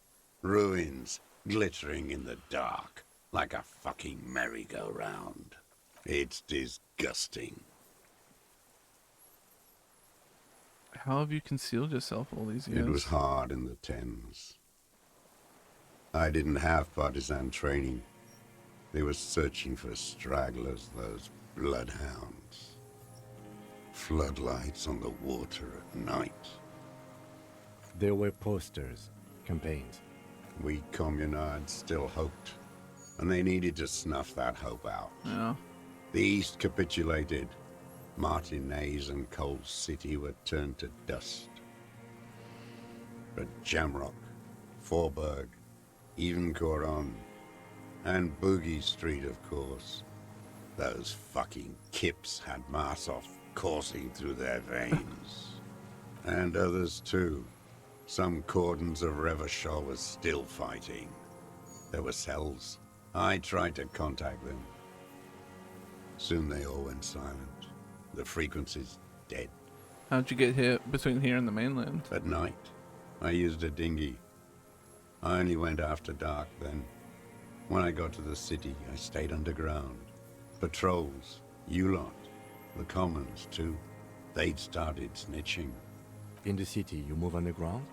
From bunker to bunker. Not anymore. No one cares now. I don't even have to hide. They think I'm another antisocial vagrant. I could walk straight into that town if I wanted. I just... The weapons cache under Sage's Lane 22B in the basement. Have you been there? So you finally found it. There must have been a small squadron's worth of arms in there. Elmer Graves, right? They were. Useless now. Rusted away. So you've been there? Sleeping. Some nights. ammo scrounging on others. Those McGraves were shit, even before they corroded. Some had bullets in the chamber, however. There's a small bunker under the Feld building. Have you stayed there? The propaganda bunker. I used to, but not anymore. Propaganda bunker? They stored leaflets there. Broadcasting equipment, too. Made broadcasts, I think. Propaganda officers. I buried them with their leaflets. They killed themselves. Jesus. 2 young boys. A lot of our boys did. I spent some winters there. Never liked it. Kept thinking of them. No need to go underground anymore. It's better in the ruins, on the ground. The old man looks across the water, at the city, the ruins, the motorways rising above it. You said this is your termless surrender? You're with the RCM, the coalition-appointed mob that enforces bourgeois morals in Revachol. We're with the RCM. Let's leave it at that. Let's. You represent the Moralist International, the enemies of humanity who took this city. I represent their adversary, le Parti Communiste dans le Monde. Take me to them as a prisoner of war. I have relinquished my weapon. I can no longer serve. No superiors can relieve me of my duty. You bulldoze them all to a mass grave for trying to free humanity.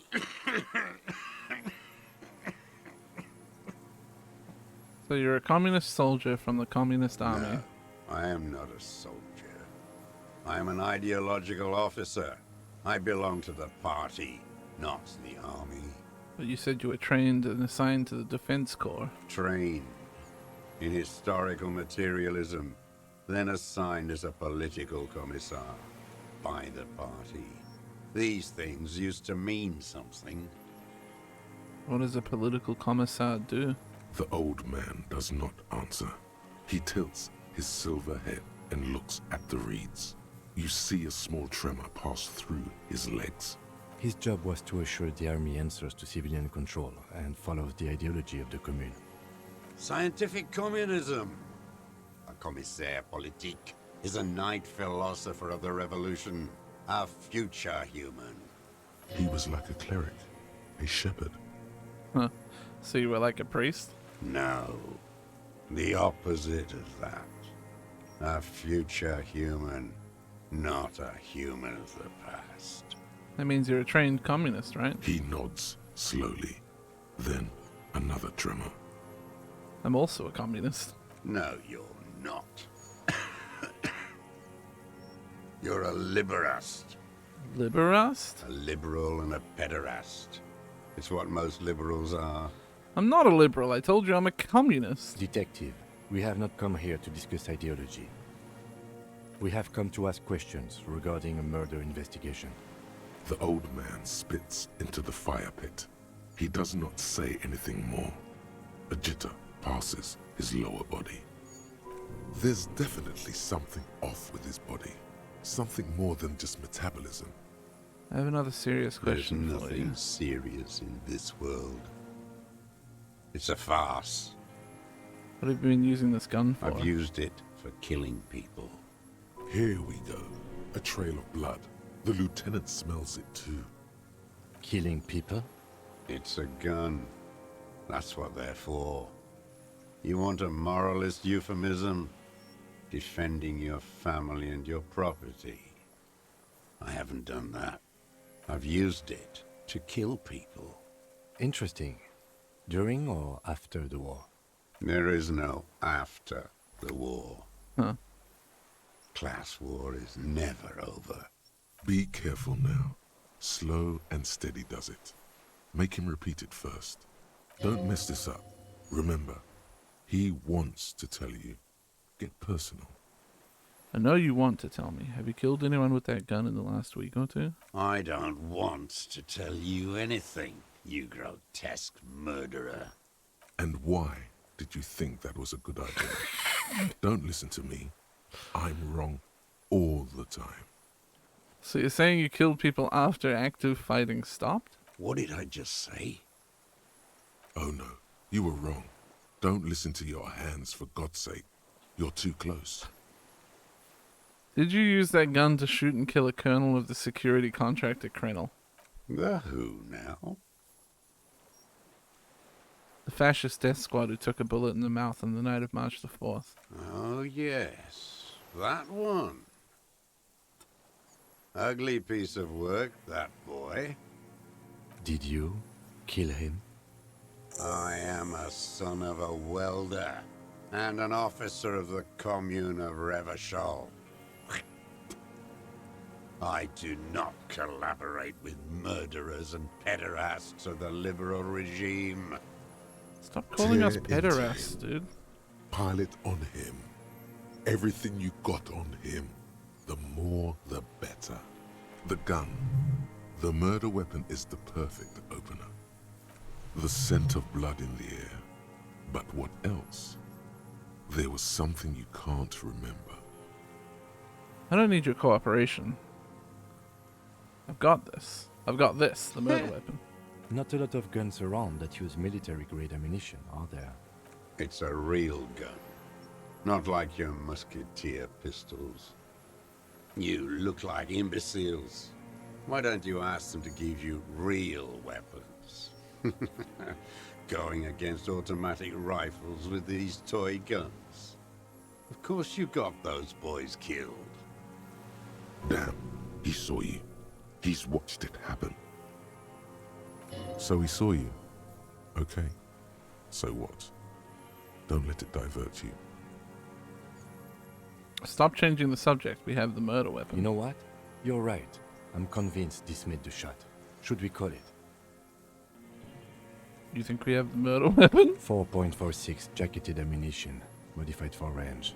We have it. This is it. I'm calling it. We have the murder weapon. This feels good, doesn't it? Tearing things up like this. When you have the murder weapon, you have the killer. Murder. This pushed him, but not enough. Just a little more. We've done the ballistics. Points. The shot came from this island. I saw you poking around there, looking for evidence. You're damn diligent when it comes to dead fascies. Did you like the view? You had direct visibility. There are embrasures in the concrete, specifically meant for a top follower to use. And you had a long-range rifle in your possession. You've been here a long time, Mr. Dross. Too long. You need medical aid. I'm ready to die. I've done my part. It's the best uninterrupted line of sight into that window in all of Martinez. Because it's a sniper's nest, you stupid fuck. Radio Gosh is right. You have worms in your brain. Almost. He almost burst out there. Keep piling arguments.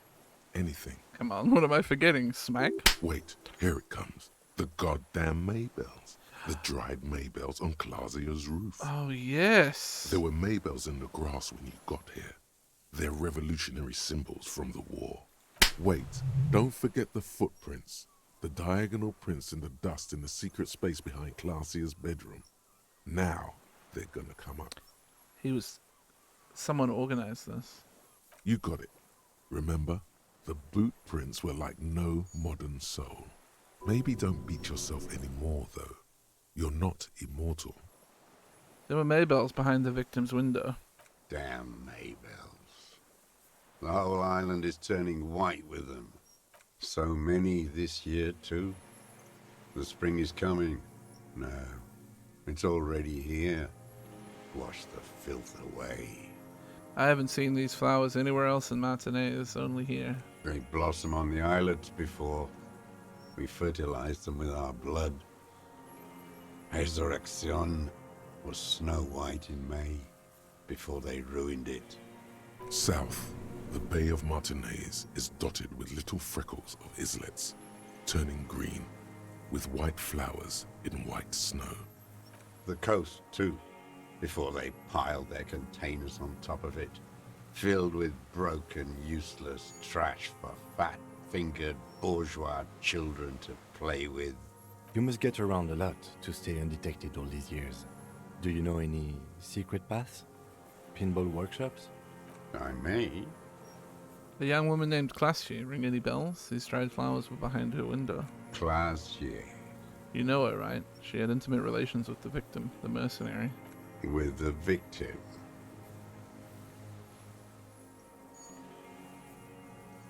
I wonder what brand of boots you're wearing. Everything is brands with you individualists. Who cares what brand my shoes are? Sansa? Some shit. Show me the soles, please, Mr. Torres. Fucking imbecile. Black and white spiral pattern covers the sole of the worn-out running shoes on his feet. The maker is called Sensory. You see their V-shaped logo, but can't make out the size.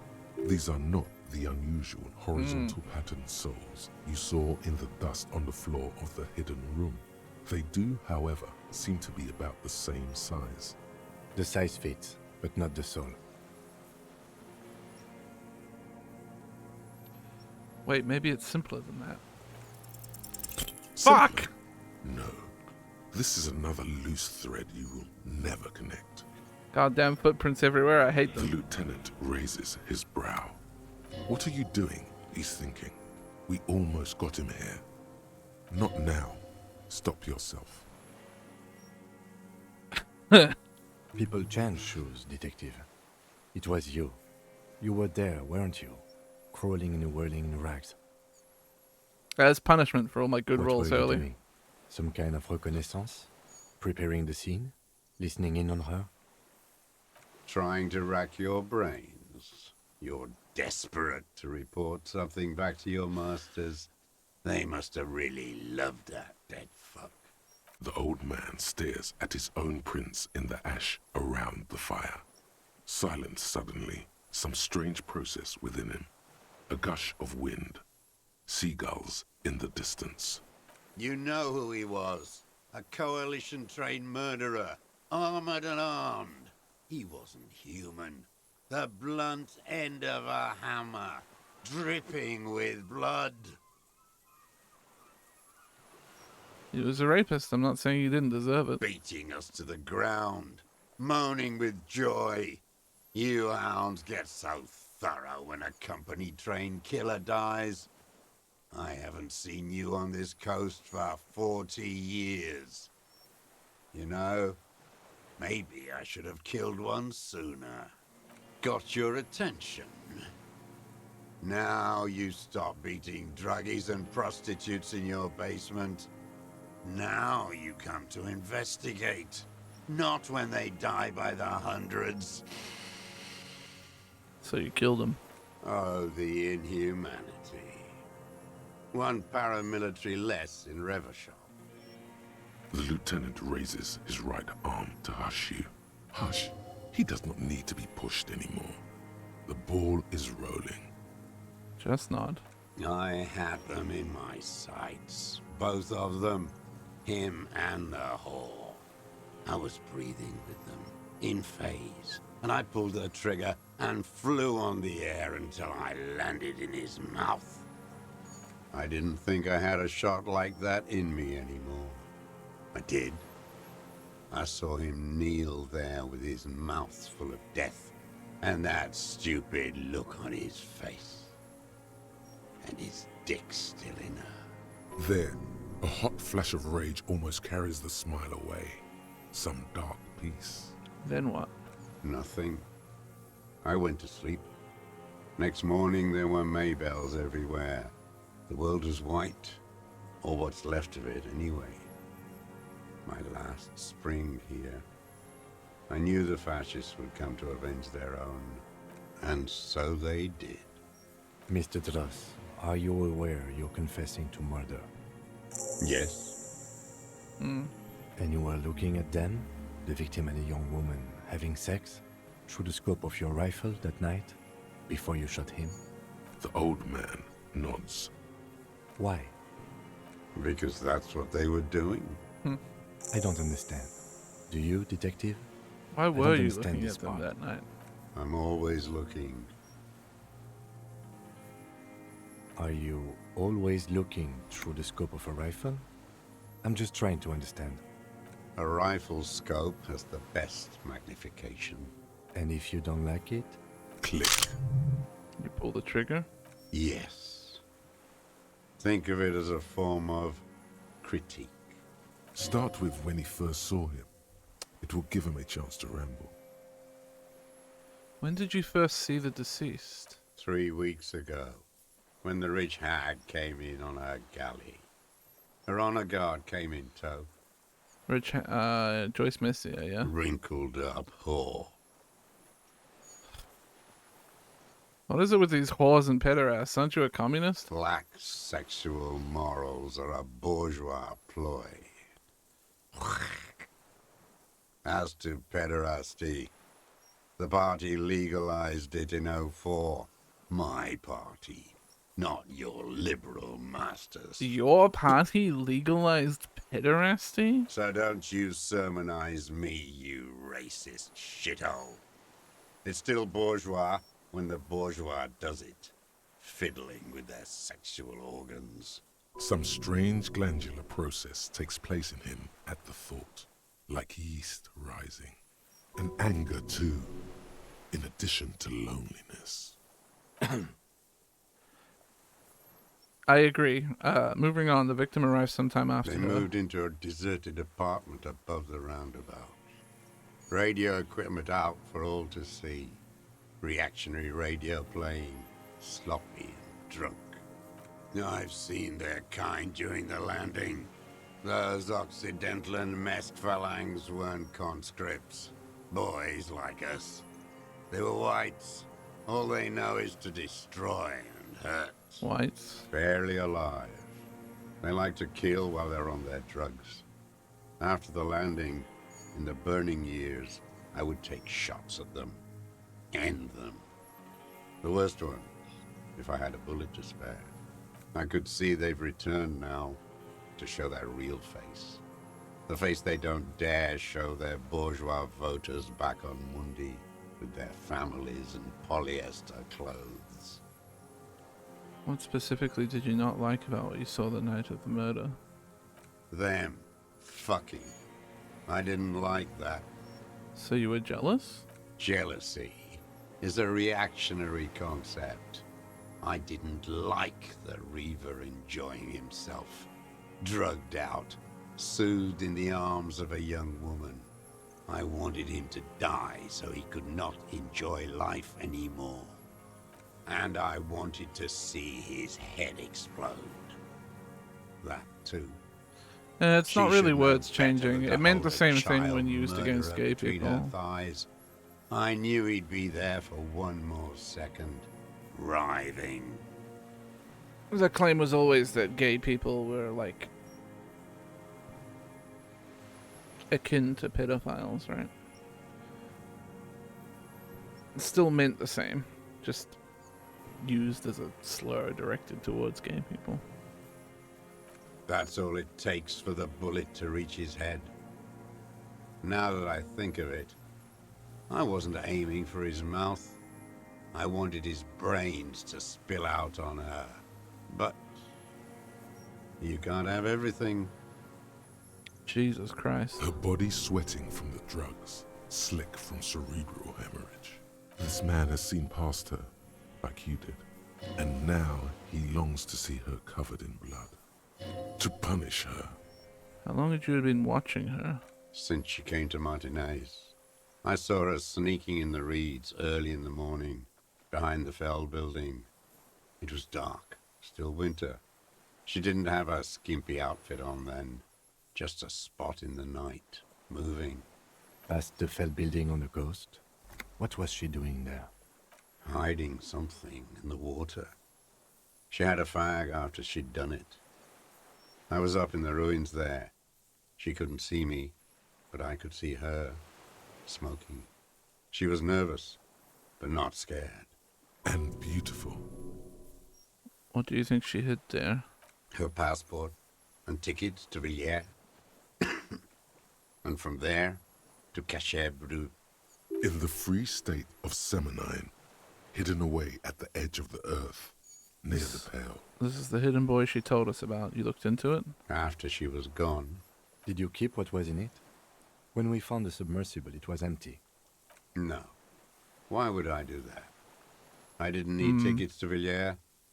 I'd put them back. If I wanted to extort someone, I'd do better. Are you sure? We checked the submersible. There was nothing there. Why would I need that trash? I'm not going to Villiers. Did you continue watching her after this? I did. She had a face like an archipelago with those birthmarks. And a body hard and lean and bruised all over. Black and yellow. I could see she's taken a beating. I could see who she was, too. A spook. On the run. Revishal's the cloaca of capital now. All the bagmen and arms dealers end up here to do drugs and have sex like animals. You could tell she was a spook from the documents? She had different color hair on the photo, and glasses. Forged. Some sordid bourgeois affair. I've heard about this kind of thing on the radio. How did you see all this? The bruises that she was beaten? I'm not blind, am I?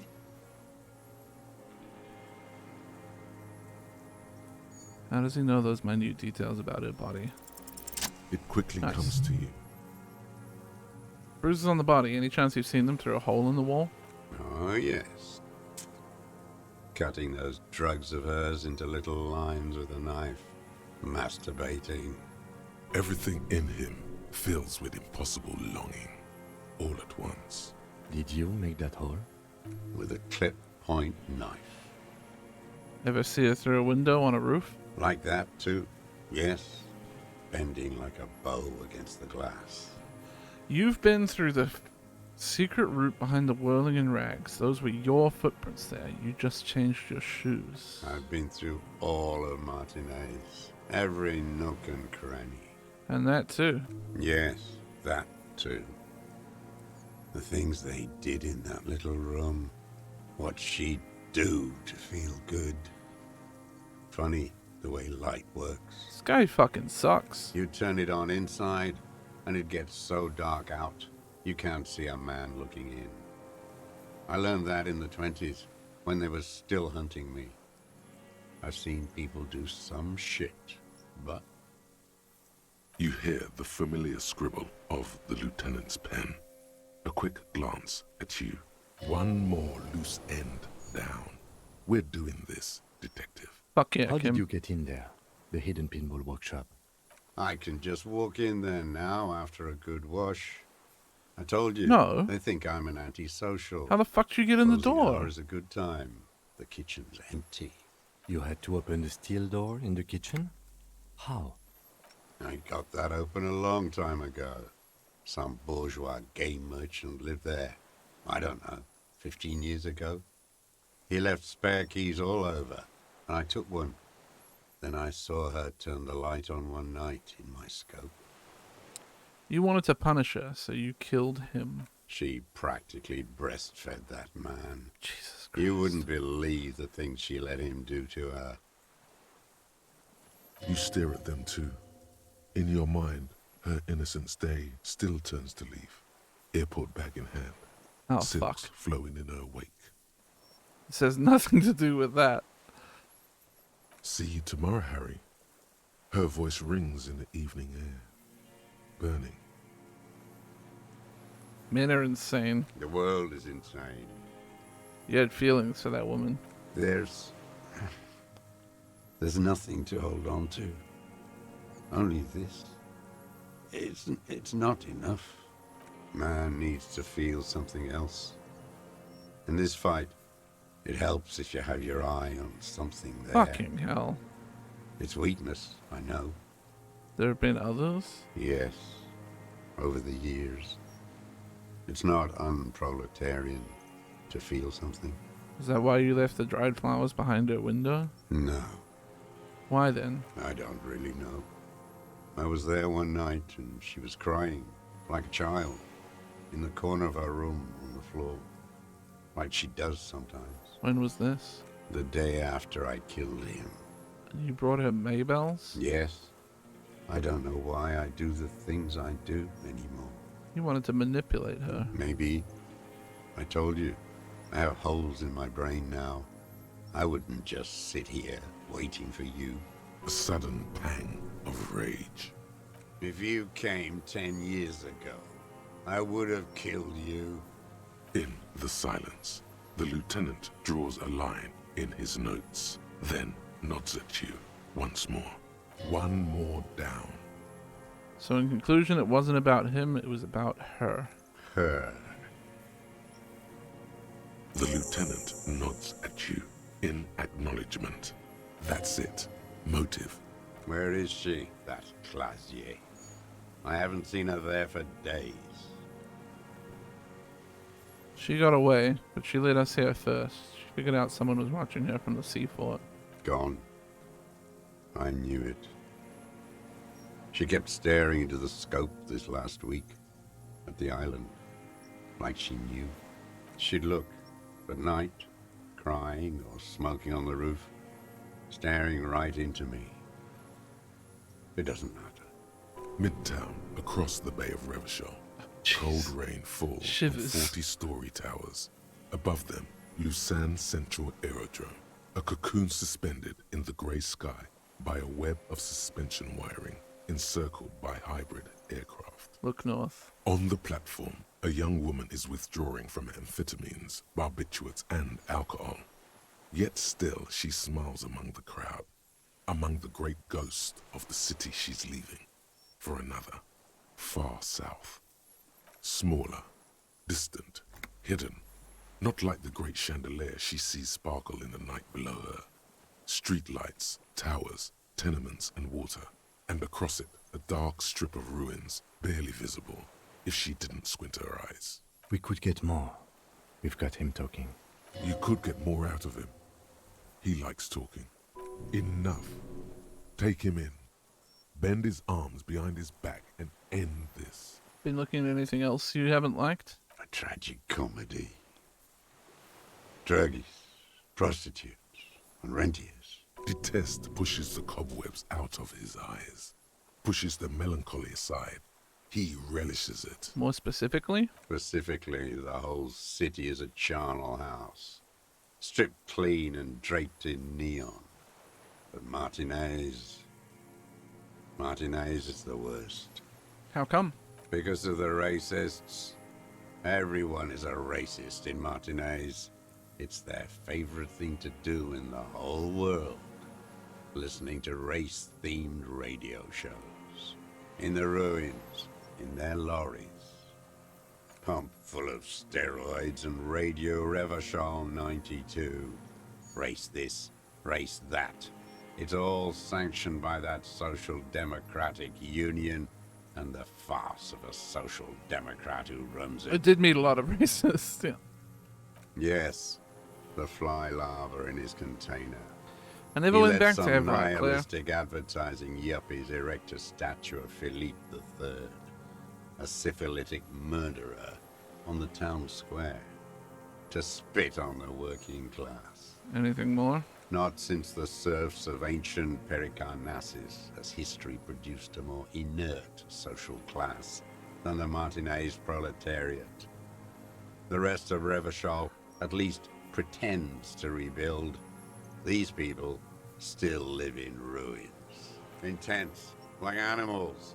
Like those boom-boom morons on the ice. A pity they didn't drown in that tent of theirs.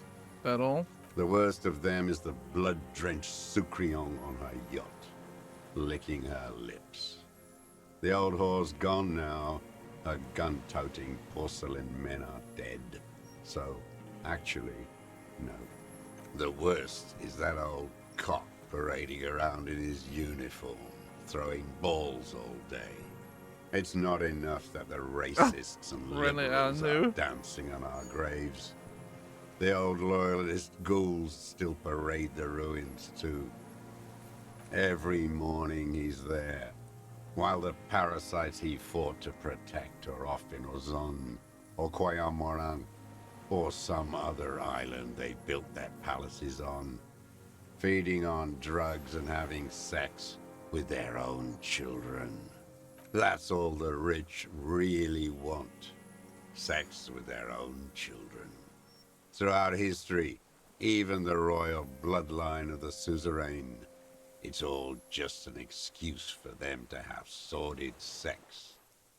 At least that old He's cunt fucking sex Giselle obsessed, is man. now dead. We did good when we pushed him under the horse car. Until, in the 30s, those disco whores.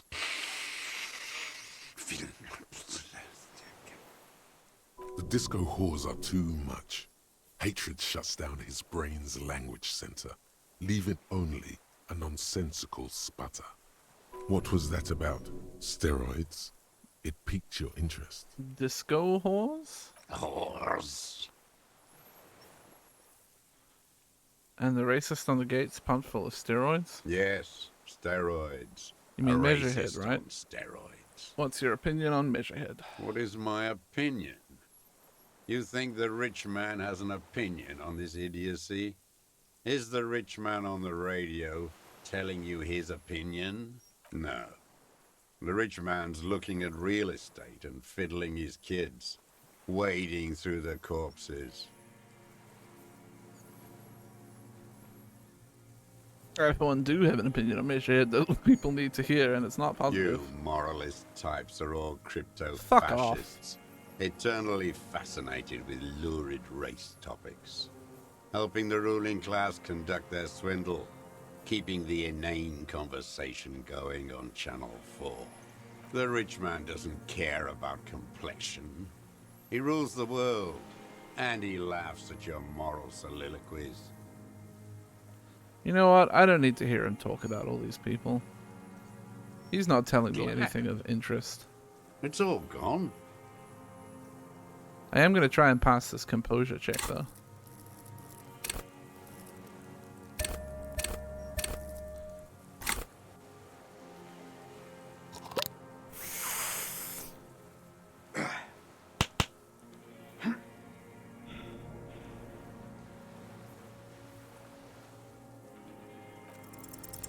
What strikes you about this gaunt man is not the stomach pain, or the cough, or the malnutrition.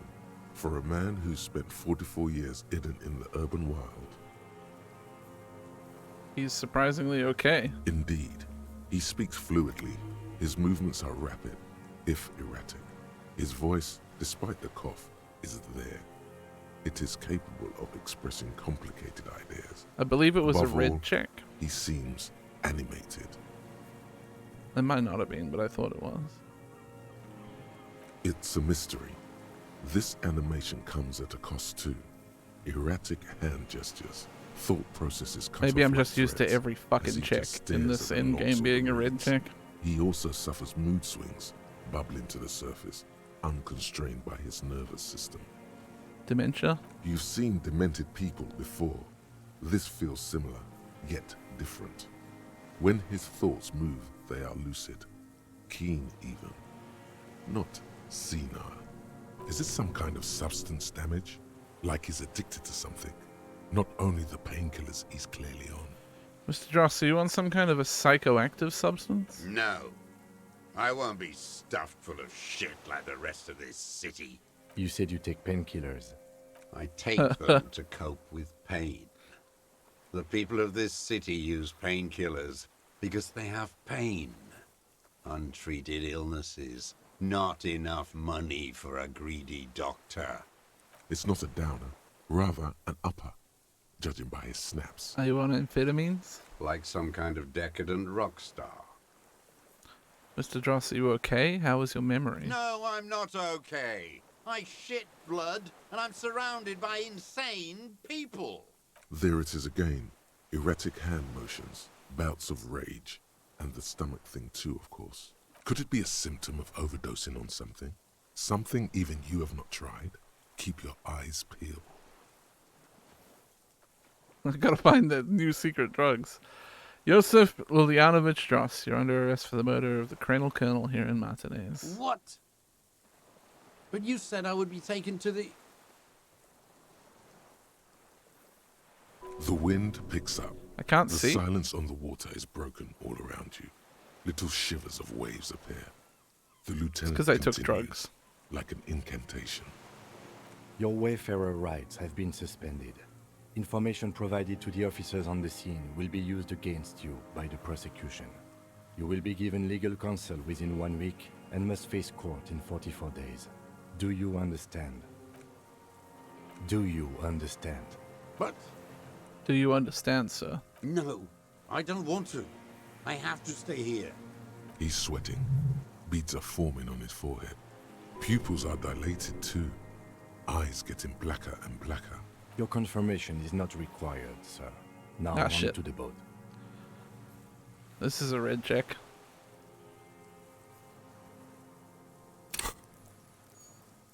Quick perception.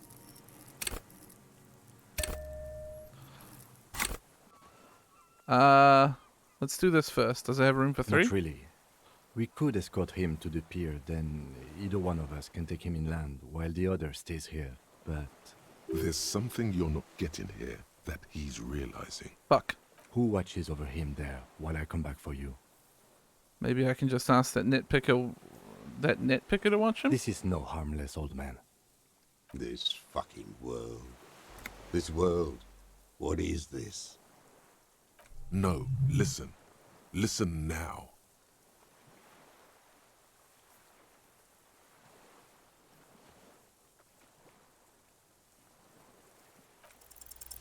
There it is again, to your north, as it has been since you came to the coast.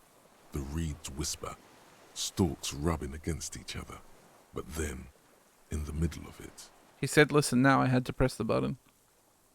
Something completely different. It sounds like a bow, very slowly being drawn against the strings of a violin. A very small violin, made of reeds and rushes. Maybe there is room for 3 on the boat. Shush, Kim, do you hear that? What? What are you talking about? Is this really us? Your skin crawls.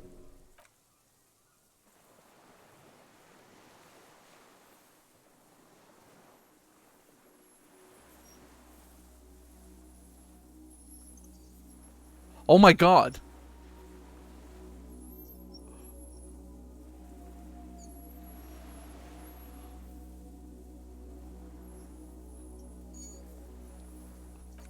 A delicate tangle of arms and legs unfolds from the reeds, limb by limb, to then just stand there, moving its scythe-like arms in ghostly silence. Blink. It's still there, an unfolding mechanism of reed-like chitin, hovering in place. What is that? What are you talking about? The giant stick insect. There's nothing there. The stick insect is over 3 meters tall. It looks straight at you with its tiny pinprick eyes and its grotesquely small head. You feel your legs shaking under you and your gun hand move to your holster, but you don't have a gun. There is, I see it. Tell me what you see, damn it. Kim, I can can't you make out one see it? small thing in the reeds. I can see it. He can 4 see it simple too. words, thank Woo! If he can see, then you're not insane. It's really there, spinning slowly, in absolute silence. Its limbs long and slender. Be very, very careful. What? Wait, what? The creature stands on long stilt-like legs, antennae hanging from its head like a woman's hair, white and curled at the tips. It is no more than 5 steps away from you. The segmented antennae move with apprehension, searching for something that's not there. Reed-like tufts stick out of its joints. As the insect moves its forearms, it produces a faint hiss, like a reel-to-reel machine spinning after the tape breaks. The hiss is different from the strings you heard Jesus before. Christ. It says something else in a lower pitch. Listen carefully. This is the Insulindian phasmid. It is. You hear the familiar ring of his jacket unzipping slowly. Painstakingly slow. You glance over your shoulder. The lieutenant holds a piece of milled Oh my god, he's aluminium. gonna get a picture of the Insulindian phasmid. Extremely carefully. No. The flash will scare the creature off. Warn him now. Kim, the flash is loud. It won't like that. We need a photo. No one will believe us. From the corner of your eye, you see a sudden cascade of motion ripple through the phasmid's limbs. A series of ultrasonic clicks fills your ear. I am not palatable. Do not eat me. I am afraid. It's afraid. Stop now. I won't be one of those fools who didn't take a picture. You see the phasmid turn to him, its mandible antennae reaching out. Its motions are quick, sudden. Just listen to me. Shh. Okay. The spindly mechanism turns itself back to you, its antennae taking their measure of the air. Shit. Slowly. Say something to it quietly. Something like, don't be afraid. Nothing changes in the cyclical brain of the creature's limbs. They are porcelain white on the inside and reed-colored on the out. Beige, light brown, and striped. You are unsure if it is scared or not. I thought I got a point. But I guess I didn't.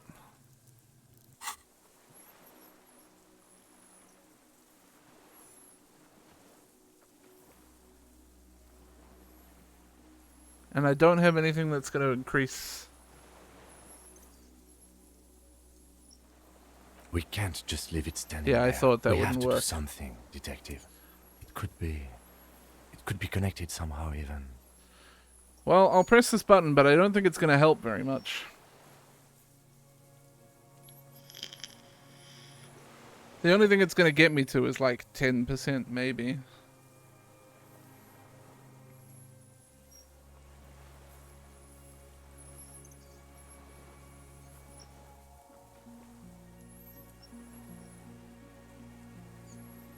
Didn't even get me a single increase.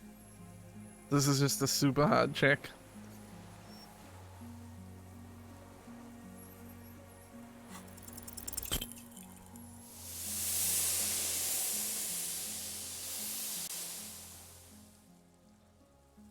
Oh well, we had no other option. Barely get to take Jesus Christ! The invertebrate reacts with uncanny speed, skating away across the water. It's gone, like a skipping stone, leaving nothing but rings on the sea's calm mirror. Where? Where did it go? You never had a chance. There was something off the moment you approached it. It was scared of you, of humans. Damn, we should have helped the cryptozoologists. I don't see what more we could have done. We could have learned something about the phasmid's behavior. Search for it with them. I know. We should have. It's my fault too. Relax. Now that you know it's here, how long can it hide? Where did it go? Can you see it? No. It's gone for now, Lieutenant Freighter. How did it do that? Glide? It appears the insect can walk on water, like a water strider, you know? It's almost as fast. Uncanny. Tell me you got the picture. He shakes his head in silence, an expression on his face that you've never seen there before. Say nothing. It's just a blur. Looking at the slip of paper in his hands. Dang. What now? Our suspect's not looking so good. We should check him over. Also, it looks like it has some kind of nest there. Maybe there's proof in there. Maybe. In the reeds, where the phasmid was hiding, you see a little flash of white. Porcelain white. Am I about to steal a fucking bug's egg? Oh.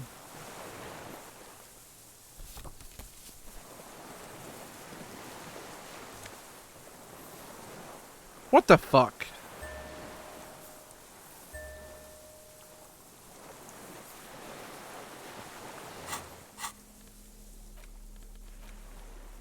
This passport, issued by the Sovereign Republic of Oranje, is issued to a black-haired woman called Katarzyna Alazie. Classia's hidden documents. From the MT boy. It's Klasia, with short black hair and glasses. She looks boyish, Younger somehow. What was this doing in the Phasmid's nest? Maybe our man, Mr. Dross, took it from Classius, or whatever her name was. Hiding place, or... Perhaps for some black... I think the Phasmid took it. The Phasmid took it and I sensed it do so. I saw something open up the boy with spindly legs. Like a magpie? What a coincidence. Then it would also have collected the other objects, which would be highly unusual. I can see how the helmet could wash up on the island. And the scope. Maybe Mr. Dross lost it. But to seek this out would be very unusual behavior for an arthropod. It says Katazine Alazi. She said it would be for Anouk Meyer-Smith. Anouk Meyer-Smith. Yeah, that's right. I told you she kept lying to you. She's probably lying to someone else right now. In another city. This was supposed to be a real name. She lied to us. Yes, somehow she managed to lie to us. One more time. In a way, she's still lying to us right now. What's her real name then? I don't know. But it's not Katarzyna Alasia or Klasia or Anouk Meyer-Smith. We didn't even scratch the surface with her, detective. Perhaps it's better that we didn't arrest her. Who knows what hell she'd be raising in my district by now. The winds are silent. True. The streets are empty of her. She is no longer in the city of Revachol. Well, what the fuck do we do now? What is it? What do you want from me? I can't go. Something is very wrong with him now. Sir, how could you not see the Phasmid? See? Mr. Dross? The man does not respond. He keeps staring. Black eyes glazed over and bulging from their sockets. His gap-toothed mouth shaking. Like an addict of some terrible substance. Snap your fingers under his nose. A light shiver passes him, followed by nothing. His hands are trembling, and he breathes slowly. He's going into some kind of psychomotor immobility. The good news is, this solves our transportation problem. Doesn't it, Mr. Dross? The trembling mouth appears to sigh. Between this and the broken tire he's used for a boat, I think it's safe to leave him here, while we go and get help. It will need to be medical first, I'm afraid. What has happened to this man? Old age and shock. I think it's the Phasmid. Yes, the arrest and the appearance of the Phasmid, the combined stress. But you think it's something more than that, don't you? Quite a few things about that health check you did on him make sense now.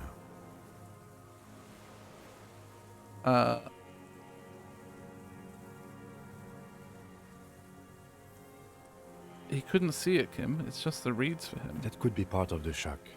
But you're right, something is off here. Mr. Dross. No response. Maybe this is how the Phasmid has stayed hidden all these years. Then how did we see it? Oh, you mean, whatever does this, does it over time? Teenagers, kids, drunks, sightings are brief, and hence not credible. But anyone who spends a long time with it... Yes, you forget it's there. Mr. Dross, have you ever seen a stick insect pretending to be the reeds? The doctors will have to look at this. I hope your station has better medical personnel than 57. This is a little advanced for a nurse. Before, when I evaluated his state, he seemed strangely animated. He was energetic and articulate. After all these years alone, with little hygiene or medication, I would expect worse. Perhaps this animation is induced by something in the Phasmid. It does not seem to be animated now it's left. Honestly, I'm ready to believe anything at this point. Maybe it is psychoactive. I mean, why not? It's 3 meters tall. I think he's addicted to that thing. Like a drug? He's displayed addict behavior, and not just to painkillers. His pupils appear to be dilated. They still are. He's been here for a long time. Who knows how much of it is in its company. He did seem distressed when it finally came to arresting him. Like he didn't want to leave this place. And the insect, maybe. I have absolutely forgotten to take notes. I hope I remember all of this. This will be one hell of a report. They'll think we're insane. We found some things in the Phasmid's nest, Mr. Dross. He stares into the reeds. Your words don't stir anything in him. Show him the helmet? Nothing. Just dull staring. Not even rage left, wherever he is. The last embers have gone out.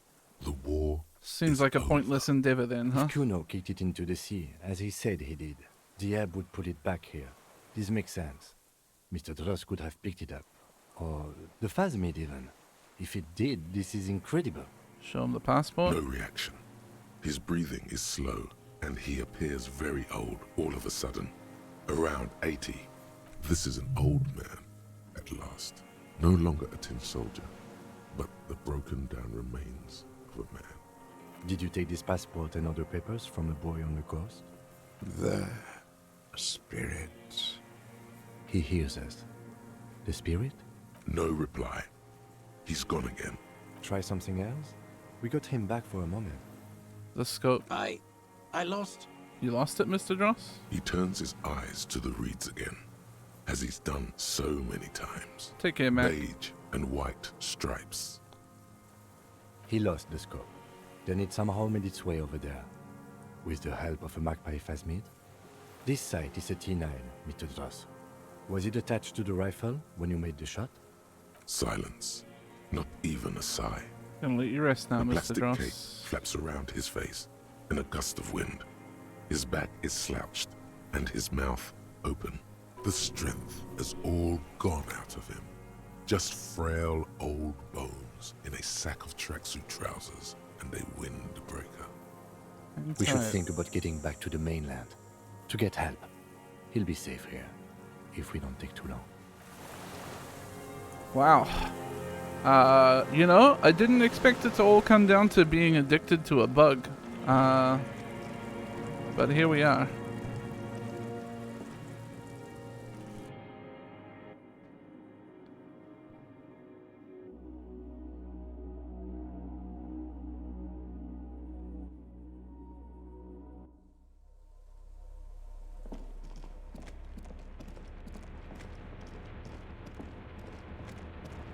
Let's get out of here.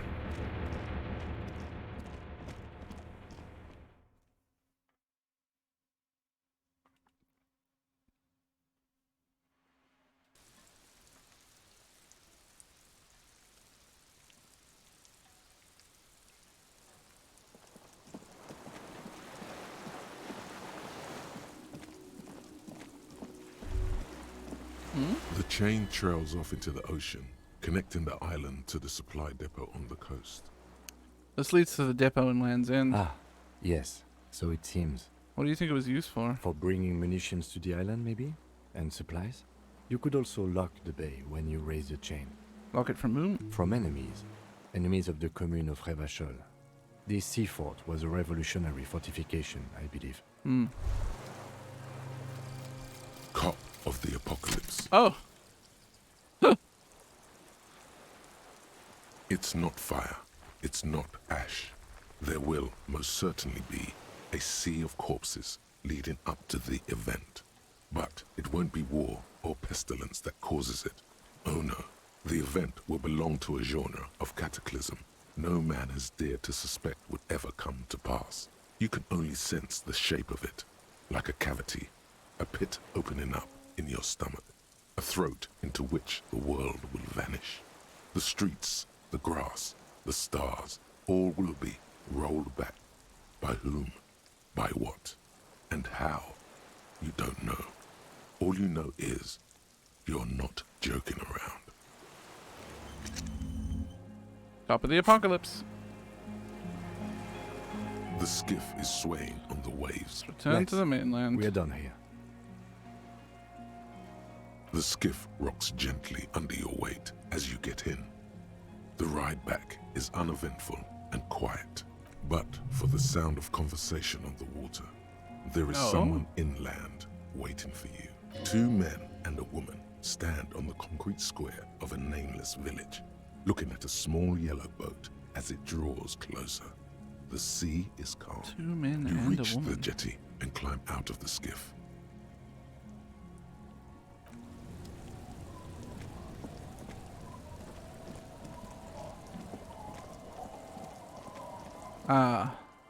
Look what the tide brought in. Hi, Jean. What is that? Phone AC? What's with all the performance gear? Are you back in high school? No one else seems bothered by my fallen gear. Bothered by it? Harry, you're a goddamn cop. They're afraid of you. Now that you start thinking about it, maybe they were afraid of you. Yes, I'm a goddamn cop. Actually, are you? Are you still a cop? There's so much disco going on, it's hard to tell. Vic, calm down. Forget about all this. There's a giant... We're not forgetting about anything. Look at you. Who are you people? Hello, I'm Trant Heilerstrom. I Oh, believe fucking we've Trant. met on several occasions. I'm your goddamn partner, Jean-Vic Comard, and this is your special task force. Or what's left of it. Uh-huh. Special Consultant Trant Heidelstam, Patrol Officer Judith Minot.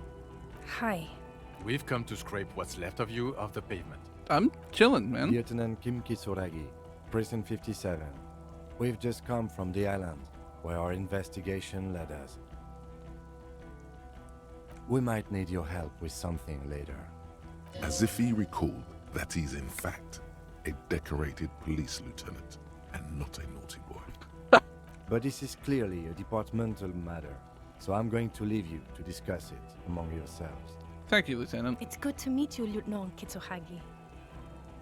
Letting the lieutenant know he shouldn't feel embarrassed over the shitstorm that's about to befall you. What is this about? Ari, we want to help you. Trant, I believe this is where you come in? This is the horse-faced woman. I don't know why you named her that, but it was beyond idiotic. You should never address her using those words again. I don't quite know what I'm doing here. I was asked to participate as an expert. I think I need to manage your expectations a little. I'm at best an enthusiast in cognitive science. My background is in something else entirely. I engage in neurology on a merely theoretical level. In fact, I should probably get going. Yeah, see you later, No, Trant. Trant. It's too late. You're part of this shit now. What have you got to say for yourself, shit kid? How did you know I was here? The cafeteria manager you fucked over told us where you went. I saved his establishment and he still betrays me? Strange. He didn't mention that. In fact, the establishment didn't look saved at all. There was a giant aerograffito in front of the building. It was on fire. Yeah, it was this one junior delinquent. I don't know. It had shit kid written all over it. You're not the man with the sunglasses at all. You're not even blonde. Guilty as charged. I heard you lost your mind and your memory. I wanted to see if it was true. And it was. Good work, Harry. You're insane now. There's one less person for me and everyone else to rely on. Okay, I had that coming. Had what coming? Not recognizing people you work with every day? Brain damage? You. I'm sorry I didn't recognize you before. It's okay. I didn't come here to gloat or to fool you. Neither did he, actually. We're just worried. That's right. Worried. I'm always worried about you. Every time you don't show up to work. Or when you do, but stink. You're a worry fest. She's worried about you. I'm worried about you. Even Special Consultant Backpedal is worried about you. Everyone worries instead of working. So Trant Heidelstam turns out to be Special Consultant Trant Heidelstam. Yes, I'm Trant Heilerstrom. What was up with the kid then? Mikhail? Mikhail's my son. His son? What a joke. Everyone is lying to you. Oh yeah? Where the fuck's your son now, Special Consultant? I sent him home. Mikhail's with his mother. We share custody. I told you. He's one drink away from killing someone. I wouldn't quite say that. But yes, he is displaying aggression not atypical of late-stage alcoholism. Okay, so you're Trant Heidelstam Special Consultant. I get it. Again, I was asked to share my take on some of the more fringe academic theories developed in Königstein in the 30s. For example, partial psychotraumatic amnesia, group personality theory. He's here to see if you're insane. He's smart. Let's move on. You mentioned the task force? Yeah. Major Crimes Unit under Lieutenant Dubois and Vicomar. Ring any bells? Yeah, totally. I get it. Major Crimes Unit. He doesn't remember. See? He really doesn't remember. It wasn't a sick joke. At least that's good. Yeah, that's very good. Where have you been all this Where time? have we been? We've been fucking off as far as I remember. You told us to fuck off. You said we are cramping your style. You're detective god. Fuck everything. All will burn. Detect or die. Why didn't you detect or die then? Oh, you think it was cool? You saying that? Aesthetic somehow? You were crying when we got here. Breaking things. You said we were going into the abyss. None of us wanted to see the abyss, so we fucked off. Like you told us to. None of this is ringing any bells. The bells aren't ringing because you have brain damage. Trant, this is where you come in. How bad is it? Well, he doesn't have visible tremors, he talks without slurring, he can drive a boat, he's standing, reasoning. All good signs, but complete retrograde amnesia, episodic and semantic. As displayed in the station call, our interactions with him, and I don't want to be a snitch, but also mine with him before when Harry did not seem to know who I was. It's all very interesting. Interesting? Yes, interesting. I have my theories, but I would like to hear Harry's thoughts first. Harry, what do you think happened to you? Neurologically, psychologically, and why not socioeconomically? Wait, socioeconomically? You think I'm so poor I lost my memory? Not when you phrase it like that. But I don't think critical theory... I know everyone thinks this is far-fetched pink academia, but still, I don't think it should be off the table here. What? He lost his memory because of capitalism? No, not like that. I'm not talking for Hedefort's cool here. But Harry, I asked you, what do you think happened? I drank so much I lost my memory and now I'm slowly recovering from it. He is. He's getting better. And I can confirm that he drank a lot of alcohol prior to it happening. I believe he drank. People do that, especially this one. What they don't do is forget their whole life because of drinking. But Detective Vigmer, he has blanked out before. I have? Yes, a couple of times. After some of the more serious benders. One was after the two drunks case, the other when we looked into that mural. The two cases in your ledger, the unsolvable case and the New World mural, those were recent. Oh, yeah. Those cases were hard on you. Interesting. So at first he dipped his toes into it, prepared. That's where he would have gotten the idea, yes. Practice. And then he used alcohol to get there, so to speak. What do you mean? Well, here's my theory. What if this is an absolutely normal reaction to the world we're living in? What if this is not a significant anomaly at all? Something to be explained, approached as a defect? Look at the sensory input here. Look at the ruins, the neon. Listen to the radio, the multitudes, the people. Live here for 40 years. As a police detective, he's like a magnetic reader on the world tape, to borrow a known metaphor. Harry's been pushed flat against it. Totally hardwired to the free market. He just needed for it to end. Okay, Trant, thank you. That's absolutely meaningless. I'm glad we brought you. Will he or will he not be able to work in the major crimes unit? Is he a cretin now? I want to know that. He's not a cretin, and he is able to do work. If not in his previous leadership role, then as a line detective. Fuck all of you. I don't want to be in your unit. No, Harry. Fuck you. You already fucked us.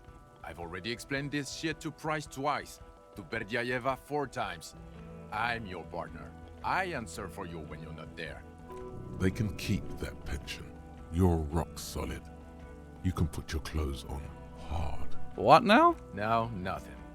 Now we're just going to stand here. Really? No. Now we discuss that. What the fuck did you do to our motor carriage? Why is it there, Harry? I drove it into the ocean when I was drunk. So refreshing. It just admits it. Thank you for your honesty. Thank you for destroying 45,000 real of police property. That's coming out of everyone's payslip. It doesn't matter. Your badge, Harry. Show me your badge. I got my badge right here. In a rush to demonstrate your badge, your eager fingers can't sustain a grip Oh, on the no. smooth plastic, and the badge slips out of your hand.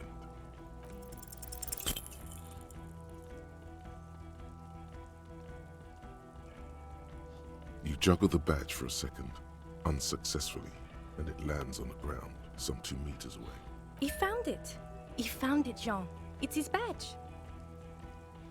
Patrol officer picks it up and gives it back to you, slippery and cold. And your gun? I upgraded my gun to a rifle. Upgraded it? I don't care about your weapon mania, Harry. I only care about your official sidearm, which you lost. Yeah, I don't have that. I don't have my sidearm. I knew it. I told you he didn't have it. This isn't cause for celebration. It's bad. Oh, I would say it's very bad. You're drunk like a bum, Harry. Please put the stolen rifle away before you kill someone. I'm not drunk. I haven't started drinking. I haven't started drinking again. So what? I've had a little drink. Yeah, I'm drunk. I'm also on drugs. Who are you posing for, huh? A suspect escaped, Harry. Classy as something. Because you were too high to assess a flight risk. We've read the reports.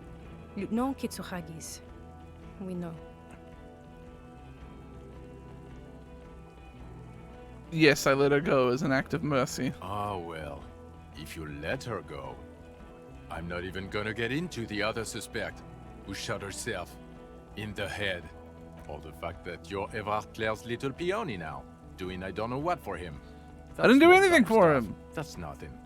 Compared to the 8 people who were gunned down, the streets are literally red with blood, Harry. It was fucking mass murder. He did everything he could. We did everything we could. Thank you, The company Kim. hired unvetted mercenaries. Lieutenant Dubois got between them and the locals. He did so at considerable risk to his person. Remember, he was shot. We stopped an execution, not a negotiation. The loss of life was minimal compared to what it could have been. Yeah, it was a massacre. We got wiped. Where the hell were you? Don't make this harder for yourself.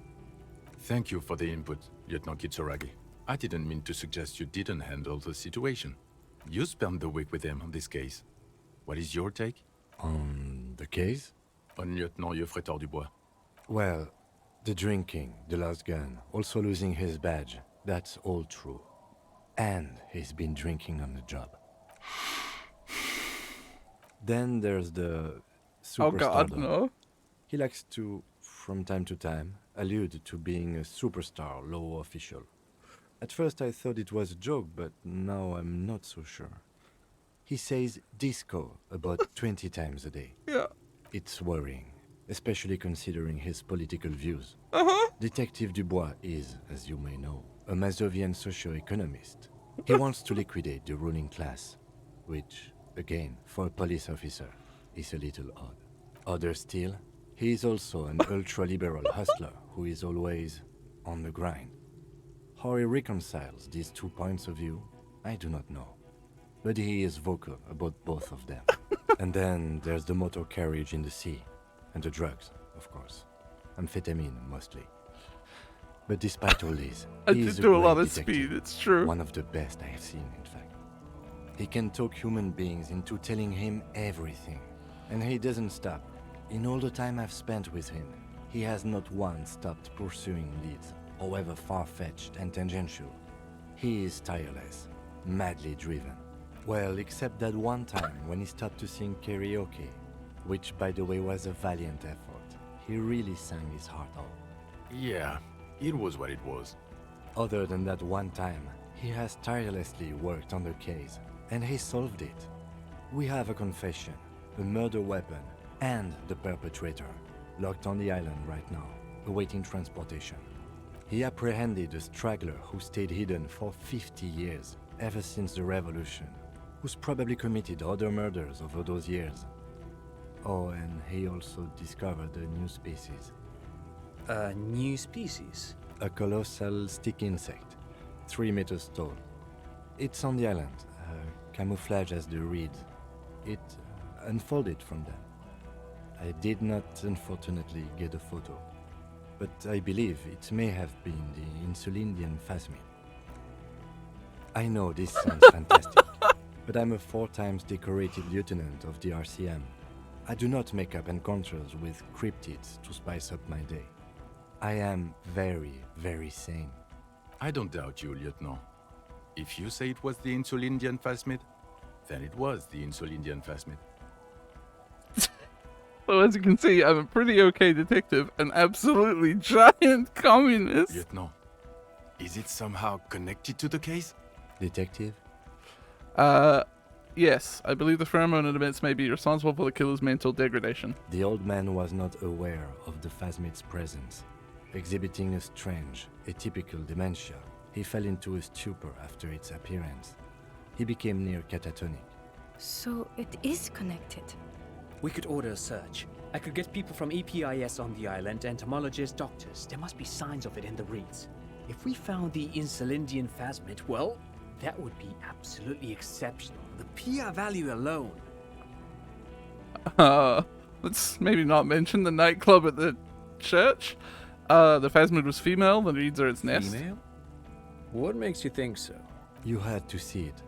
It had the subdued colors of a female. And the nesting behavior too, I think. Incredible. Were there eggs in the nest? Not as far as I could see. There were other things there, though. It had gathered items in its nest, a helmet, a scope, and a passport. Actually, you know, this would indicate it was a male. This is far from anything in my field, but I think such nests are called bowers. They are for attracting mates. I still think it was female. Of course, as I said, I'm only guessing. I didn't see it.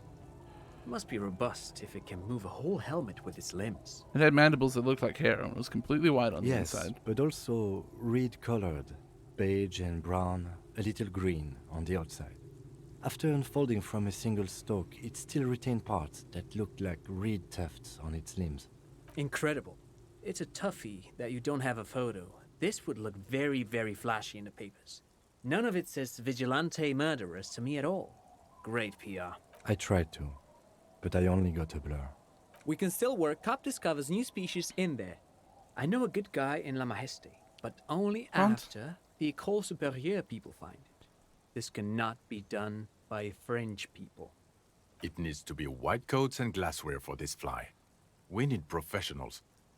In the mist-colored distance, over the water, nothing moves. You're doing good here.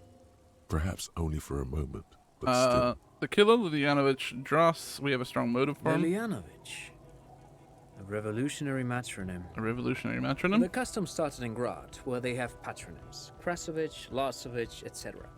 The revolutionaries saw this as a chauvinist atavism, so they used matronyms, derived from the mother's name instead. This man's mother was Lilian. His Lilian's son, Lilianovich. The custom was overturned after the revolution failed, but not before it made it to Revachol. So, it is what a soldier of the ICM would be called. Thank you, Trant. Thank you for that piece of cultural theory. You said you have a motive? Of course, excuse me, I just thought it was noteworthy.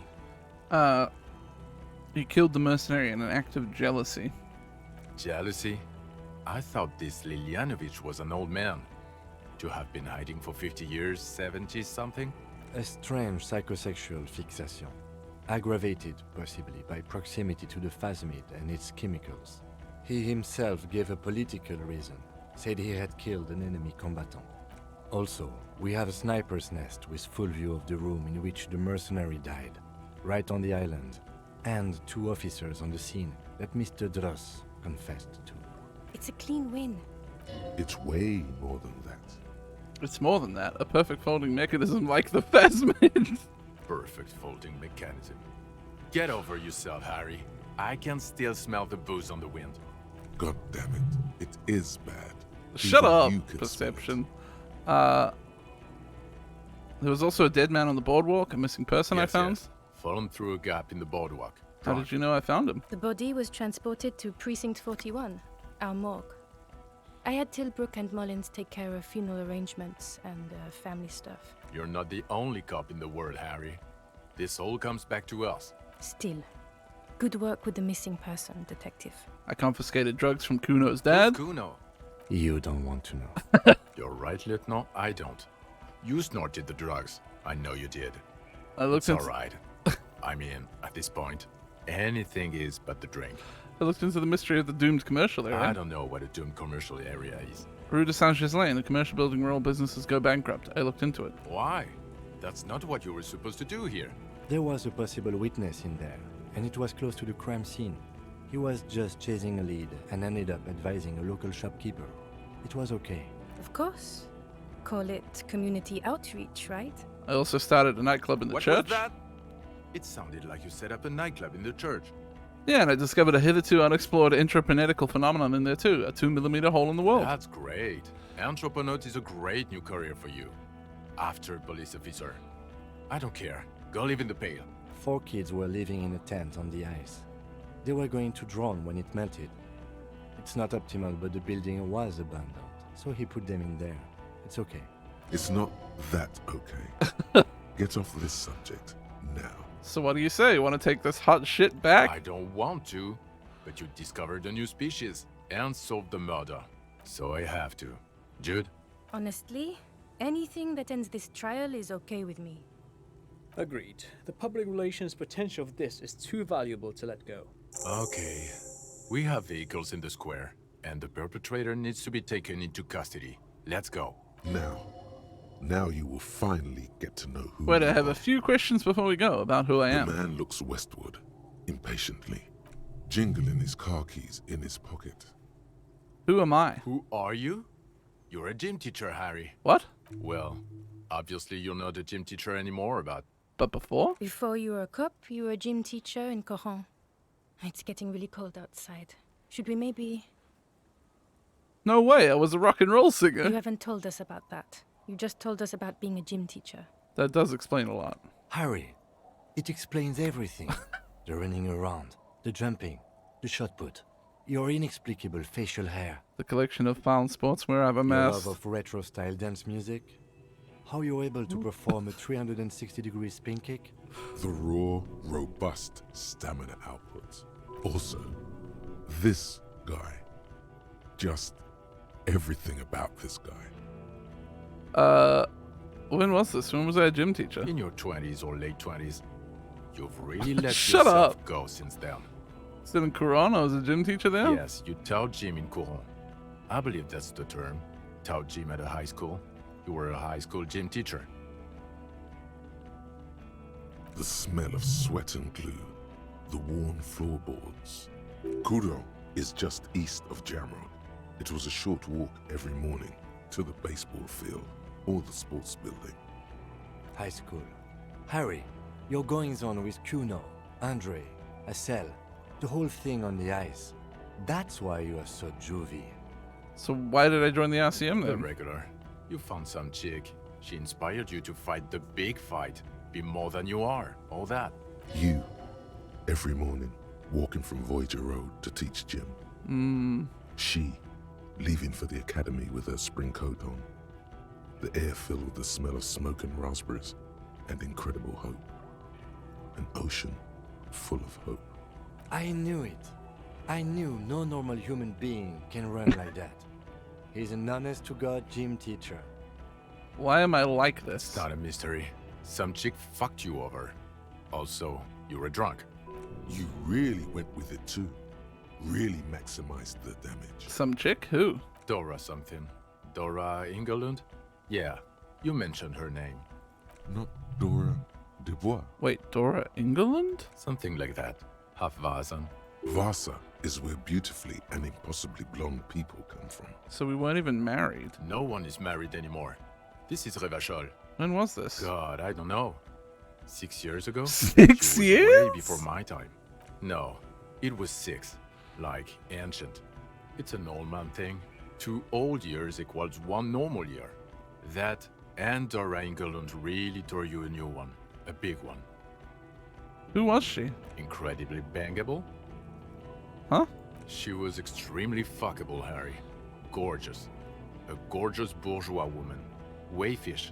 Like a Welkin, basically. Heartbreak, Welkin. Pain, Welkin. I've only seen a picture.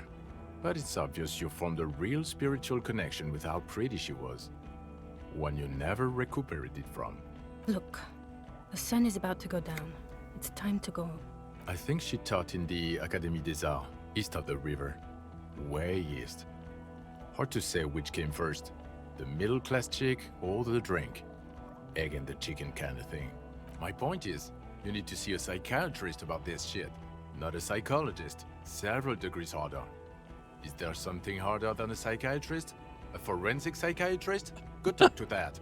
Precinct 41, what kind of station is it? Us? We're the bloody murder station. Haven't you heard? We're the bad guys. No one likes us. That's not true. Jamrock is too big for one precinct. You are just understaffed, and everyone respects the 41st. You have Captain Price. Thank you, Lieutenant.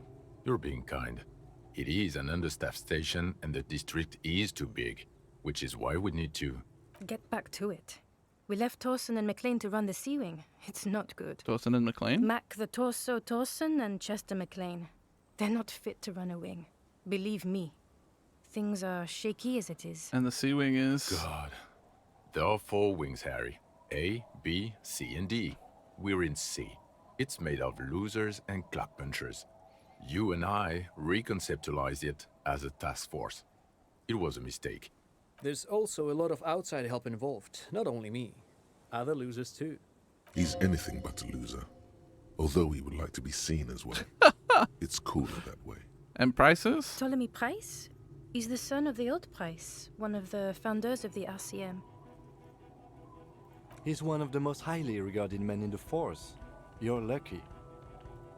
Somewhere under the curved roof of a former silk Hey, my brain's factory having a thought. shaped like a ladybird with 2 chimneys, Police Captain Ptolemy Price sits behind a heavy wooden desk. Resident medic Nix Gottlieb pours him coffee. It's silent in the captain's office. They speak of change, the city, the tension on the streets. They speak of the events of April and the blood on the streets in May. Did we recently shoot up a church by any chance? So he remembers that. Yes, there may have been a raid on some churches. It wasn't good press. Shooting up churches never is. I was out of town, to be clear. What happened? Why did we need to go there? Our enemies were hiding in a church, to the best of our information. That's it. I'm not talking about this anymore. Your security clearance is shit tier right now. You have to wait for it to go up. So I work in the bloody murder station? Okay, it's not the bloody murder station. It's an old converted silk mill with green desk lamps and coffee corner. A lot of good people work there, hard, every day.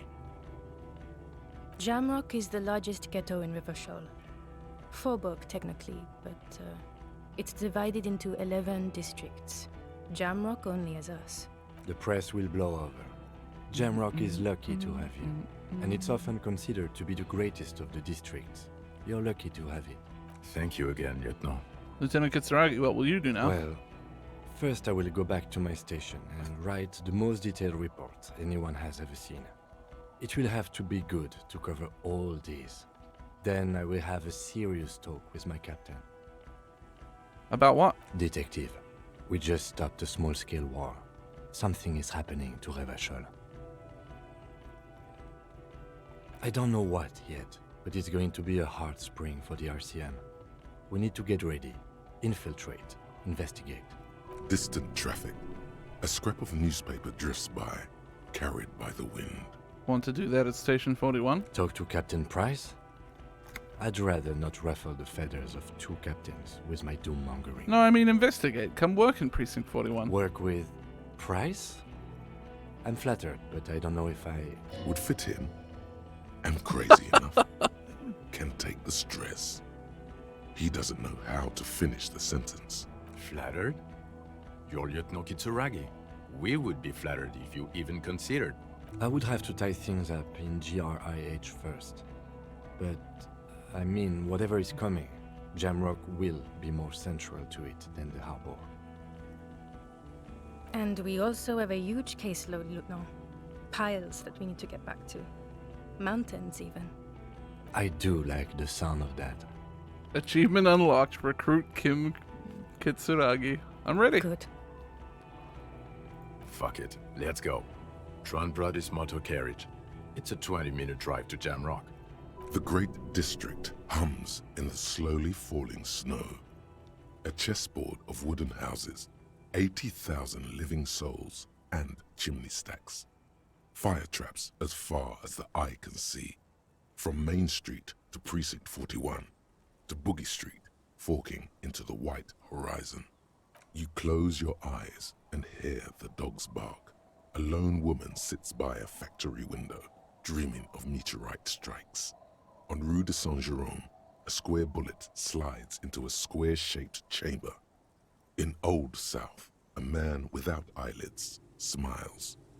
Spring has come. It's time. Torsen? Yes. McLean? Yes. Heidelstein? No. Vicmere? Yes. Dubois? Of course. Really? Nix Gottlieb looks up from the list. I hear he's unstable. You say that like it's a bad thing. Captain Ptolemy Price gestures with a ballpoint pen. It's dim in his office, and the curtains are drawn. Harry's our man. He'll pull through. When he does, he'll side with the people. Understood. Gottlieb returns to the list. Minnow? Of course. Wonderful. Then can we please just go back to Jamrock now?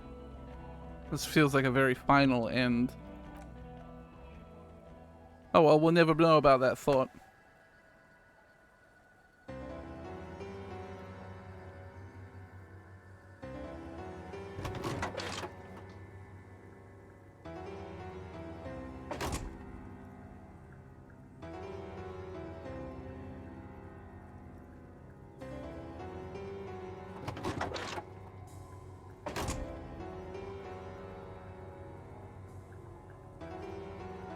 Oh, thanks for the help, man.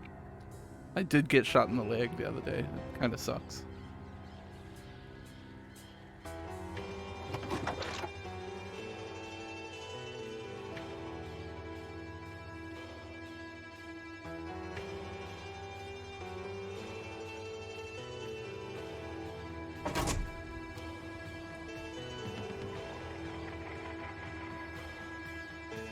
Video games, dude.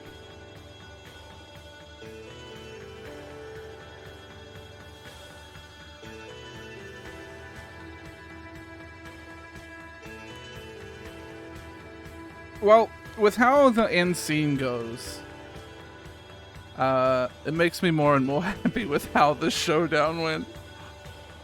I was worried that it was gonna like fuck up the ending and make it so that I didn't find certain shit out or get closure on certain things. But thankfully it didn't seem too much of an impact, beyond everyone being very mad that 7 people are dead.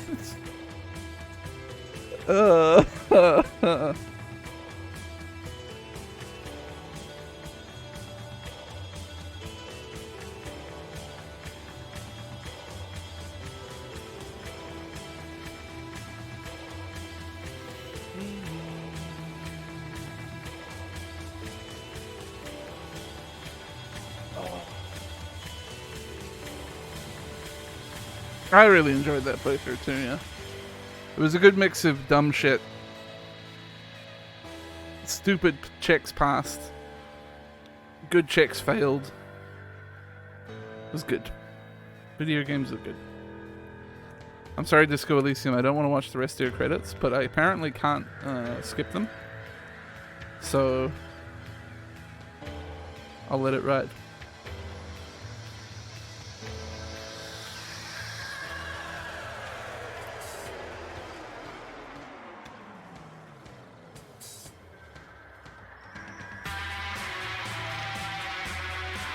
Good night, everybody who is going to sleep.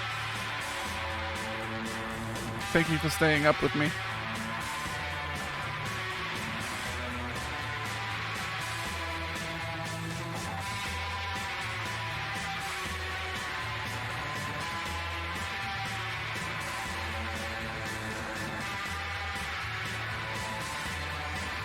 Ah, here's all the voice actors, eh?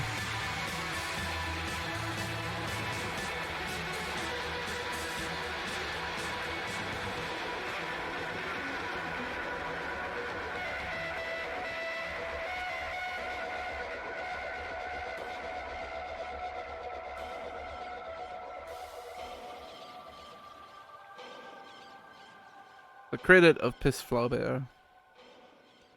Oh, this is the VA for the original cut? Right, okay.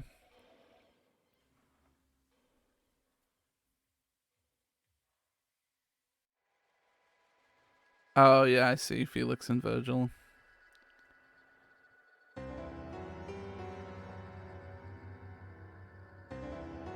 And then yeah, here you go. Final Cut voice acting. Yeah, Linville Brown, what a fucking... Pretty sure he wasn't the tutorial agent, but okay.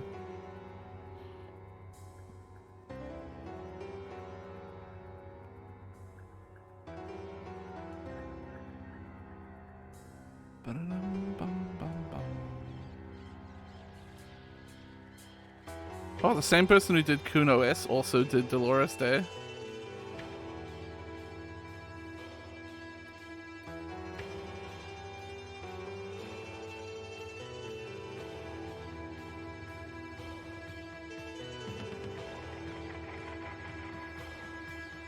I love racist lorry driver as a credit.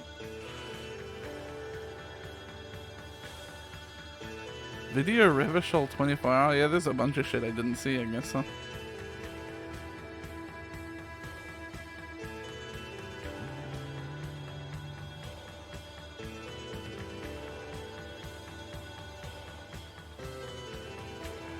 The Insulindian Phasmid has a voice too, so I guess if you pass that check, you can actually talk to him.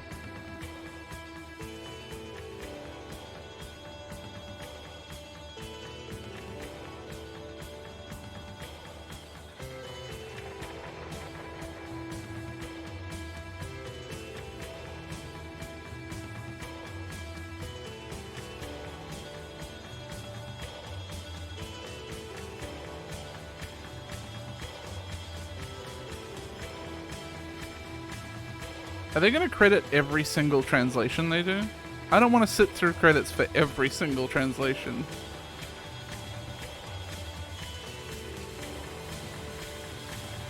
I mean, yeah, get crediting them, but I also don't want to sit through credits for the entirety of localization for every language. No, it's time for me to go. I'm fucking hungry as hell.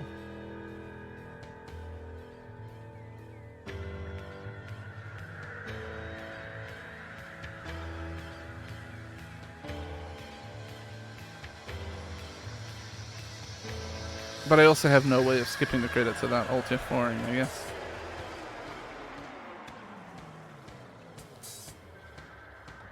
Now the good thing about video games is that I don't have to do anything. I can be happy with my playthrough, and I will be happy with my playthrough. I know for a lot of people the thing is going to be to play through this game and get all the achievements and see all the different like things that can happen and follow the different political paths and stuff. It's not my bag.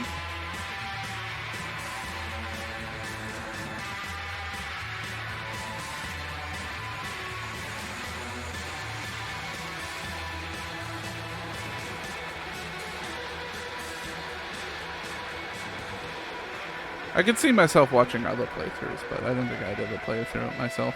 It hits different, right? It hits different when you know the results of things, for me.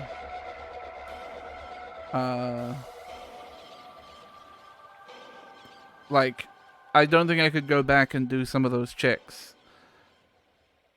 Like, knowing how different things go, you know what I mean? It would feel more like I'm slogging through dialogue to see things rather than enjoying myself, you know.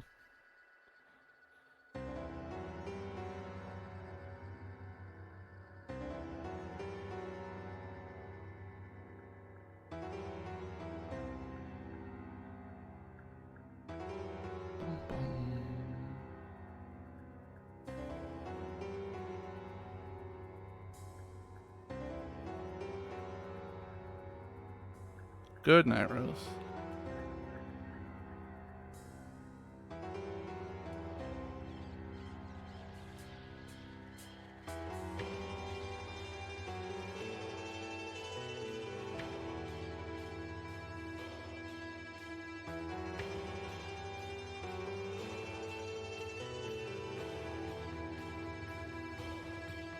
Yeah, I think, like I said, if I had one regret about things I didn't do before the end, it would be trying to investigate more about Harry's life and his Apparently not ex-wife, his ex-girlfriend.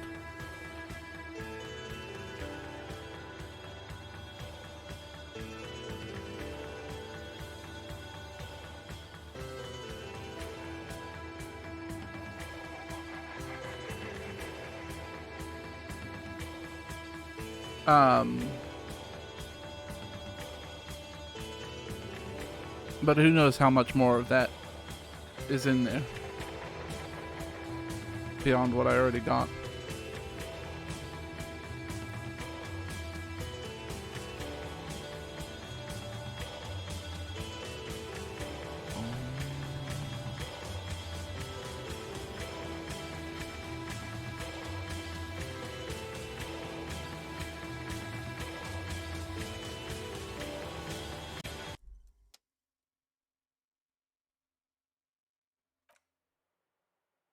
Back to the main menu. We did it. We're free.